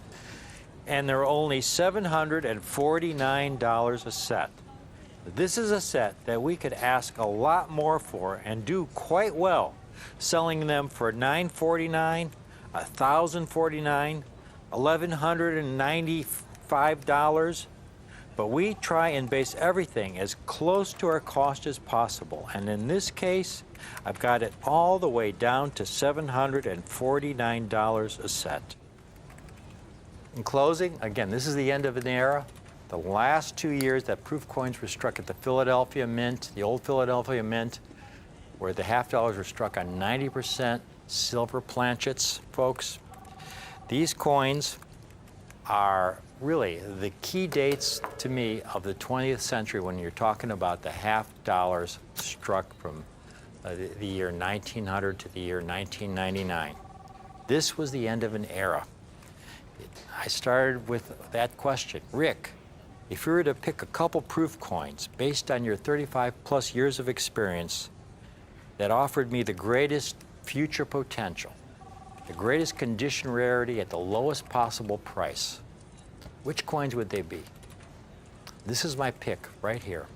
The last year of the Franklin series, the 1963, coupled with that first year of the Kennedy series, the only year the Kennedy half dollar was struck at the old Philadelphia Mint on that 90% silver planchet using that old Philadelphia Mint technology. But to be able to offer these sets in proof 67 and proof 68 and proof 69 at the prices we have them for you today is truly a once-in-a-lifetime opportunity. I hope you can take advantage of it.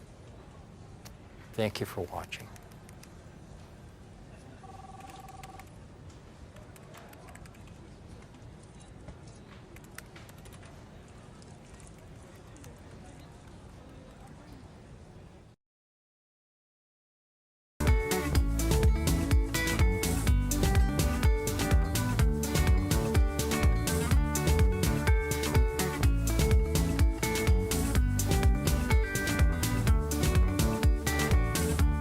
Hi, I'm Rick Tamaska. And I'm Caitlin Tamaska. Thank you for watching Rick's U.S. Coin Show. Stay tuned for another great presentation coming up next.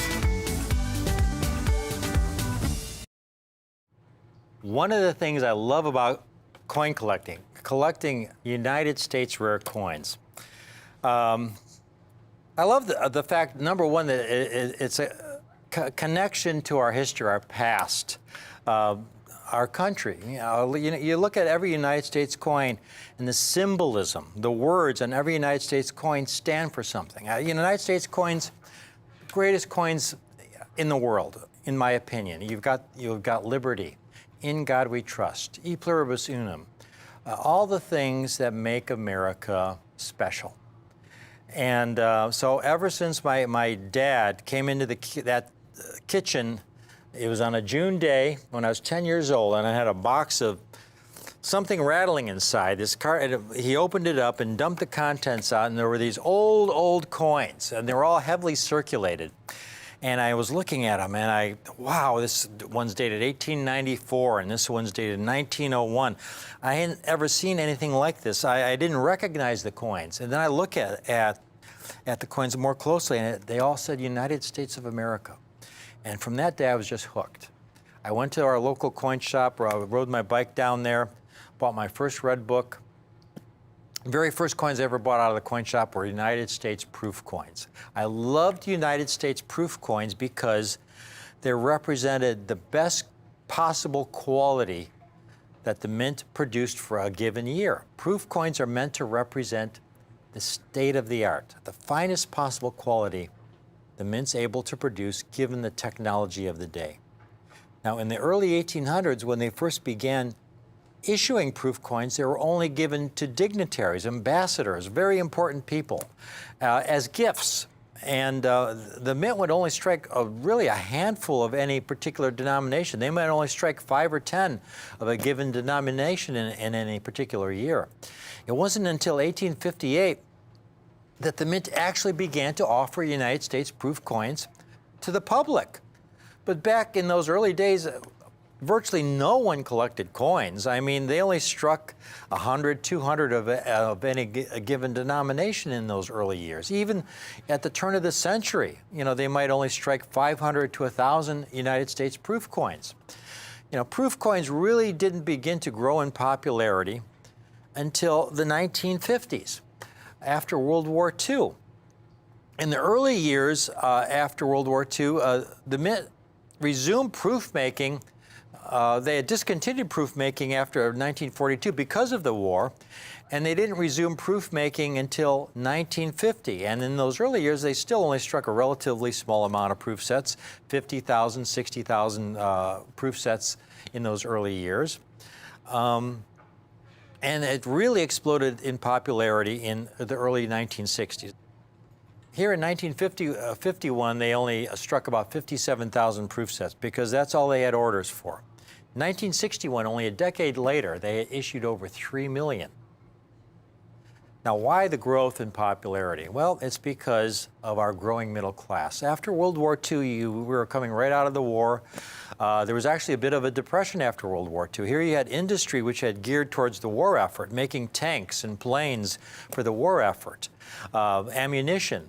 All of a sudden, they had to re-engineer for civilian use to make cars once again and automobiles, things that we needed for our daily consumption. So we had a depression there. We had all these GIs coming back from the war that needed jobs. And it wasn't until the early 1950s that we really began to gain momentum. When these families became established, these young families with children, and you saw home ownership grow in the 1950s. People could own TVs and own cars. And so as our middle class really began to grow and prosper, you saw this tremendous boom in coin collecting. People were able to pursue their passions. And you really saw it explode in the 1960s. Now, the proof coin, again, is meant to represent the state of the art, the finest possible quality the mint's able to produce given the technology of the day. And to do that, the mint goes to a lot of trouble to make proof coins. They'll take the finest dies and polish them to a very high degree. They'll take the coin blanks and give them a similar polishing. And then most importantly, once those coin dies are polished and the blanks are polished, they'll slowly feed those blanks into the die and strike them at least twice under higher pressure to bring out every possible detail of that coin design. And then most importantly, once struck, the coins are individually handled. They're not dumped into bins like commercial strikes. They're individually handled, put in their own little compartment, and sealed. When you get a proof set from the U.S. Mint, you'll get 5 coins in their own individual compartment in essentially flawless condition. Now, back in those early years, from the 1950s, state-of-the-art was not what it is today. Nowadays, when you buy a proof set, you really are getting state-of-the-art coins. They'll grade proof 68, proof 69, even proof 70, which is the highest possible grade any coin can receive. It means perfection. It is a coin that's flawless under high magnification when they grade it at the grading service.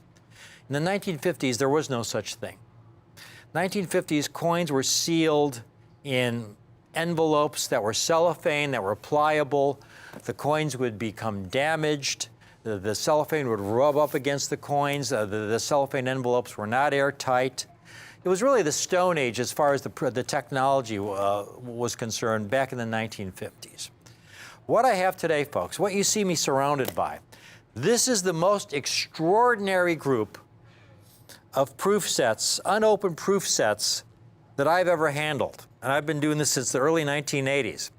What you're looking at, originally there were 74 boxes of 1957 proof sets. They were all mint sealed from the same estate. Imagine that, over 60 years old. These boxes of 50 sets in a box, never opened. It just blew my mind. I'd never handled something like this before. And so when I was offered this collection, what I was able to do is open a couple of the boxes and inspect the sets myself. And when I would open these boxes, I couldn't believe how pristine these sets were. Let me show you. Again, to find something like this, I've left a lot of these boxes. We opened most of them. Again, there was 74 boxes total. We opened over 50 of them, submitted them for grading, and we got the grades back. And we have some of these sets available now, certified in extraordinary condition. But these original sets, folks, when you see these, imagine that. From 1957, they've never been opened. They're just sealed as they came from the U.S. Mint. I mean, you just don't see something like that. It is just truly a once-in-a-lifetime opportunity. And when I open these, this is what an original box looks like, folks. Take a look at these. Every one uniform. And you look at this, when you take it out of its cocoon, its protective cocoon that it's been in for over 60 years, you can see how pristine this set is. And when I opened up these envelopes, it's like they just came off the die at the mint. They were amazing quality. You know, again, I paid very, very strong premium to buy this deal because the quality was so amazing. When you find 1957 proof sets, this is how they typically look. I mean, they've been manhandled for decades by many different people. Here's the envelopes. And you can see, again, they're in generally terrible shape. You get people who will take them out of their envelopes, they'll look at the sets, they'll pull them out, they'll look at them like this. The cellophane's constantly rubbing against the coins. And so the quality ends up being really, really poor once the coins are cut out of here because of all the decades of poor handling. And then you get other sets, where the cellophane will crack or the coins will spot like you see here, like on that $50. The haze that develops. Occasionally you'll see the 1957 sets in white envelopes. There were a small number that were issued in white envelopes. But again, when we cut one of these out, these cellophane envelopes were not really airtight. They were not airtight. They're not like the state-of-the-art packaging you get from the Mint today is really light years ahead of these sets from the 1950s. And you see all the haze that's developed and spotting on this 57 set Franklin that's developed over the years. I've got some 1957 year sets for you today, folks, from this collection.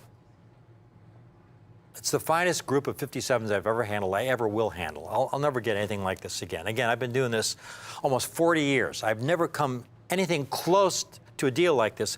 Proof sets from the 1950s. Over 74 boxes of unopened, 50 sets per box, unopened proof sets from the 1957s that were just, again, as they came from the mint, just absolutely pristine. I have these sets available in 2 grades, Proof 67 and Proof 68. They look flawless to the eye. They're haze-free, pristine. They're extraordinary. No spots, no haze. And what makes it really special, it's great to get high-grade coins, but what makes it really special is the price. Because the grades on these coins were so phenomenal, I've got these at a price today, while I have these sets, that normally I would never even be able to touch with a 10-foot pole. Haze-free, spot-free, every coin, that Lincoln cent struck in copper. It's not heavily toned, it's not spotted. It's absolutely jewel-like in its perfection. And those are the Proof 67s. Right next to it, we have Proof 68s. I'm just going to give you a couple comps on this. I'm going to make this real quick. Look at these coins. Phenomenal Proof 68s. Now, first of all, just to get these graded, normally, if you were to submit one of these coins for grading to NGC, these are your typical fees. You've got $14 grading fee, you've got a handling fee, you've got a shipping fee. Now, that shipping fee has increased now. Everything is ship registered mail, so your shipping fee is going to be at least $22, $23.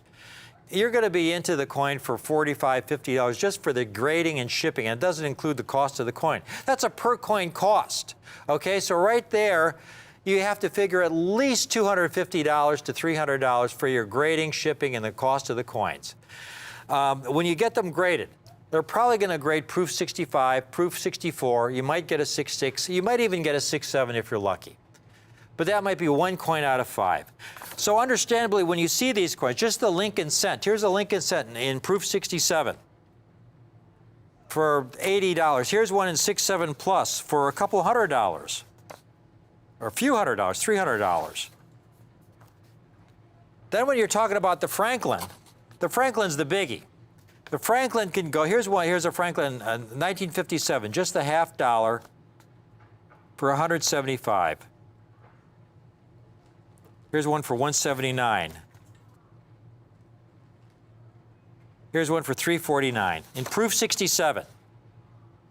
Proof 68s, here's a top-rated seller selling a Proof 68 Franklin for almost $800. Here's a dealer, over 4,400 happy customers, 100% positive feedback, a 1957 in Proof 68, just for the Franklin, $1,757. Call in now. I have approximately, of the 1957 sets in Proof 67 condition, right now I have several hundred sets in Proof 67 from this incredible collection. Okay? I've only got a couple hundred sets in Proof 68. Call in now, because while I have this entire year set in Proof 67 condition, all 5 coins, this is not $500 or $400 or even $295. Call in now. You can get one of these sets, folks, for only $219. $219 for all 5 coins in Proof 67 condition.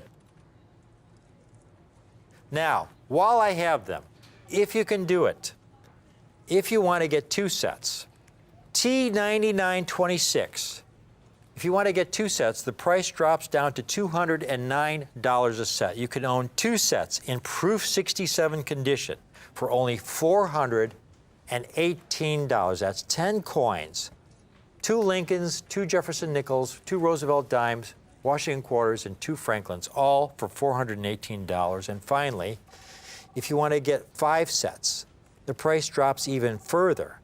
It drops down to $205 a set, $1,025 for 5 sets.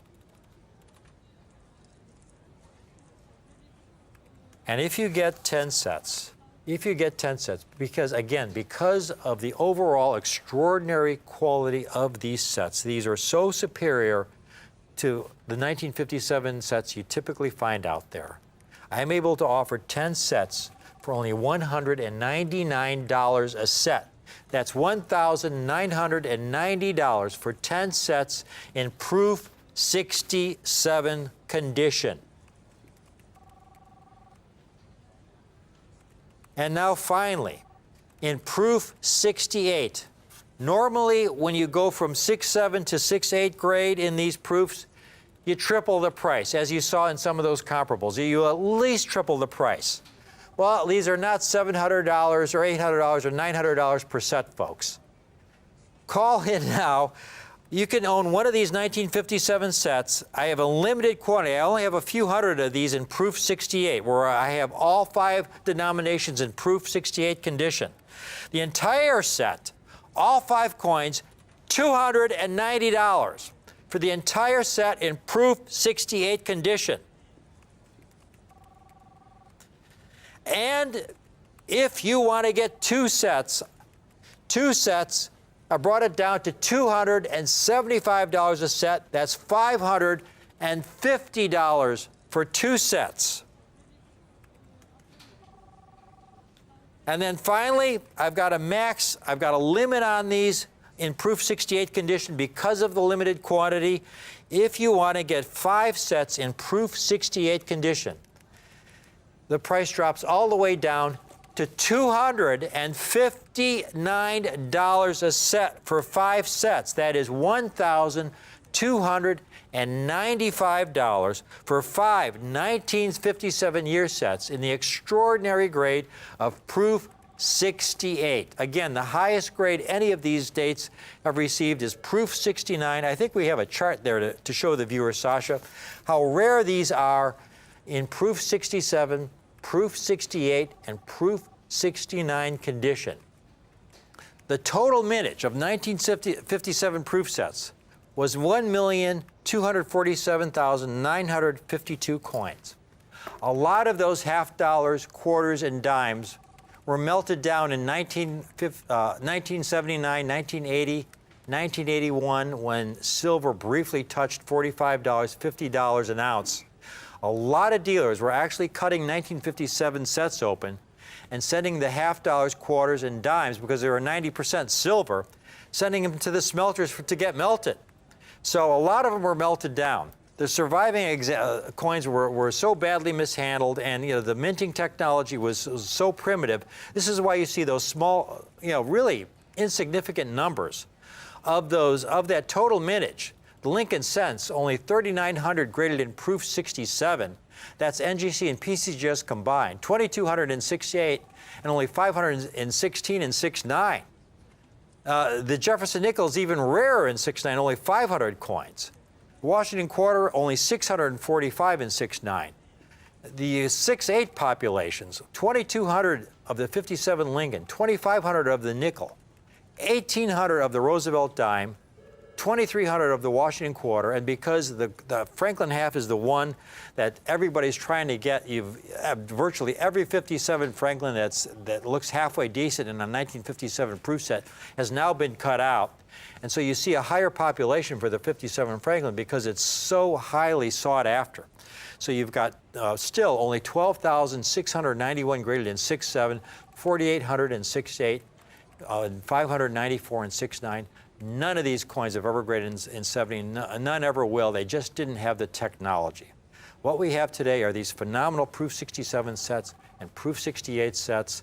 Thank you for watching this presentation, folks. This is a great, great opportunity to get some of the finest Franklin half dollars from 1957, that decade. It's a magical decade when you had an era where proof coinage was still a craft. They didn't have the technology back then that they have today. They didn't have the packaging material.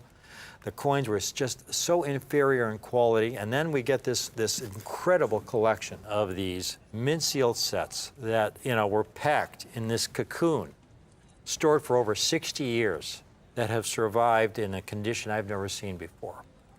Thanks for watching this presentation. I hope you can take advantage of it. This is a great, great opportunity to collect some extraordinary proof coins from the 1950s.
Welcome back. Welcome back, Rick Tamaska here. If you saw that last presentation on those 1957 year sets, you know all about this extraordinary collection here of these originally mint-sealed boxes, 74 boxes of mint-sealed 1957 proof sets that have been in these boxes, in this cocoon, for over 60 years.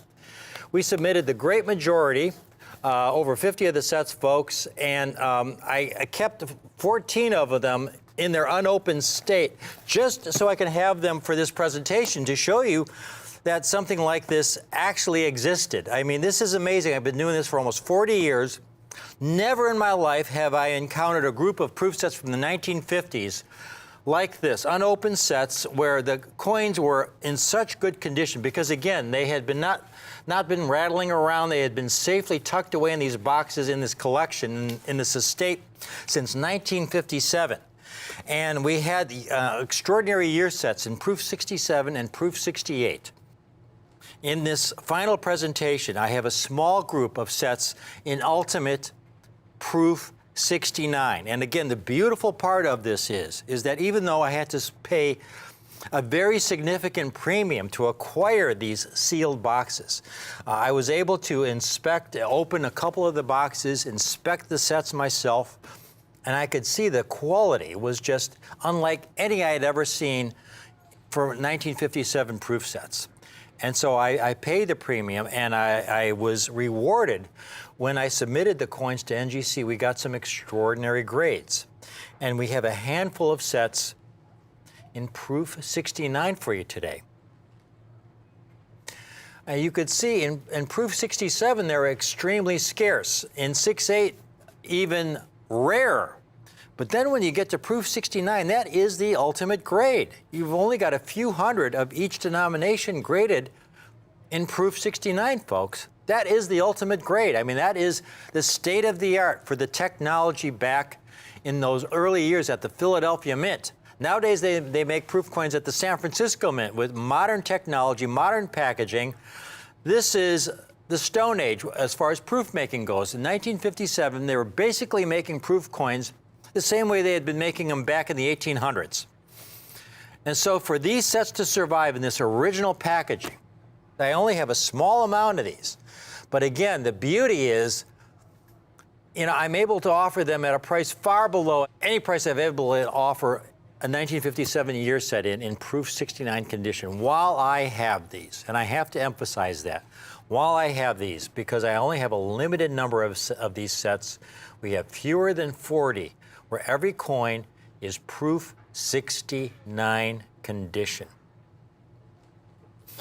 And I have to talk about the record prices we are seeing for proof coins in extraordinary Proof 69 condition. Now, just recently, when we're talking about Franklin half dollars, I mean, the record for 1957. Here's a Proof 69 Deep Cameo, $38,000. Now, the record for any Proof Franklin up until recently was this 1951 that sold last year for over $82,000. A new record has been set. We recently placed this coin with a client, the finest known 1953, Proof 68 Ultra Cameo. This is the new record.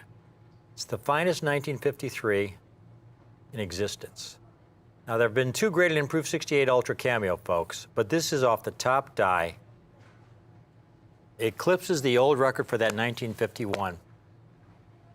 These 1957s, in the face of this incredible collector demand, you know, when you see high-grade proof coins from this era, I mean, just the Jefferson nickel.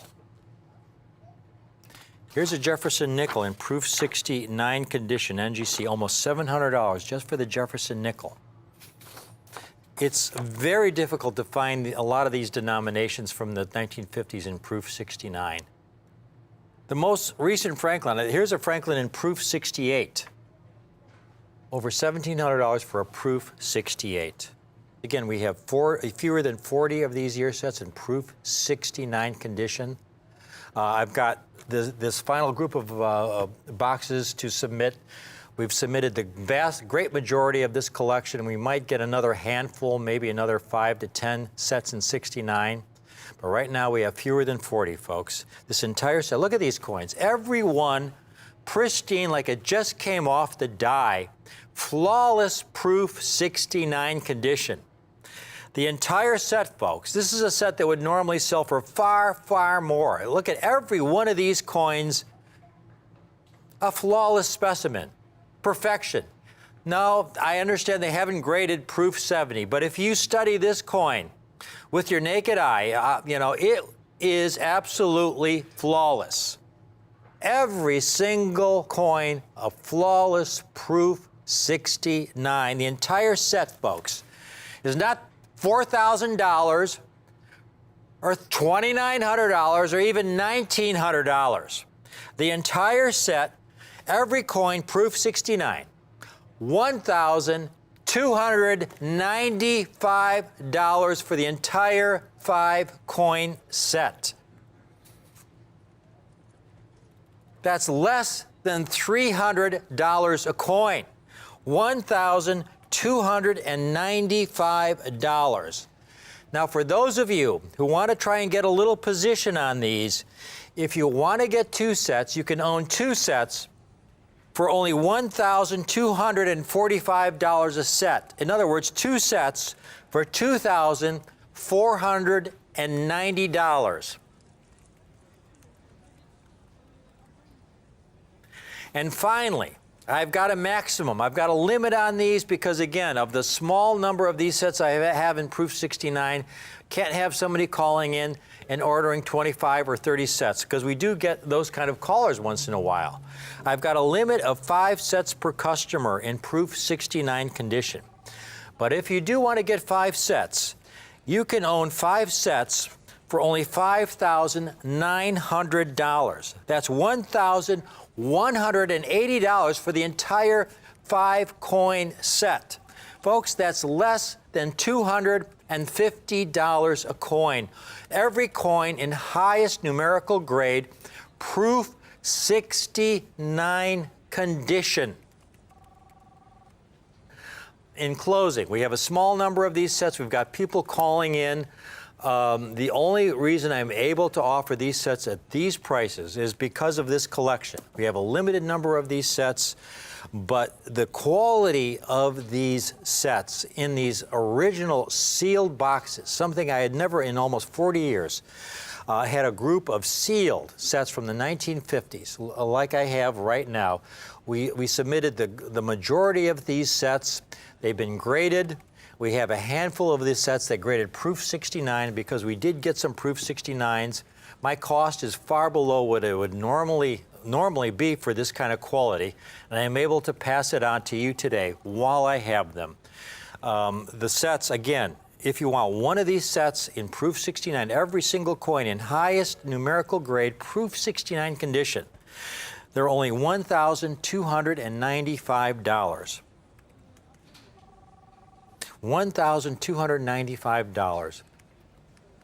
But if you want to get more than one set, if you want to get two sets, the price drops down to $1,245 a set. That's only $2,490. And finally, a maximum 5-set limit.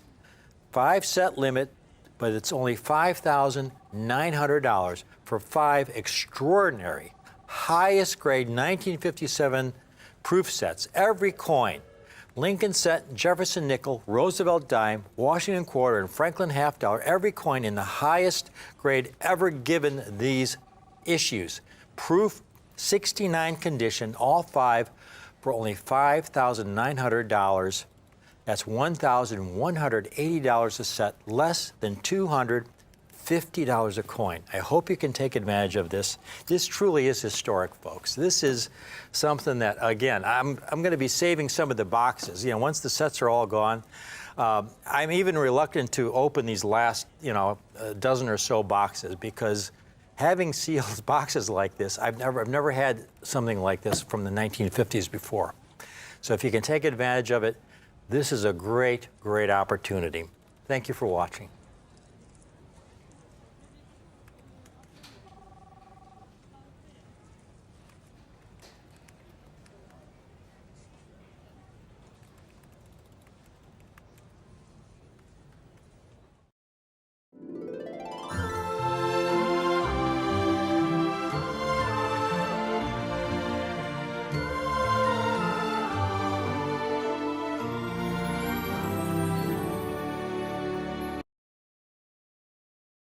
Complete 6-coin collection, and I might add in the highest grade attainable, as a pre-sale for the brand new 2021 United States Morgan and Peace dollars. And I was just saying to everybody here, it seems to me like this was a moment that was frozen in time back in 1921. Where they left the mint that night, they shut off the lights, they locked the door, and then 100 years later, they came back, fired everything up, and started striking coins again. Because, ladies and gentlemen, these silver dollars are a continuation of the Morgan dollar series and of the Peace dollar series, 100 years later.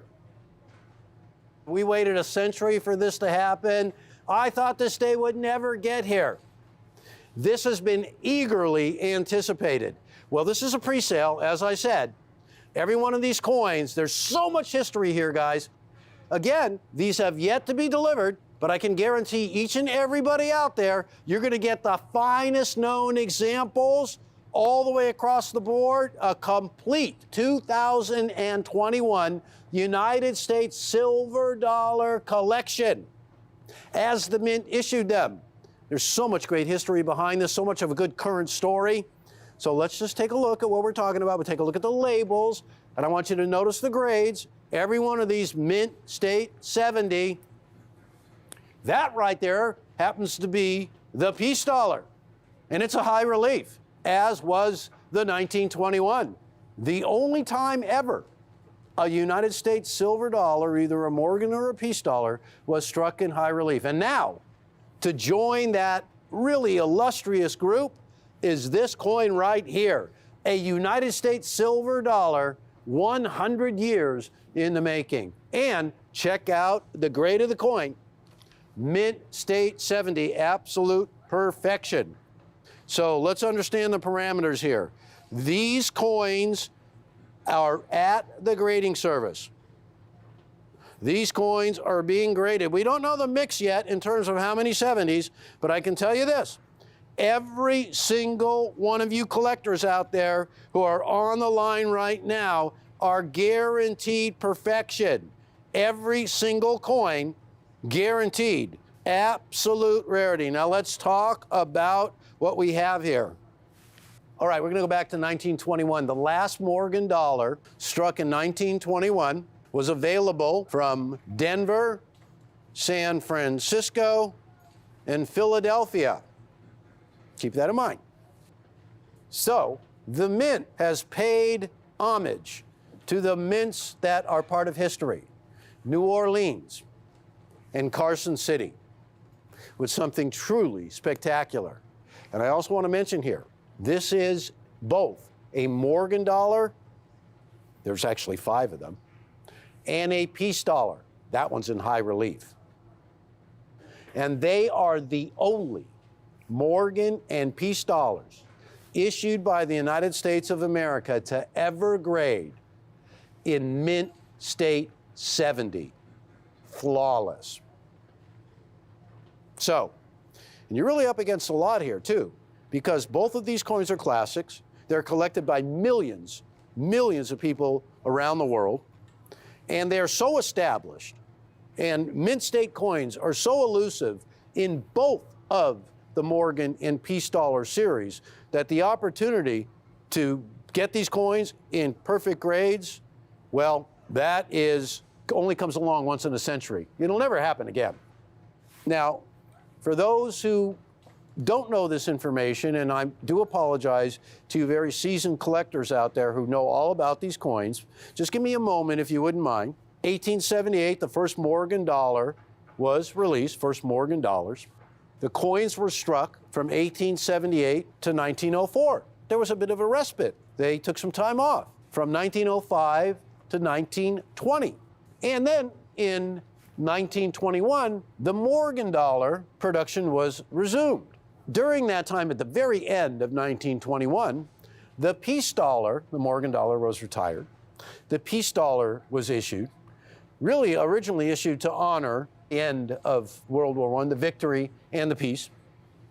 And so 2021 is one of the most significant numismatic years ever.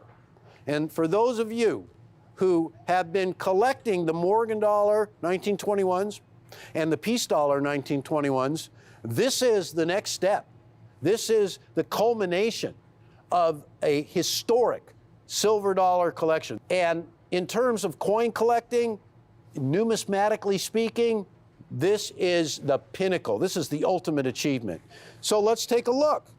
So this is a rundown. This is a table of all the mintages of Morgan dollars, starting with the highest mintages at the top. And there are a lot of coins in the Morgan dollar series. So taking a look at the Morgan dollar mintages, because this is great to lay the groundwork. And you can see that 1921 highest mintage, and as they descend, you can get kind of a look at your favorite year. These are all Morgans right now, ladies and gentlemen. A lot of years, a lot of mintages. Here's the last page. Insignificant, because as you can see here, the issues of the 2021s, when we're talking about Morgans, are these 5 coins right here. So the 2021, what we call a 21 plain, no mint mark, struck at Philadelphia. And as you can see right there, 2021, that coin from Denver will have the Denver mint mark on it. And here's a crazy thing. It was struck at Philadelphia as well. How about that? Never happened in the Morgan dollar series. So another first. This is unique all the way. And if you notice the mintages, wow. Get online right now. Don't miss this deal. Everybody has been missing out. We have them on a pre-sale. I can guarantee you when you ring our phone, you are gonna be in on this deal and you're gonna get pure perfection all the way. 2021. This coin has a privy mark with the Carson City mint mark. Okay, so it's the Carson City mint mark done as a privy mark, which means you'll see it, it's in an oval. And it is so cool. It is right where the mint marks are supposed to be, below the eagle on the reverse of the Morgan dollar. So only 175,000 of those coins. That, ladies and gentlemen, is a closed mint. The Carson City didn't issue a Morgan dollar past 1893. So for that to have a Carson City mint mark, 2021, it's the only one ever. The only one. So that is significant. Now, 2021 from New Orleans. Well, that's a closed mint as well. So it's done with a privy mark struck at the Philadelphia Mint. And again, since there was no New Orleans struck Morgan in 1921, don't forget, the only Morgan ever struck in 1921 was Denver, San Francisco, and Philadelphia. Keep that in mind. And now, from San Francisco. Well, there was a 1921 San Francisco Morgan, so we are continuing that series 100 years later. These are not commemoratives, folks. These are legal tender United States Mint issues. And that coin right there bears the San Francisco Mint mark. But take a look at the mintages. All 5 of these coins, 2 of them have privy marks. New Orleans, Carson City, don't forget Philadelphia, in the tradition of the original, was unmint marked. We call it the Philadelphia plain because there is no mint mark. And there you have it, 175,000 of each. And they are only bested by the 2 rarities. And can you believe it, ladies and gentlemen? The 1885 Carson City silver dollar is no longer the 3rd rarest Morgan ever struck. So, only bested by the 1894 from Philadelphia with a mintage of 110,000, or the 1893S with the mintage of 100,000. History in the making. Now, this collection of 1921s, this continuation of the silver dollar series would not be complete without the continuation of the peace dollar series. So 100 years later, 2021, struck at the Philadelphia Mint in high relief, just as the 1921 peace dollar was, is this new edition. So check it out right here. And it lands at the very bottom of the list of peace dollars as now the rarest of them all. I know, our coin world, it's shaking it up. Look at that right there. I mean, you look at the 1928, you look at the 27, look at our favorite coin, the 34S. Well, ladies and gentlemen, the lowest mintage now and from now on is the 2021 high relief peace dollar. Now, again, just the mere fact that you would never have been able to get a 1921 peace dollar or any other Morgan or peace dollar in a perfect grade Mint State 70, well, guess what? It's happening right now. Every single coin in this collection, and by the way, this is complete. The U.S. Mint has issued 6 silver dollars to continue the tradition of the Morgan and the peace. And we have them in the ultimate finest known examples in Mint State 70. And they are the only Morgan and peace dollars issued by the United States of America to ever grade flawless. $2,995. You can split the payment up into 2 equal payments of $1,497.50. Now, all these that you're about to see in my price comps as well are pre-sales. The coins have yet to be delivered. So this is a leg up on everybody. And I got to tell you, the way things have been going with coin collecting and these long-awaited coins, you cannot even wait till tomorrow. It's right now or you're going to miss out. And that is absolutely no exaggeration whatsoever. But these are absolute rarities. They're some of the lowest mintages ever seen in Morgan or peace dollars. And if you don't grab it now, I mean, the original 1921 peace high relief had a mintage over $1 million. The 2021, 200,000. Wow. And they're both high reliefs. Now, here's something else that really just I found to be great. The silver in this coin, pure silver. These coins are pure silver. So that peace dollar right there is $1,195. Let's take a look at this. This is the Philadelphia struck issue, $2,000. Now keep in mind, folks, we're offering the entire collection, all 6, 5 of the Morgans and the peace dollar high relief for $2,995. Oh, look at this. This is amazing. This is like newsflash. This is happening right now.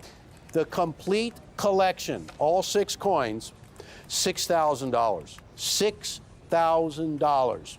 Now, folks, I got to tell you, at $2,995, it's obvious if you don't act right now, and I'm not trying to be pushy, I'm just warning you, you're going to miss out, and then you're going to have to pay $6,000. That's all I'm saying. Now, here's the 6-coin set. It says 6-coin set. The picture features just the CC, $5,500. This is a single coin, the Carson City Privy Mark, $1,250 in a perfect Mint State 70 grade. And here's another one at $1,700, also just the Carson City. Now, what I love about the Mint here is they did something extremely amazing. The Carson City catalog consists of Morgan dollars that were issued between 1878 and 1893, but they skipped a lot of years. So some of the rarest coins come from Carson City. The rarest of all the coins from the Carson City Mint was the 1885, rarest in terms of mintage at only 228,000. So this coin right here with the CC mark for 2021, the CC Privy Mark, has a mintage of 175,000. So its rarity is absolute from the get-go. This is really an exciting moment for me. As you can imagine, when I first learned about coin collecting, I was 7 years old. And I got to tell you, it was 1964, and it was a $50, it was a Kennedy $50, newly minted coin that pretty much started me on my road in coin collecting. And, you know, I began to wonder, wow, you know, you look at coins a whole different way when you start getting the bug for coin collecting. And it isn't long before every coin collector wants the biggest and the best. And so we looked at these big silver dollars because they were the crowning glory of all United States silver coins. I mean, a silver dollar, when it was struck, was meant to convey the power of wealth. And, you know, you hold a dollar in your hand, it was so heavy, precious metal, you just gained an instant respect for the value of the dollar and the purchasing power and the strength of the United States currency, which was the envy of the entire world. And it still is that way.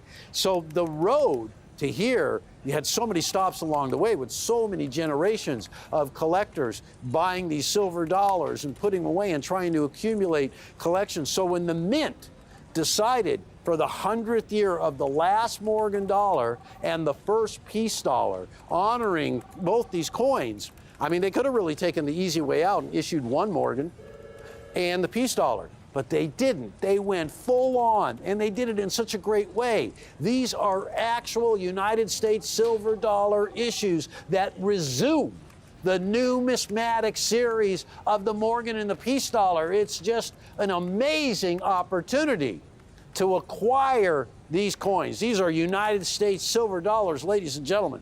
So right off the bat, but we often say when we bring Morgan or peace dollars to the show, yes, they are Mint State 65s, or we may occasionally have 66s, or sometimes, wow, we'll get one of the few 68s. There have only been a handful of Mint State 69 Morgan dollars, about 20 of them. You could hold them all in one hand. But there has never been a perfect graded Morgan or peace dollar. Well, I guess that is really no longer true, is it? Because you are looking at absolute perfection. So early are these coins that we are lucky to get the designation of first day of issue. So the pedigree of the first day of issue, the grade of absolute perfect Mint State 70, a pre-sale. This is so exciting, ladies and gentlemen, because nobody is going to get their hands on these coins. And literally, that's what it works out to be, except you. I mean, that's the way it is. People have got to face facts. There were only 175,000 of each of these Morgan dollars struck, of each. There were only 200,000 of the peace dollar. So when we show that table that has all those mintage figures of the Morgans and the peace dollars, it's for one reason. It's to let you know that of all those millions and millions of coins, you know, there were over 656 million Morgan dollars struck, and almost 190 million peace. a much shorter series, only 24 dates and or mint marks. So when you look at all those millions of collectors, what everybody wants is the finest known and all those great key dates. And here it is, right here, in a way like you never thought you would see it before. So ladies and gentlemen, let's go over the major points of this deal. Time is of the essence. For 2021, the Mint has continued the Morgan Dollar series, issuing a Morgan Dollar from Philadelphia, issuing a Morgan Dollar with a Carson City privy mark, issuing a New Orleans Morgan with a New Orleans privy mark, and issuing a Denver 2021, only the second Morgan ever issued from the Denver Mint. The first one was the 1921.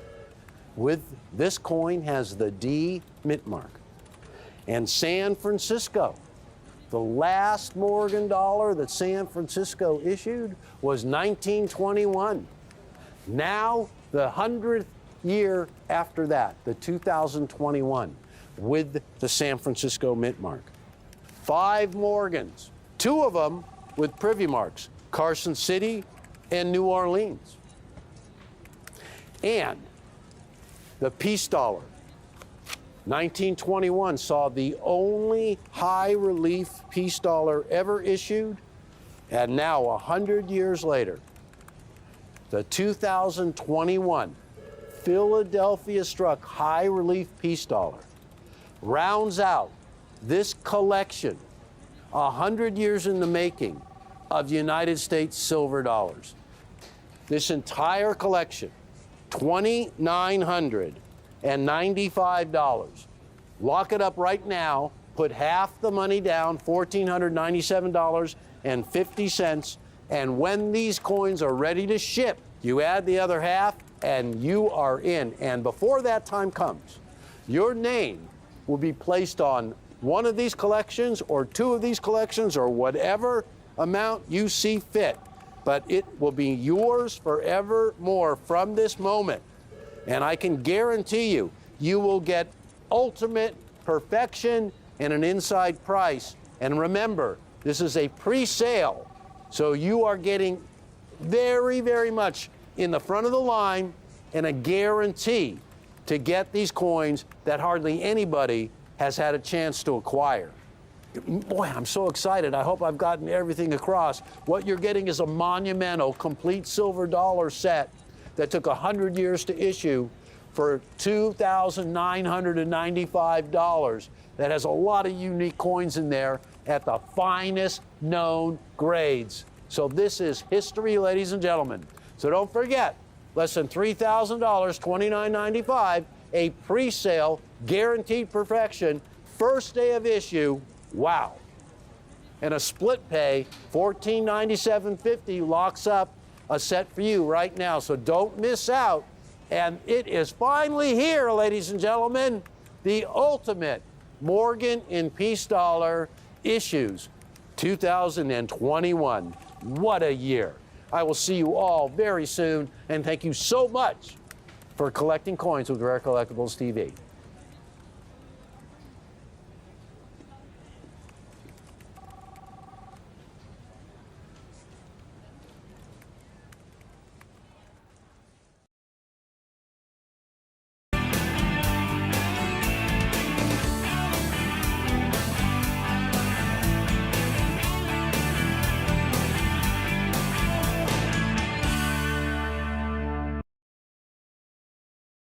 Silver dollar time, and when we do silver dollars around here, especially right now, we're talking about the American Silver Eagle. This is the largest silver dollar the United States of America has ever issued. Hey, I love the Morgan dollar, and everybody does, and I love peace dollars, but one of the things that we see today is this coin is bigger, bolder, it has an unbelievable design on the obverse of the coin, and this is a special issue because this affords you the opportunity to own both the Type 1 in its last issue, and this is a coin that was struck since 1986, and the very first Type 2 And both of these coins have been issued for 2021. And so this is a transition year for the American Silver Eagle dollar. And as you see the design right there, folks, it looks familiar to most of you coin collectors because we all love the Walking Liberty half dollar. That's a coin that was designed by Adolph A. Wyman, and because it was such a representation of liberty, it was selected to grace this silver dollar way back in 1986. Now, the Heraldic Eagle Reverse. That was designed by John Mercanti. And eventually, John Mercanti became just the 12th chief engraver at the United States Mint. And he joined the Mint in 1974. He joined the Mint as a master of die engraving and as a fantastic engraver, both for plasters and dies, and a great coin designer. He's prolific. He issued so many designs. Have you ever seen the Statue of Liberty dollar issued in 1986? That is a John Mercanti design, and he, over the years, because you have to remember, first started at the Mint in 1974, and he ended his career in 2010. He was responsible for so many great coins. But I think his crowning glory was his redesign of Adolph A. Wyman's obverse of the Walking Liberty half dollar so it could be struck onto a coin twice the size. And man, this has given us one of the instant classic silver dollars. And we spoke for a minute about the Heraldic Eagle Reverse. That was John Mercanti's tribute to the early American silver dollars, and he paid tribute by designing his version of the Heraldic Eagle. And that was on the coin from 1986 all the way through mid-year of 2021. Now, for 2021, the Mint reached out to some of the greatest artists in this country through a program that they run known as the Artistic Infusion Program. And this is where the Mint invites some of the greatest artists in the country to submit coin designs for future projects. So you have to be a top caliber artist to be able to be invited to submit designs for future numismatic issues. And in this case, the design that was chosen for the reverse, which is now going to be known forever as the Type 2, was a design that was submitted by Emily Damstra. And that design was selected over dozens of other artists, and both of these coins together are in this set. So they're both dated 2021. Now, let's talk about mintages. Because the Type 1, and by the way, the Type 1 in this set, struck at the West Point Mint, is the very last proof United States silver dollar of its kind. It's a first release. It's a perfect Proof 70 Ultra Cameo. It bears our exclusive label. It's hand autographed, hand signed by John Mercanti. And it is paired with the very first 2021 struck at the West Point Mint, first release, also Proof 70, also Ultra Cameo. Now, ladies and gentlemen, there is another designer who's a major contributor to this issue, and that is Michael Gaudioso. Now, Michael Gaudioso, after he completed the modeling for Emily Damstra's design, he actually retired from the U.S. Mint. And this one has a mintage of 300,000. So, ladies and gentlemen, I offer you an opportunity to get the last Type 1 and the first Type 2 of the most popular silver dollar in the world for $795. Now, I want to show you why this is such an incredible price and such a fantastic opportunity. First thing I want to point out, both of these coins sold out in record time. They are in the hands of collectors all over the world. We have a few sets. So this is a double entry here, if you will. This is a two-coin collection. in the perfect grade of Proof 70 Ultra Cameo. These are the highest quality coins with the highest cameo designations attainable. So when you add these to your collection, you are going to be owning the finest examples for the last Type 1 and for the first Type 2. Now, let's get down to business, ladies and gentlemen. I really hope you get an opportunity to look at some of the works of Michael Gaudioso as well, because as a modeler for the United States Mint, he has contributed to numismatics in a huge way. I mean, the list is so long, I could take up this entire presentation just going over the artistic achievements of actually all of them. John Mercanti, Emily Damstra, Michael Gaudioso. This is a crew, ladies and gentlemen. This is a design team. This is what makes numismatics roar in today's world. This is why so many collectors want these silver dollars. Wow. And when I look at what's going on here, ladies and gentlemen, it just makes me head over heels excited. Here is just a single coin, the Type 1. It's autographed by John Mercanti. Looks very familiar when you see the image.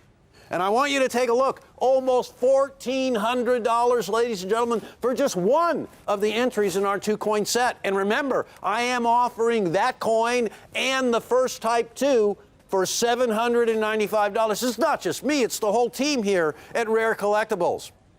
You know, nobody beats the price of Rare Collectibles. And I'm so sorry for the seller of this because, ladies and gentlemen, here is, again, a single entry. This is the Mercanti Type 1. That coin is $795. Now, that just happens to be coincidental because we're offering the two-coin set for $795, and a very familiar-looking label as well, I must say.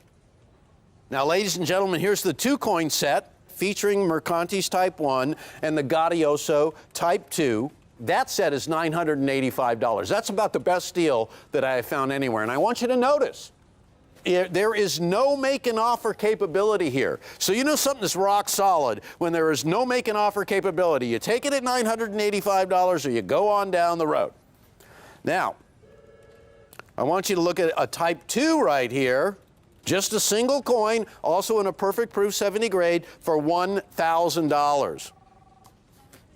This is what makes coin collecting so much fun. Kind of the hunt for the ultimate rarity at an inside price, which is something you're never going to expect for an ultimate rarity. I mean, you're happy to find it. You'll pay any price to get it. But you don't have to pay $1,395 for just one coin, or $795 for just one coin, or even $1,000 for just one coin. Why? Well, you know the reason why. Because right here, they're $795.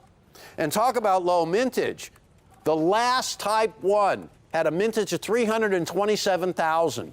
One of the most amazing things about the coin, as amazing as the coin itself, is the sellout. It was so quick that there were millions of people who didn't get the opportunity to purchase one. But I'm going to give you the opportunity to purchase two for $795. Now, you know, I could throw these mintages up and show you guys how many millions of these coins were issued. But you've probably seen this time and time again because everybody who collects coins watches this show. But if you're new, if you've never collected coins before, that's what we're here for. We're here to offer you the highest quality numismatics in a way that nobody else can do it. And I want you also to understand that we here at Rare Collectibles TV want you to buy with the ultimate sense of confidence because we offer a 30-day money-back numismatic guarantee. That means a whole lot because we want you to know when you get these coins in your hand, we want you to do your due diligence. We want you to absorb the beauty. We want you to recognize the perfection. And we know you're going to be utterly satisfied, completely satisfied, even delighted.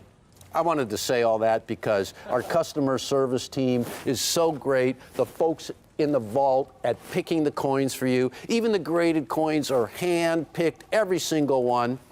So what you get, ladies and gentlemen, you get a guarantee from the grading service of the grade and the quality. And furthermore, here at Rare Collectibles TV, there isn't anything more you could want. But you probably want to take a look at all these figures, right? Where we're going to start from the very beginning. 1986, the very first year, And that year, since it was the very first one, collectors came from everywhere to order almost 1.5 million of these coins directly from the U.S. Mint. And that's the first year. That's a key date. But I want to tell you something about the set we're offering. There are two key dates in that one, because you get the last Type 1 historical series, and you get the first Type 2, the continuation of that journey of history.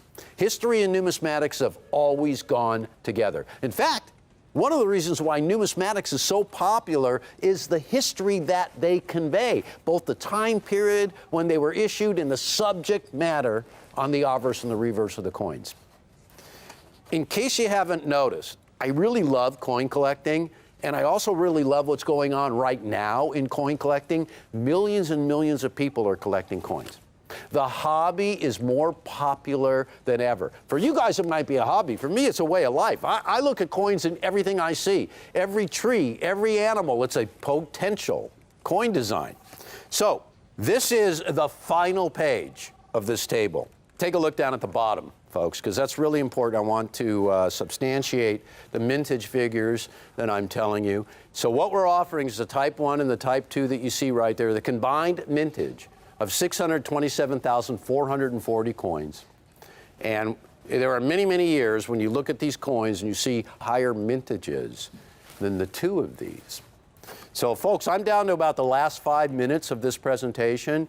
So I would suggest, just mildly, that you get online for this if you haven't done already. Get on the phones, because these coins were sellouts at the U.S. Mint. They've just recently been issued. It is the transition year of the American Silver Eagle. This is something that has never happened before. Midway through the year, there has never been a design change. We are paying tribute to the retiring Type 1, John Mercanti's unbelievable reverse, and we are now welcoming the instant classic Type 2. And I'm going to get into that design in just a second, but I want to show you something that is really important in this presentation.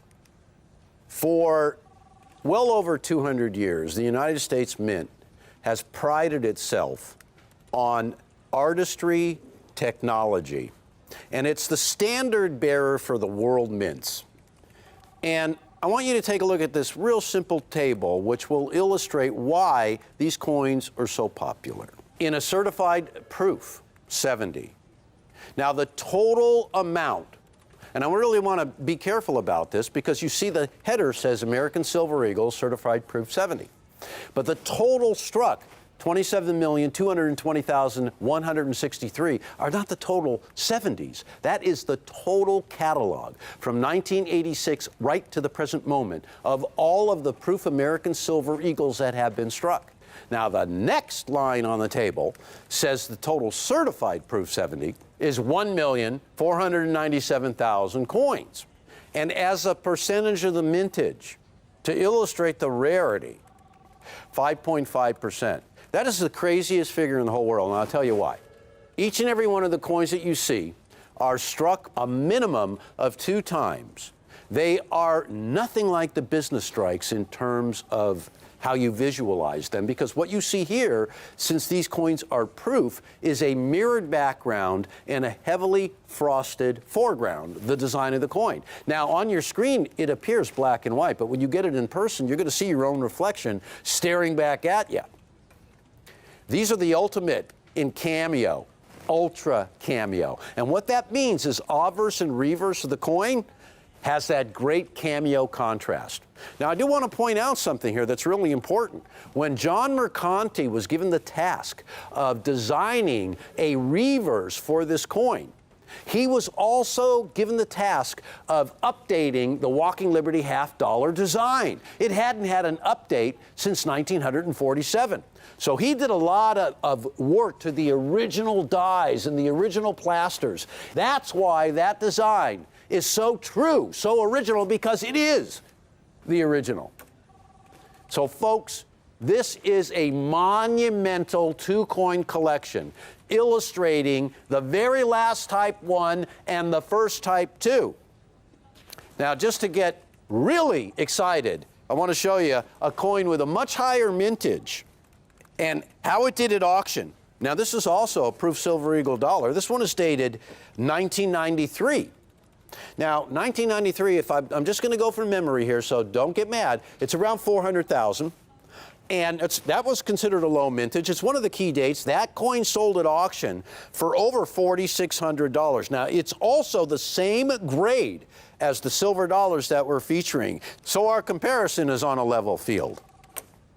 Now, here's another one. This is the 1994. It is also one of the key dates. It's rarer than 1993, but its mintage is higher than either of the coins that we've selected here. That we haven't selected them. The market has selected them. Numismatics has selected them. They're the two greatest silver dollars. But this one right here, pretty good too. Higher mintage, over $3,000 at auction. So, ladies and gentlemen, I would like to do a quick recap because I have to get out of here. This is the last Type 1. You know the coin. It sold out in record time. The mintage was 327,000. These are in the absolute highest grade. That Type 1 is our exclusive Reagan Mercanti artwork label. And then we have Emily Damstra's amazing rendition. And by the way, does that eagle look like it's coming in for a landing at the nest? That was her idea. Oak branch in the talons of the eagle, representing America's national tree and the strength of the oak and how it fits in so much with the wildlife and the ecology of the forest. And coming in for a landing, building the nest. Don't forget that eagles mate for life, and they return to the same spot every year to mate. They're family-oriented, and that's the representation, the American family, that she was trying to convey in that design. Now, you tell me if that is not one of the greatest renditions of the American bald eagle I have ever seen. What I love about it is how it takes up so much of the coin, how it conveys the strength, how you see it coming in for the, I mean, you just see it all. And you can even in your mind's eye envision the nest out of shot, so to speak, but you can see that eagle is about to come in for that landing, building the nest. Ladies and gentlemen, silver dollars. Is there a collector in the whole world who doesn't love silver dollars? And we love them because they're big, they're bold. These are two of the greatest silver dollars the U.S. has ever issued. $795, absolute perfection, ultra cameo. Folks, at $795 for these coins, it's easy to see why the phones are lighting up, why it's going crazy in here. And both in front of the camera and on the other side of the camera. So, ladies and gentlemen, let me just say, don't miss out on what is certainly going to be your last opportunity.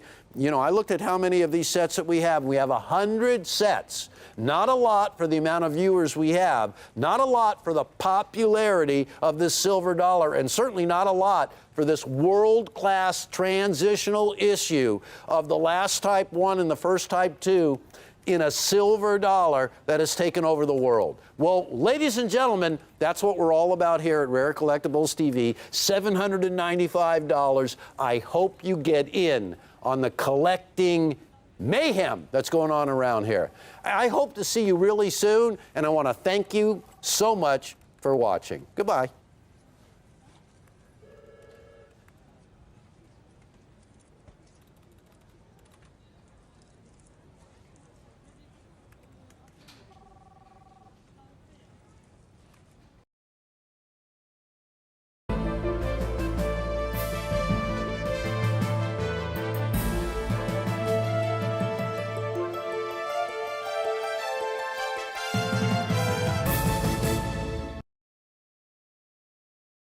Get ready for this one because this is the final entry in the 2021 sweepstakes of rarity from the U.S. Mint. These are two reverse proofs. These are the last issues of the American Silver Eagle for 2021.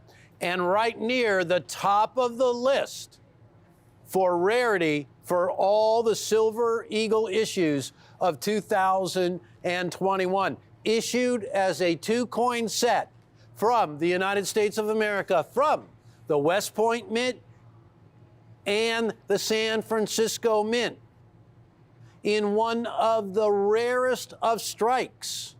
reverse proof.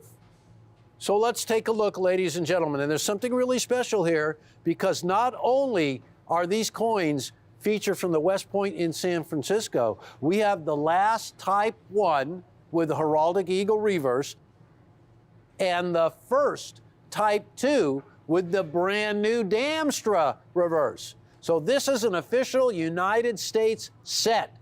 Now, you are looking at our exclusive labeling.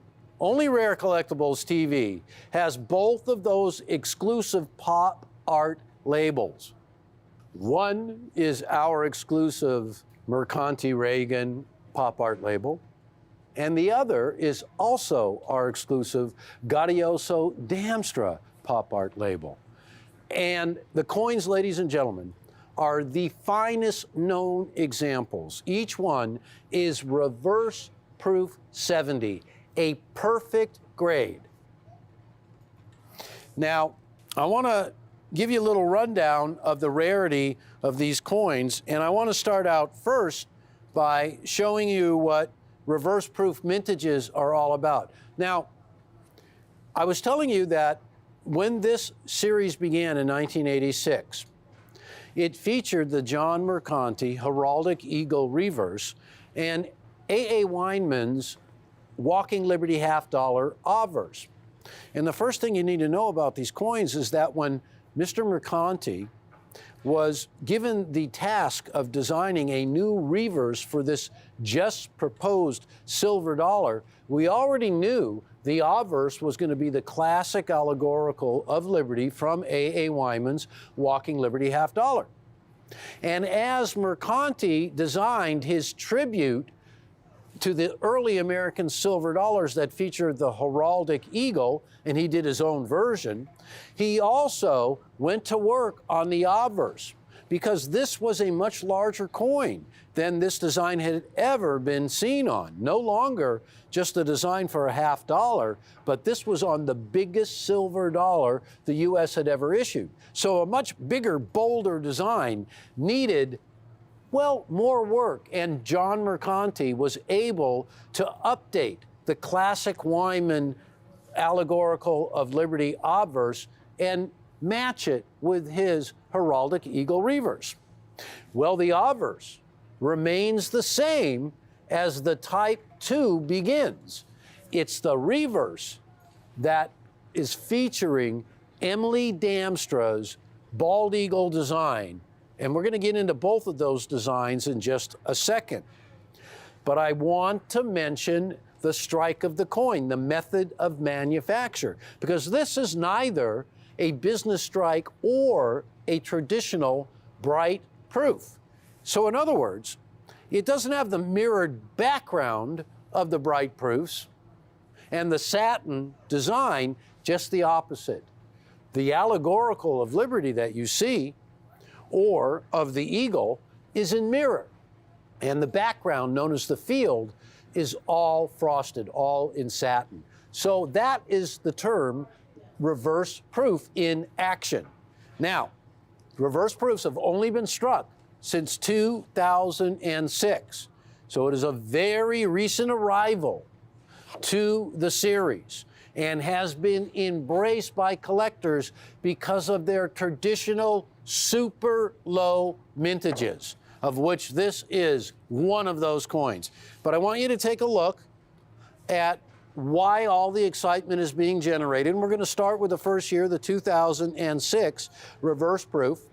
This coin was created because of the 20th anniversary of the Eagle program, has a mintage of 248,875, and was an instantaneous sellout when it debuted in 2006. 2011, for the 25th anniversary, 99,882, the lowest of all the reverse proof mintages. 2012 was a year that honored the 75th anniversary of the San Francisco Mint, and almost 250,000 sets or individual coins were issued. 2013 was an anniversary year for the West Point Mint, 75 years of West Point, and 235,000 are the issue mintages there. And then we come to the two that you see at the bottom of this table. The 2021 Type 1, the last of its kind, 125,000 mintage. And ladies and gentlemen, of all the options in the Silver Eagle this year, that is the bona fide, absolute lowest mintage. Now it has a partner, a coin issued from San Francisco, the first Type 2, both in reverse proof. And since they were issued as a set from the mint, they have a mintage of 125,000. So right off the bat, the last issue for 2021 is the lowest mintage. So remember that, because this is why this is so important. Now these coins are live, ladies and gentlemen. By the way, this is a premier event. These are the first opportunity I have to bring you these coins live and in-house, which means they are ready to ship. Our exclusive labels, hand-signed by both the designer and the modeler of these coins, Mercanti and Gaudioso. There you have them right there in a perfect proof 70 grade. And the world is going crazy for this two-coin set. Look at this. This is a set that is not graded, original government packaging, and $2,000. $2,000. Now, ladies and gentlemen, we don't know. 6'9", 70, 6'8", we don't know. So that part has not been discovered yet. $2,000.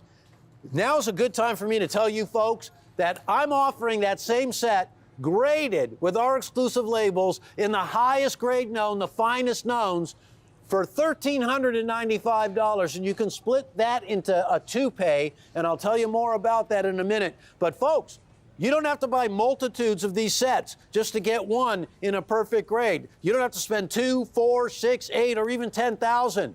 $1,395 gets you what you're after anyways, the perfect reverse proof 70 two-coin designer set, both designers, Mercanti and Gaudioso, of the greatest coin series, the American Silver Eagle. This is the most popular silver dollar series. Oh yes, more people collect this today than Morgan dollars, more than peace dollars, more than seated liberties, more than trade dollars. Ladies and gentlemen, the list goes on. This is the one everybody wants.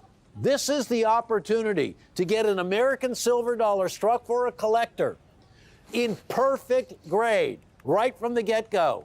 All there, self-contained, $1,395, preserved forevermore. There's a very limited amount of these, ladies and gentlemen. There were only 125,000 sets issued from the mint. And as we have seen, the mint, and I'm talking about the U.S. Mint, I call them the mint. It's like we're on a first name basis. They have the utmost in expertise in striking coins. They use the greatest technology. They employ the greatest artists. They reach out to artists around this great country and request submissions. They go outside the mint like they did in the days when they commissioned Augustus St. Gaudens for redesign a coin. And that Damster reverse that you see right there, she came to the U.S. Mint through the Artistic Infusion program. She's a world-renowned nature and wildlife artist who started when she was just a youngin', depicting scenes of nature. And her representation of the American eagle is so right on because it really displays what she originally was trying to convey. The sense of family, the sense of unity, because eagles mate for life. They return to the same place every year, and both mating pairs contribute to not just the rearing of the young, but the building of the nest. You don't see that often in wildlife. Now I want to show you, already at $2,000, we have beat the market for coins that are not certified. This is a U.S. Mint issue, $1,395. I love this. It's the last one of 2021. And in all the coins that were issued for 2021, all the different types of American Silver Eagles, none have a mintage as low as this set. So right off the bat, a lot of rarity and a lot of perfection and a lot of history. So take a look at this. 2006, the first year. Here's a coin in reverse proof 70, same grade, just one, not two, just one, $1,265. Folks, we're at $1,395 for two. The West Point, the San Francisco, the Type 1, the Type 2, the last of the Type 1s, the first of the Type 2s. This is the last chance at the greatest set, because this tops off 2021, and it's going to be known forevermore as a really landmark year. It's a transition year for this great American silver dollar. One reverse being retired in the middle of the year, a new reverse taking its place. And this rarely happens. It reminds me of 1921, when the Morgan dollar and the peace dollar for a brief period of time shared the same date, 1921. The peace dollar, it assumed the mantle, so to speak. Now, take a look. I mentioned the San Francisco set. This set contained one proof and one reverse proof. So here's the San Francisco set, and the mintage was, like twice as much. So that's the other thing you need to know. Every one of these coins that I'm showing you, the mintage, not just a little bit higher, well, way, way, way. And they were sellouts also. So this is so rare. Look at that right there. That's a San Francisco 2-coin set in a perfect grade, one reverse proof, one proof. Both perfect grades like our set, $2,175, $2,175. Now this coin right here is a reverse proof from the 25th anniversary set. One single coin, perfect grade 70, and nearly $1,000. Now folks, take a look at this. This right here is the set, the very same set. Not with our exclusive labeling, however, so we have a pedigree that I think, and most collectors agree, a little bit better because it has a real connection to the history of the creation of this coin. And here is the 2-coin set in a perfect grade for $1,895. Well, here's another one. Wow, this is amazing. This one graded, now, you're showing an obverse and reverse here, so you're going to see 4 images. It is just 2 coins, and it's $1,995. I don't have to say another word, because we are offering the identical grade, the identical grading service, but in our exclusive labeling for $1,395. The story just gets better and better, folks, because what I want to show you here is why this matters so much. This is all of them. This is the rundown. This is everything. These are the American Silver Eagles between 1986 and 2021. A complete, comprehensive history by mintage of every single coin, both the business strike, the reverse proofs, the proofs. That's all here. So I want you to look, and this is the reason why this is so important, because this amounts to millions and millions and millions of coins. But there were only 125,000 of these sets.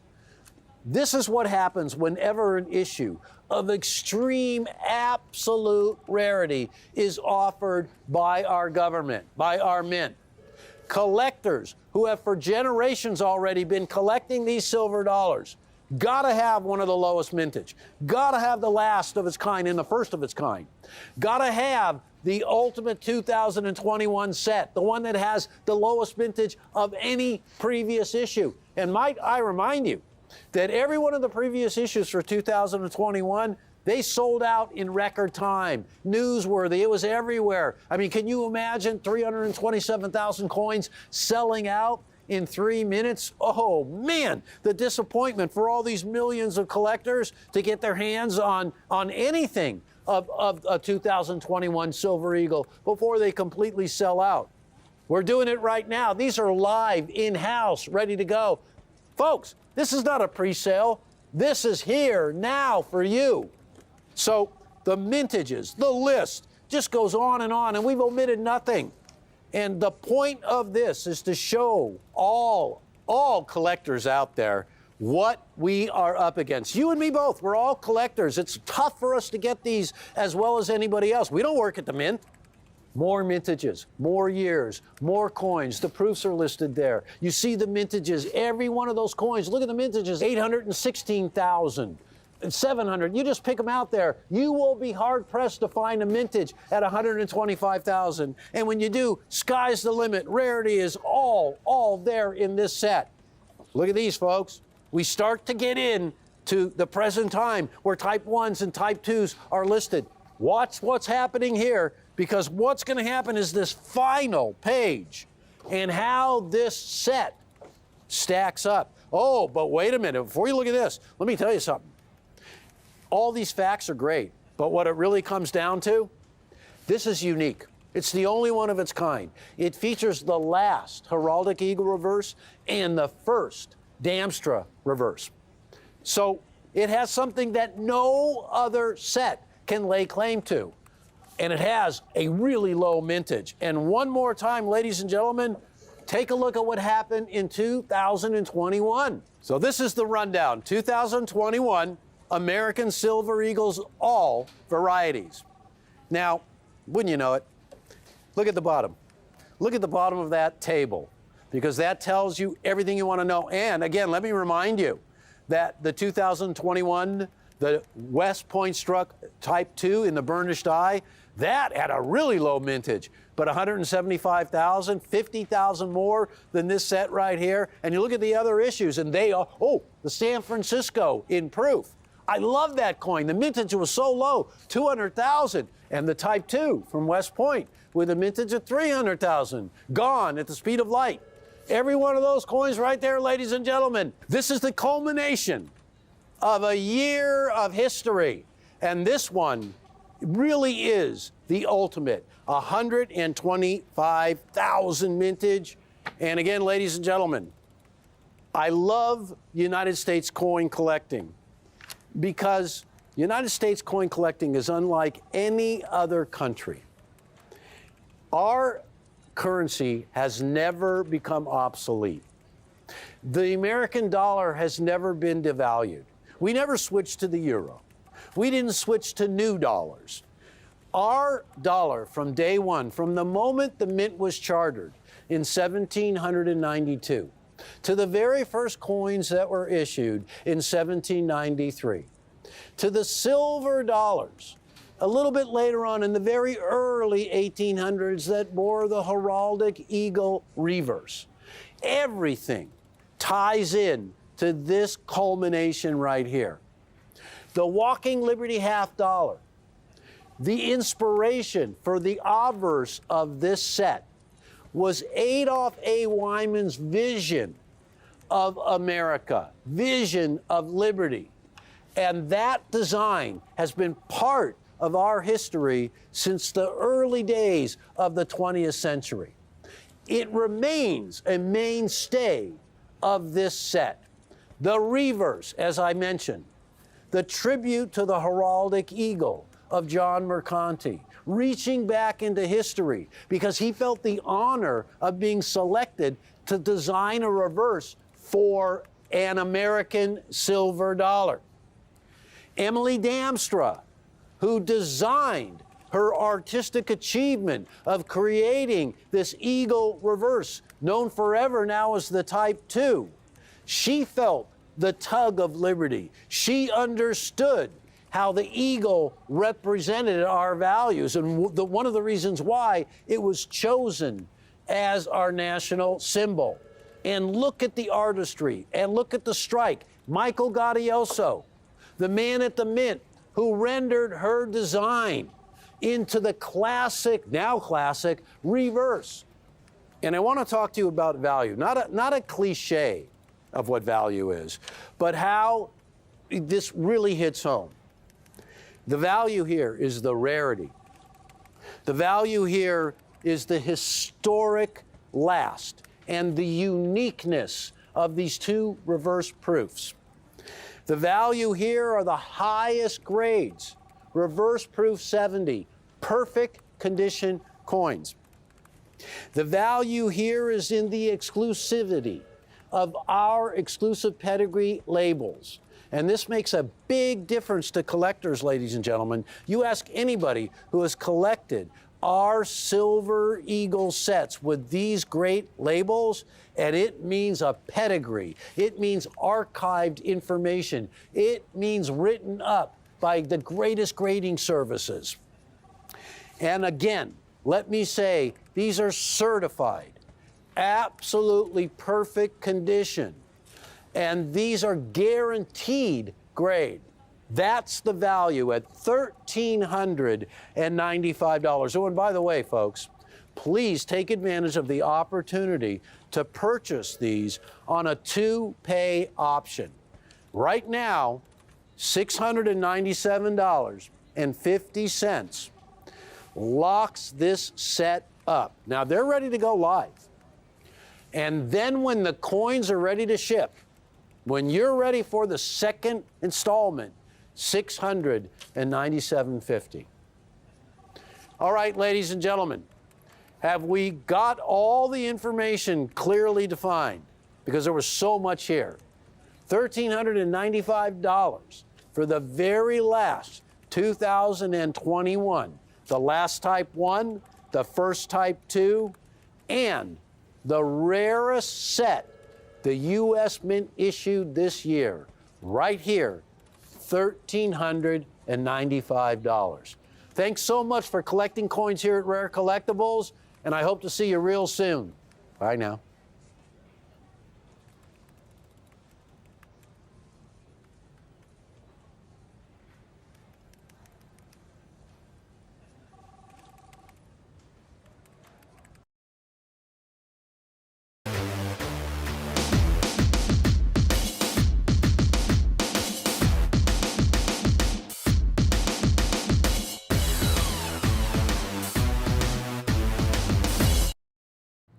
When I was a kid growing up, Ike was president, the 34th president of the United States of America. And I really didn't think much about Ike because I was a little kid. And you know what?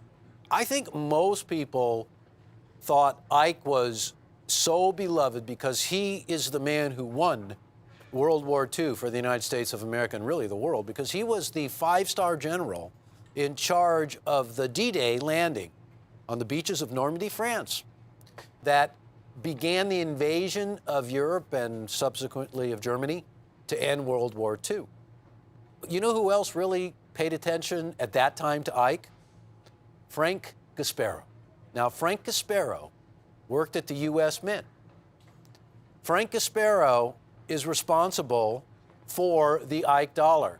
But this is a special Ike dollar. This is the Ike dollar, the one and only one that was issued to honor the bicentennial of America. In fact, it's a dual-dated coin. It's 1776 to 1976.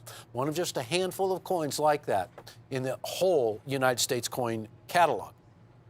This coin was actually taken from a sketch that Frank Gasparo made of Ike in the Victory Day Parade through Manhattan in New York in 1945. He had a sketchbook with him. He waited for untold hours for the president to come driving by, and he made a sketch of Ike in the parade car. That is the design that was used for the portrait of Ike on the Ike dollar. Now, this is a silver Ike dollar. It also happens to be one of the only silver coins issued by the United States of America in the 1970s. Very few silver coins were issued in the 1970s. The reverse of the coin is represented by the work of Dennis R. Williams. Now, he won a design competition. There was over 1,000 design entries. Today, that sounds like nothing, right? To represent a design for a one-year reverse of the Eisenhower dollar. And this is the design that Dennis R. Williams came up with. It is the Liberty Bell superimposed over the moon. Now, if you know the Ike dollar, the normal Ike dollar has a depiction of the American eagle alighting on the surface of the moon. So this was a tribute. And, you know, it was actually a big tribute to Eisenhower, because though, you know, everybody associates Kennedy with the space race, it was actually Eisenhower that signed into law the bill that created NASA in 1958. I never knew that until just recently.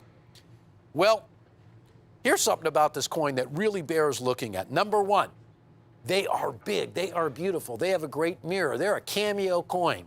Number two, this coin was issued during the bicentennial, 1975 and 1976, for $10. You know, $10 back in 1976, when you adjust for inflation, that's actually over $60 today. Here's what I think is the most important thing about the Ike dollar. Well, there's a couple of things. Let me get to the first one. Number one, originally there were to have been 4 million of these coins produced. That didn't happen. Instead, 3.2 million, as it says here, were distributed, means that they were ordered by individual collectors, by the way, and sold through the United States Mint. And back then, you had to call the mint up or you had to correspond in writing. There wasn't any internet. So there was a lot fewer collectors out there and a lot smaller mintages all the way around. So the mintage got reduced to 3.2 million. Now, here's the thing. In the beginning, and towards the end and the very beginning of the end of the 1970s to the very beginning of the 1980s, the price of silver went crazy. And so many of these coins were melted. Why? Why would you melt a coin where you can clearly see what it is when it's made of silver? And I'll tell you why that was done. Because intrinsically, the coin had more value than the face value. And so the coins were melted into bars and they were sold off that way. That was responsible, ladies and gentlemen, for untold thousands, maybe even millions of these coins being melted. I think it's an excellent opportunity to buy silver today, and one of the greatest ways you can do it is in a United States silver dollar that is proof. That is that mirrored field and wonderfully satin background. And our price for Ikes is $21.95 for a single coin.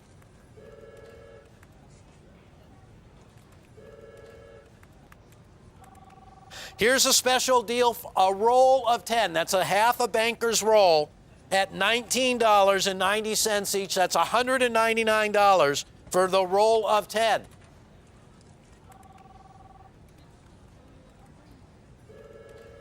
And if you want the complete roll of 20, a banker's roll, they're $17.95 a piece, and that comes to $359.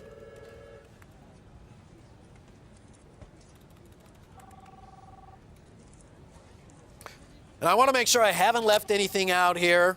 Let's always remember that Ike had such a connection to us landing on the moon because it was Ike that created NASA. And of course, Ike will forever be remembered as the 5-star general and 34th President of the United States and one of the largest silver dollars, or I should say one of the last large silver dollars the U.S. ever issued. Here it is, folks, at $21.95 for a single coin, or a really big discount, a roll of 10 at $19.90 each, $199, and a full banker's roll of 20 at $17.95 a coin, $359. Thanks for watching this Ike presentation. Don't go anywhere. There's a lot of good stuff coming up.